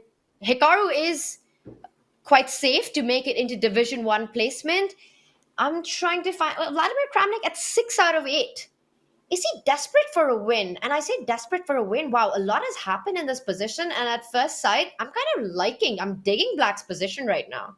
Complete transformation. And it's like this happens every time we depart Hikaru's game. He's like, okay, now I can start playing, real chess. And then we come back and everything is fixed, and, the factories are working again. And we're getting a bunch of trades here. But at the end of them, I think white does not have what he thought he would have when he played e6. So let's rewind 6 moves ago, right? e6 was played. F e6, rook fe1, everything is hunky-dory. But knight d5 was a clutch move because it opened up this bishop. And knight g6, okay, this bad move by Kramnik, just helping the bishop get to a good square and helping the other bishop get to a good square. And then the bishop slides in, forcing some trades. And now Hikaru's thinking he can take on f5, he can take on b2, but I think the worst is behind him. Likeliest outcome is probably a draw. Probably.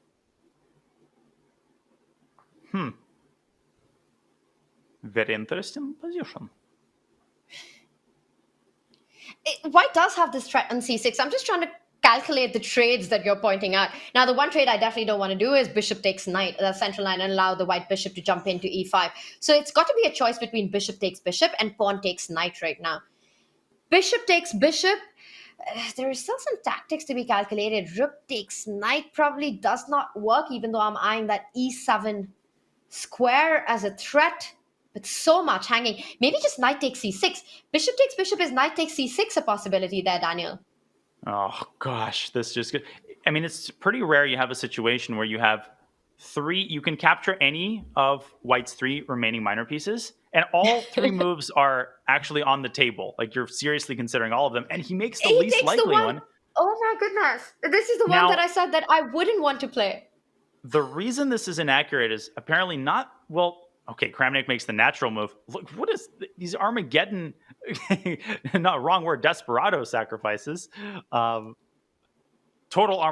minor piece Armageddon, I should say, with only two remaining now. It's a bishop versus knight. What is happening here? But Vlad's got the better pawn formation for sure. And there's this e6 weakness that you can target. The h6 pawn also potentially weak. The knight on d5 looks pretty, but it can be destabilized with the c4 at the right time. The right time apparently was now. Chess commentary is the only forum where you can just say the word Armageddon and everybody just thinks you're normal. People understand what that means. Rook d7. Suddenly Kramnik back in the driver's seat. Tanya, you were right. The decision to take on e5 was Bishop the e5 riskiest coming in. And the least rewarding of the three.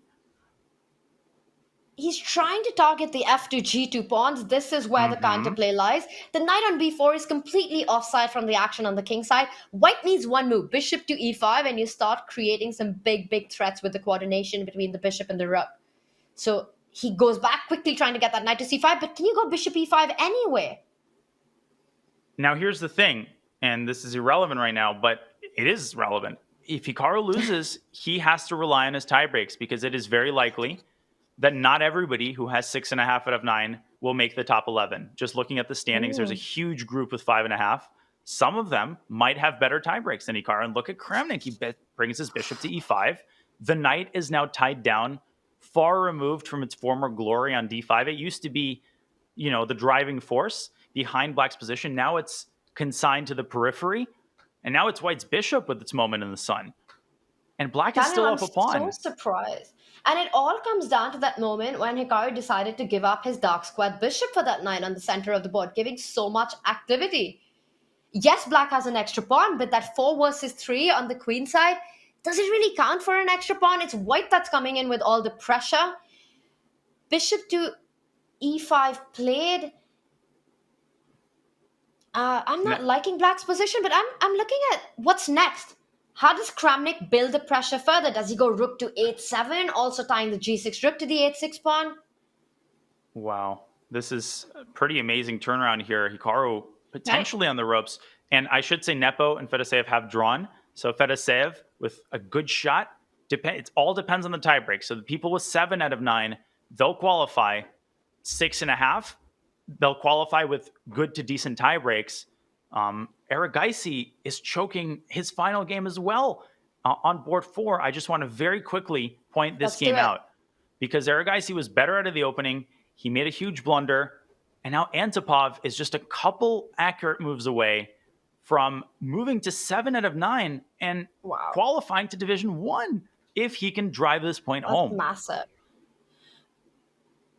Fighting for that Division 1, getting into Division 1 placement.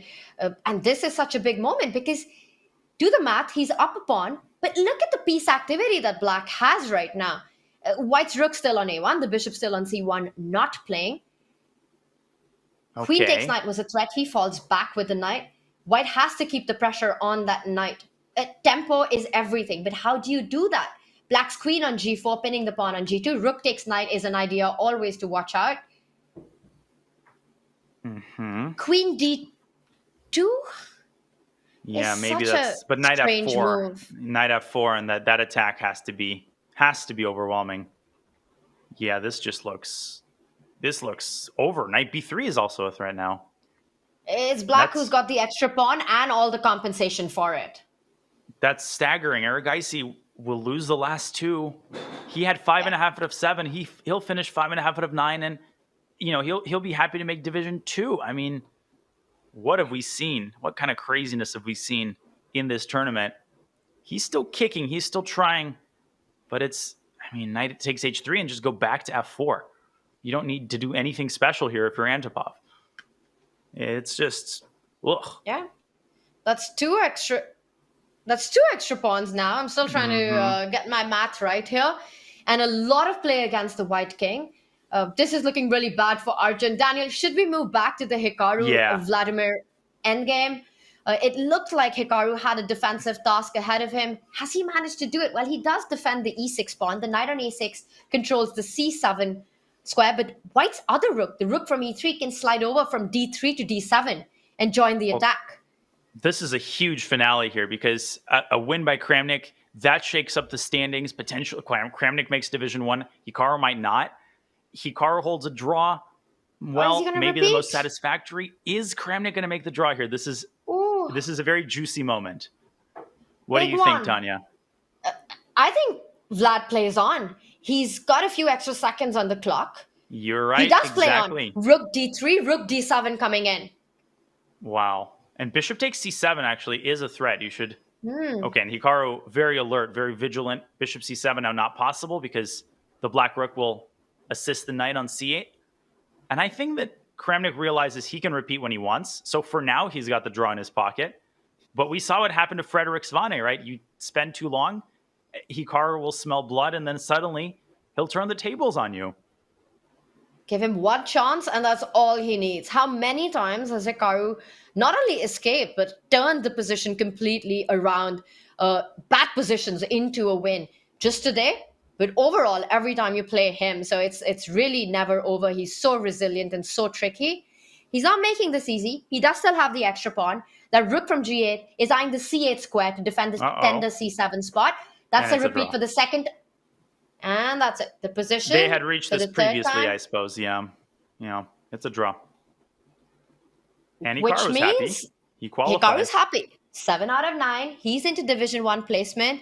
Not that clear for Vladimir Kramnik. It will depend on tiebreaks, as we're expecting a big traffic jam on 6.5 out of 9. Oh, yeah. It'll be a huge, huge traffic jam. And it'll be all due to the tiebreaks. I mean, there will definitely be more 6.5s than total to make up the 11 spots. But first, Antipov has to finish taking care of business here against Arjun. He hasn't won yet.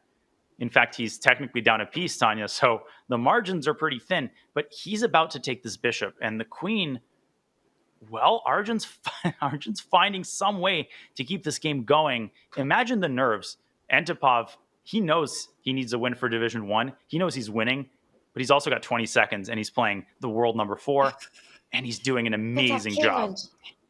And that's a bear king. That has to be checkmate, or you lose big, big material right now. That knight on g5, queen takes knight is a big threat. Queen g4, rook g4 coming in. Rook g4's got to be mate. This has to be checkmate. Just with checks. That's got to be mate. It is mate. Well, he goes queen g4, but wait a second. Step in the wrong direction. But queen h4, now you can go back king g1, and the rook from a2 joins the defense. And that's the thing. It's like the moment it starts getting slightly more complicated, Daniel, it was made in 3. Rook g4 is still possible because rook g2, you trade, queen g4, and you pick up the knight. Yeah, but queen g5, and I know it's dead lost, but you've got to pass pawn. And I've seen crazier things, but Antipov, he should win this. This is too easy, I would imagine. 3 extra pawns, and that black king so close to the e5 pawn. Also ideas like king f7, king e6. He just trades the queen. And I think he just Matlikov, missed queen c5. yeah, well, there was nothing he could do. The king was too exposed. Matlikov beat Vakitov. Fabiano Caruana is still playing Levon Aronian. They are also in a rook and bishop versus knight endgame.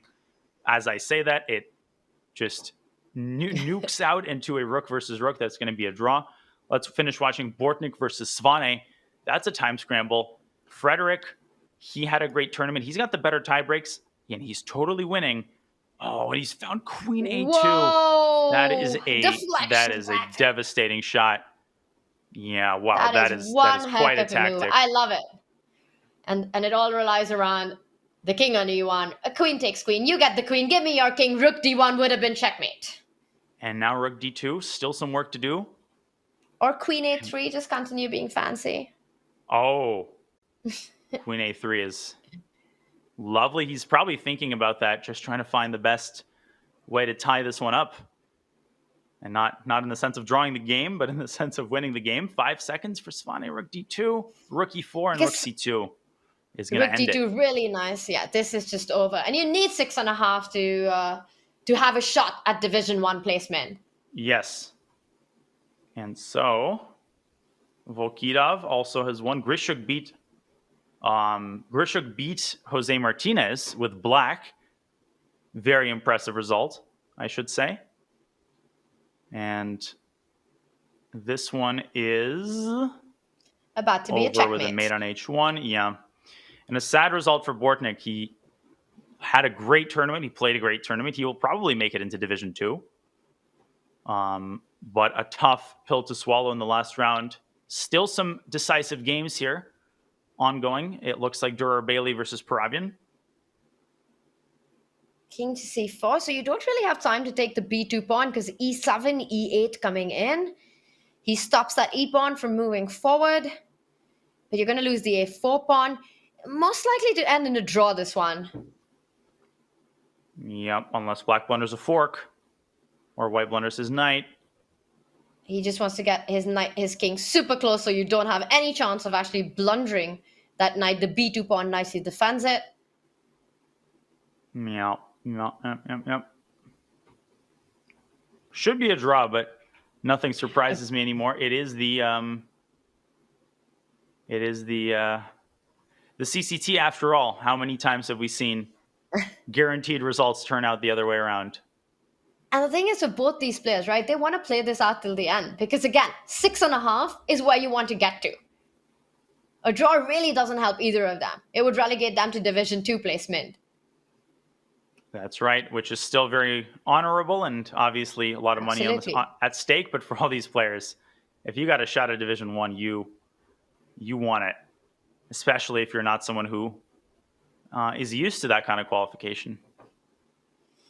A king and rook versus king and knight. Another 50 move rule, I think, will be the end of this. They're going to play this out till the very end. Yep, Parabian, he knows what's at stake. But arguably knight versus rook in a time scramble is even easier because there's no technique. You just make moves as long as you don't blunder and you don't deliberately drive yourself into a corner. It's basically, there's no winning attempts.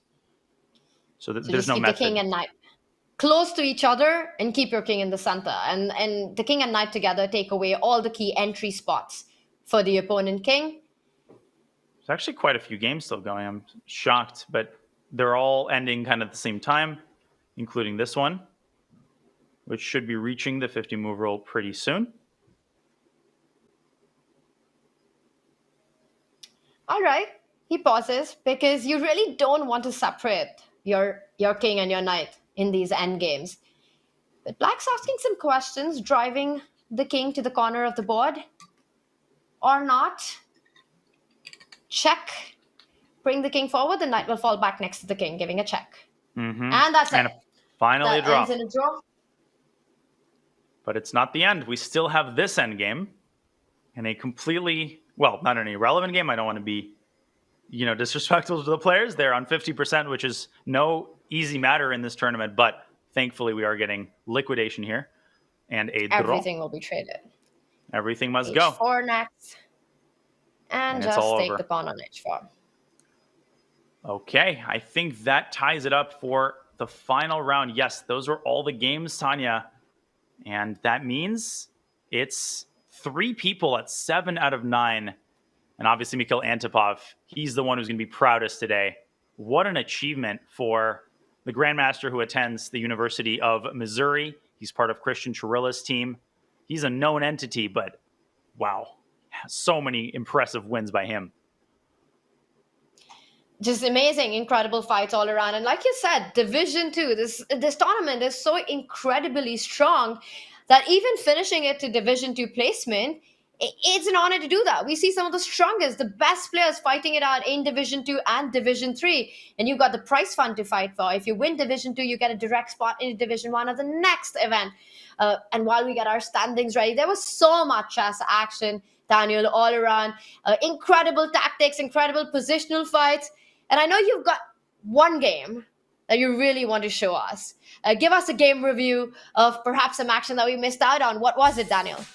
Well, there were so many fascinating games, but I really have to celebrate the performance of Mikhail Antipov, who not only went 7 out of 9, but won the last round on demand against a hangry Arjun Erigaisi, who had lost the penultimate round in shocking fashion to Fedosseev. This game had so many twists and turns. It was a same-ish Nimzo Indian, very sharp line chosen by Erigaisi. Antipov responds with this knight e8 line. Eventually, the knight goes around to d6, and black tries to target the c4 pawn, but in return gives up this 4-pawn strong center. It's a very topical line, very aggressive treatment by white. So at first, things go very favorably for Erigaisi, or so it seems. He plays d5. That was inaccurate. e5 should have been preferred. Still looks good for him, but Antipov makes a series of really nice moves. c4, preventing white from pushing c4 and solidifying their center. Then he goes back, f5, continuing to poke away, poke and prod, soften up white's center. Erigaisi keeps the pawns going. d6, knight d4. It looks like white's knight is getting it to e6, but in fact, white's position is collapsing move by move as Antipov protects the e6 square. Erigaisi goes pawn hunting. He had a brief opportunity here to initiate a takeover with knight takes d6. Likely what was missed is that after knight takes f4, he can actually just castle. I mean, it looks like a scary move to play. There's actually nothing going on the f-file. Remember, this is a rapid game. There's nerves. Erigaisi, he prioritized the wrong thing. He castled immediately. He allowed Antipov to trade. There were some more chances for Arjun to take over the initiative. He even missed a win here with queen to g4, and this will be the most painful part for Arjun. Queen g4, g6, and now simply knight h6 check with the bishop coming out to g5.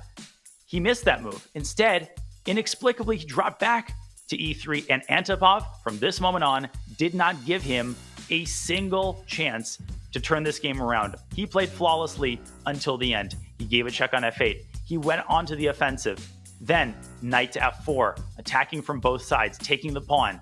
Knight takes g2, a piece sacrifice with just seconds on the clock, and then dodging the checkmate threat, involving the other knight, and then, in the critical moment, slicing off the connection between the white queen and the knight. He had a checkmate here by force with rook g4.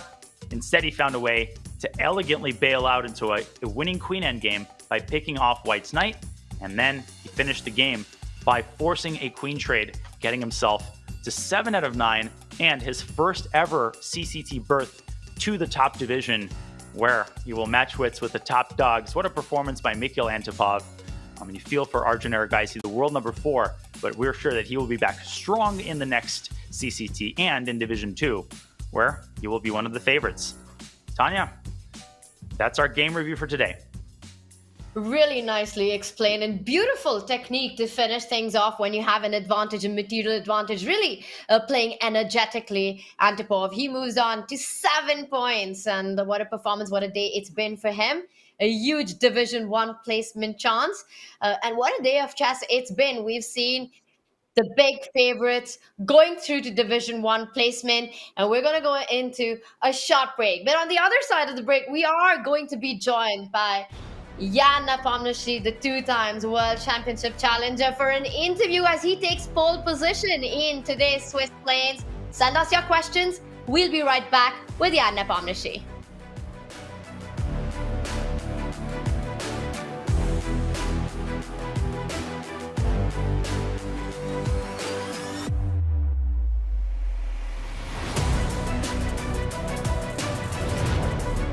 I'm super happy now to announce the Create Your Own course for 2024, where we encourage everyone from the Chessable community to participate, to write their own course, and maybe become the next winner. And winner chicken dinner, that's what you wanna be.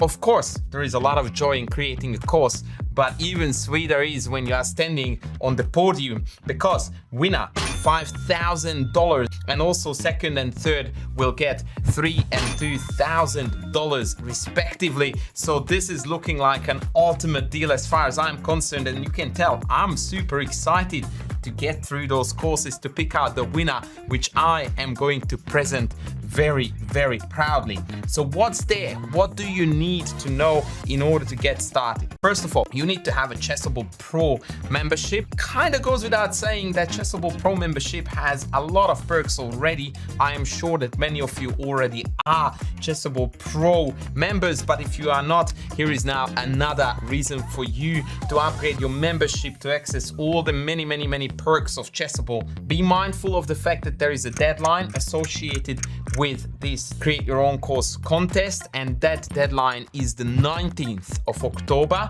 So you definitely would like to get the ball rolling. Go to chessable.com/create, and I can't wait to collaborate with you.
And we're back at the CrunchLabs Masters with our distinguished guest, Grandmaster Jan Nepomniachtchi, who wins the entire thing, obviously qualifying for the top division and to continue his journey tomorrow.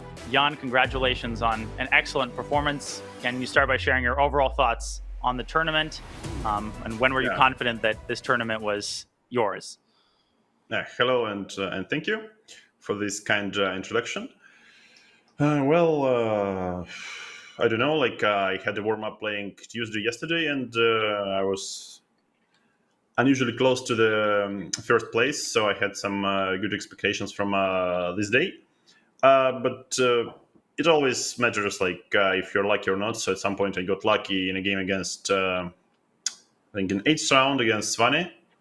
I got really lucky, and besides that, I think it was a very smooth tournament, but not without a grain of luck. You had that game against Benjamin Bach where we thought you would finish with more time than you started. Obviously, you've played the center game in Blitz pretty consistently. Can you talk a little bit about that opening and how you came across it and what role it plays in and has played in your Blitz and Rapid career? Well, it surely was something was bringing me down all the time, preventing me from getting some high rating because, I even played this in some classical chess, I think back when 2006 or 2007 in some Aeroflot Open. And the funny thing was that I would always get a better position out of the opening because no one knew any theory.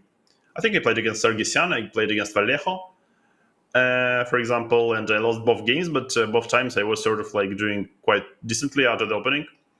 So but this is some new idea. This knight bishop c4 knight e3 move is, now it's not new anymore, but I actually saw it in some video on Levitov Chess YouTube channel, and then I checked it myself, and it's quite decent line and quite playable. And I also played it a couple of days ago against Fabiano in a blitz game in Zagreb, and also got better position and also lost. So now it's. It's finally paying off a little, but it's a fun line, and I experimented quite a bit with the King's Gambit, and now it's center Gambit, our center opening, and then let's see, maybe some another crap to follow up. One more question about your game with Svane, that penultimate game where at first there was a crazy opening, crazy early end game. Then, it seemed you were lost. You had no chances. Suddenly, we thought he would repeat. Then he went down and made a move. Did you expect him to repeat moves? And what was your instant reaction? At which point did you start consciously kind of thinking, I can actually win this game? Well, after Rook a7, I think I don't think he's better anymore after Rook a7. So as long as I had this f5 idea and Rook f6, so I'm not more in a mating net or something. But of course, I was very worried about if he would play Rook d7 instead. This would I'm not sure if it's totally winning for white, but it should sure leave me on the ropes. But I think the opening was very poor from both sides, and they normally don't play g4 here because of bishop h4 check sometimes. And I think I checked the game after, but I think I could take on f4 and then play knight d7 to come up with bishop h4 check and get a better position straight away. Or other option was to. I think after he took on e5, there was a small trick like knight takes g4, also quite good for black. But I didn't see too much today, so I think I missed some very simple finishing line against Bok, and I think in round 2, let's say, I missed mate in 2. I was winning anyway, but it didn't affect the result. But whenever you see mate in 2, you should come up with mate in 2, but I didn't see. And I didn't see any big tactics today. So also against last round against Fedosiev, there was a better option, but it was let's say mutual blindness. So that's almost blitz, yeah. Yeah, I wish it was blitz. Jan, one more question from the chat before we let you take your well-deserved rest. From Krishna, are the collectibles in your background for intimidating opponents? I think you're intimidating enough. No. Not for intimidating opponents. Well, I mean, I just moved my table with my PC a little bit. So it previously used to be like to the right side of me, but now it's just behind. It's not like I'm sort of showing off with this, maybe just a bit. But yeah, being a World of Warcraft fan is, has some consequences. Jan, thank you so much for coming on for an interview. Congratulations on an excellent performance. You get to Thank you, rest Dania. tomorrow as the others duke it out. And thanks for coming on for an interview. Grandmaster Jan Nepomniachtchi, winner, number All one the best. of the CrunchLabs Masters. Thank you, Jan. Appreciate it. Have a good one and congrats. All right. And we come back with the juicy information regarding placement. These are the qualifiers for Division 1 placement. And highlighted are the players, including Jan, who won today, who receive a bye and do not have to play tomorrow. That would be the top 5. They do have to play tomorrow, but not the round 1. They join in the action for Division 1 placement from round 2. We've got big matchups coming up, and also the big advantage, Daniel, of finishing at the top of the table in the Swiss Plains is that you get to pick your opponent. I've always found that to be a double-edged sword, still inspired by Jan Nepomniachtchi's background right there. But yes, you pick your opponent, but then you have to prove your pick as well. Yeah, and this adds this interesting wrinkle where, if you're the guy who gets to pick, that's great. But guess what? If you get picked first, so if you're Jules Moussard, you're not going to take offense. You understand, how this works. This isn't about making you feel good. It's not like you're getting picked last in PE class. You want to prove yourself. You want to say, hey, you know what? You picked me first. I'm going to show you that you should have picked me last. So it gives the players who were chosen extra motivation to prove themselves, and the players who did the choosing to show that they chose right. So it raises the stakes, Tanya, and I think it's a fantastic and very innovative new wrinkle to some great matchups that you will not want to miss tomorrow. I love it. And I'm just looking at the matchups, and we had Hikaru. He had to go first in his pick. As Jan Nepomniachtchi, who topped the table, he's only going to start in round 2 tomorrow in the division placement. And Hikaru picked Jules Moussard. Looking ahead, and I'm going to ask your view on each of these, what can we expect from that one, Daniel? Well, obviously, Hikaru is the heavy favorite. It will take a miracle for Jules to win this match. But is he the kind of guy who's capable of miracles? Yeah, he's a very unpredictable, high 2600s player. And I've seen him, do really, really well in Blitz. He's almost 3,100 Blitz. He's not a random 2600 off the street. It's not going to be easy for Hikaru. So he has to show up. Antipov versus Kramnik, going to be really interesting. Caruana Grishuk is a classic. I mean, no matter where you look. Svane versus Aronian, Levon's going to have to do some serious prep because Frederick, we saw what he can do with both colors. He's got great opening prep, 1e4 all the time, and Levon has to prove his worth as well. Oh, and Antipov picking the 14th world champion as his matchup in round 1. It's Antipov versus Kramnik. No one wanted to pick Big Fish for the big round 1. Understandable after seeing exactly what he's capable of over the years in online speed chess. It's going to be Matlakov versus Fedosiev. So much action coming up. And then we're going to have 5 players join in round 2. There's so much chess to look forward to. And tomorrow is Judgment Day. It decides where the players will play, who will fight in Division 1, Division 2, and Division 3. Big action coming up. Daniel, what a day of chess it's been. What an interview you had with this guy who finished at the absolute top of the table. Hikaru Nakamura also with 7 points. It was fantastic. Levon Aronian fighting it out as well. Finished in Division 1. More action coming up from CrunchLabs Masters tomorrow. We will see you then.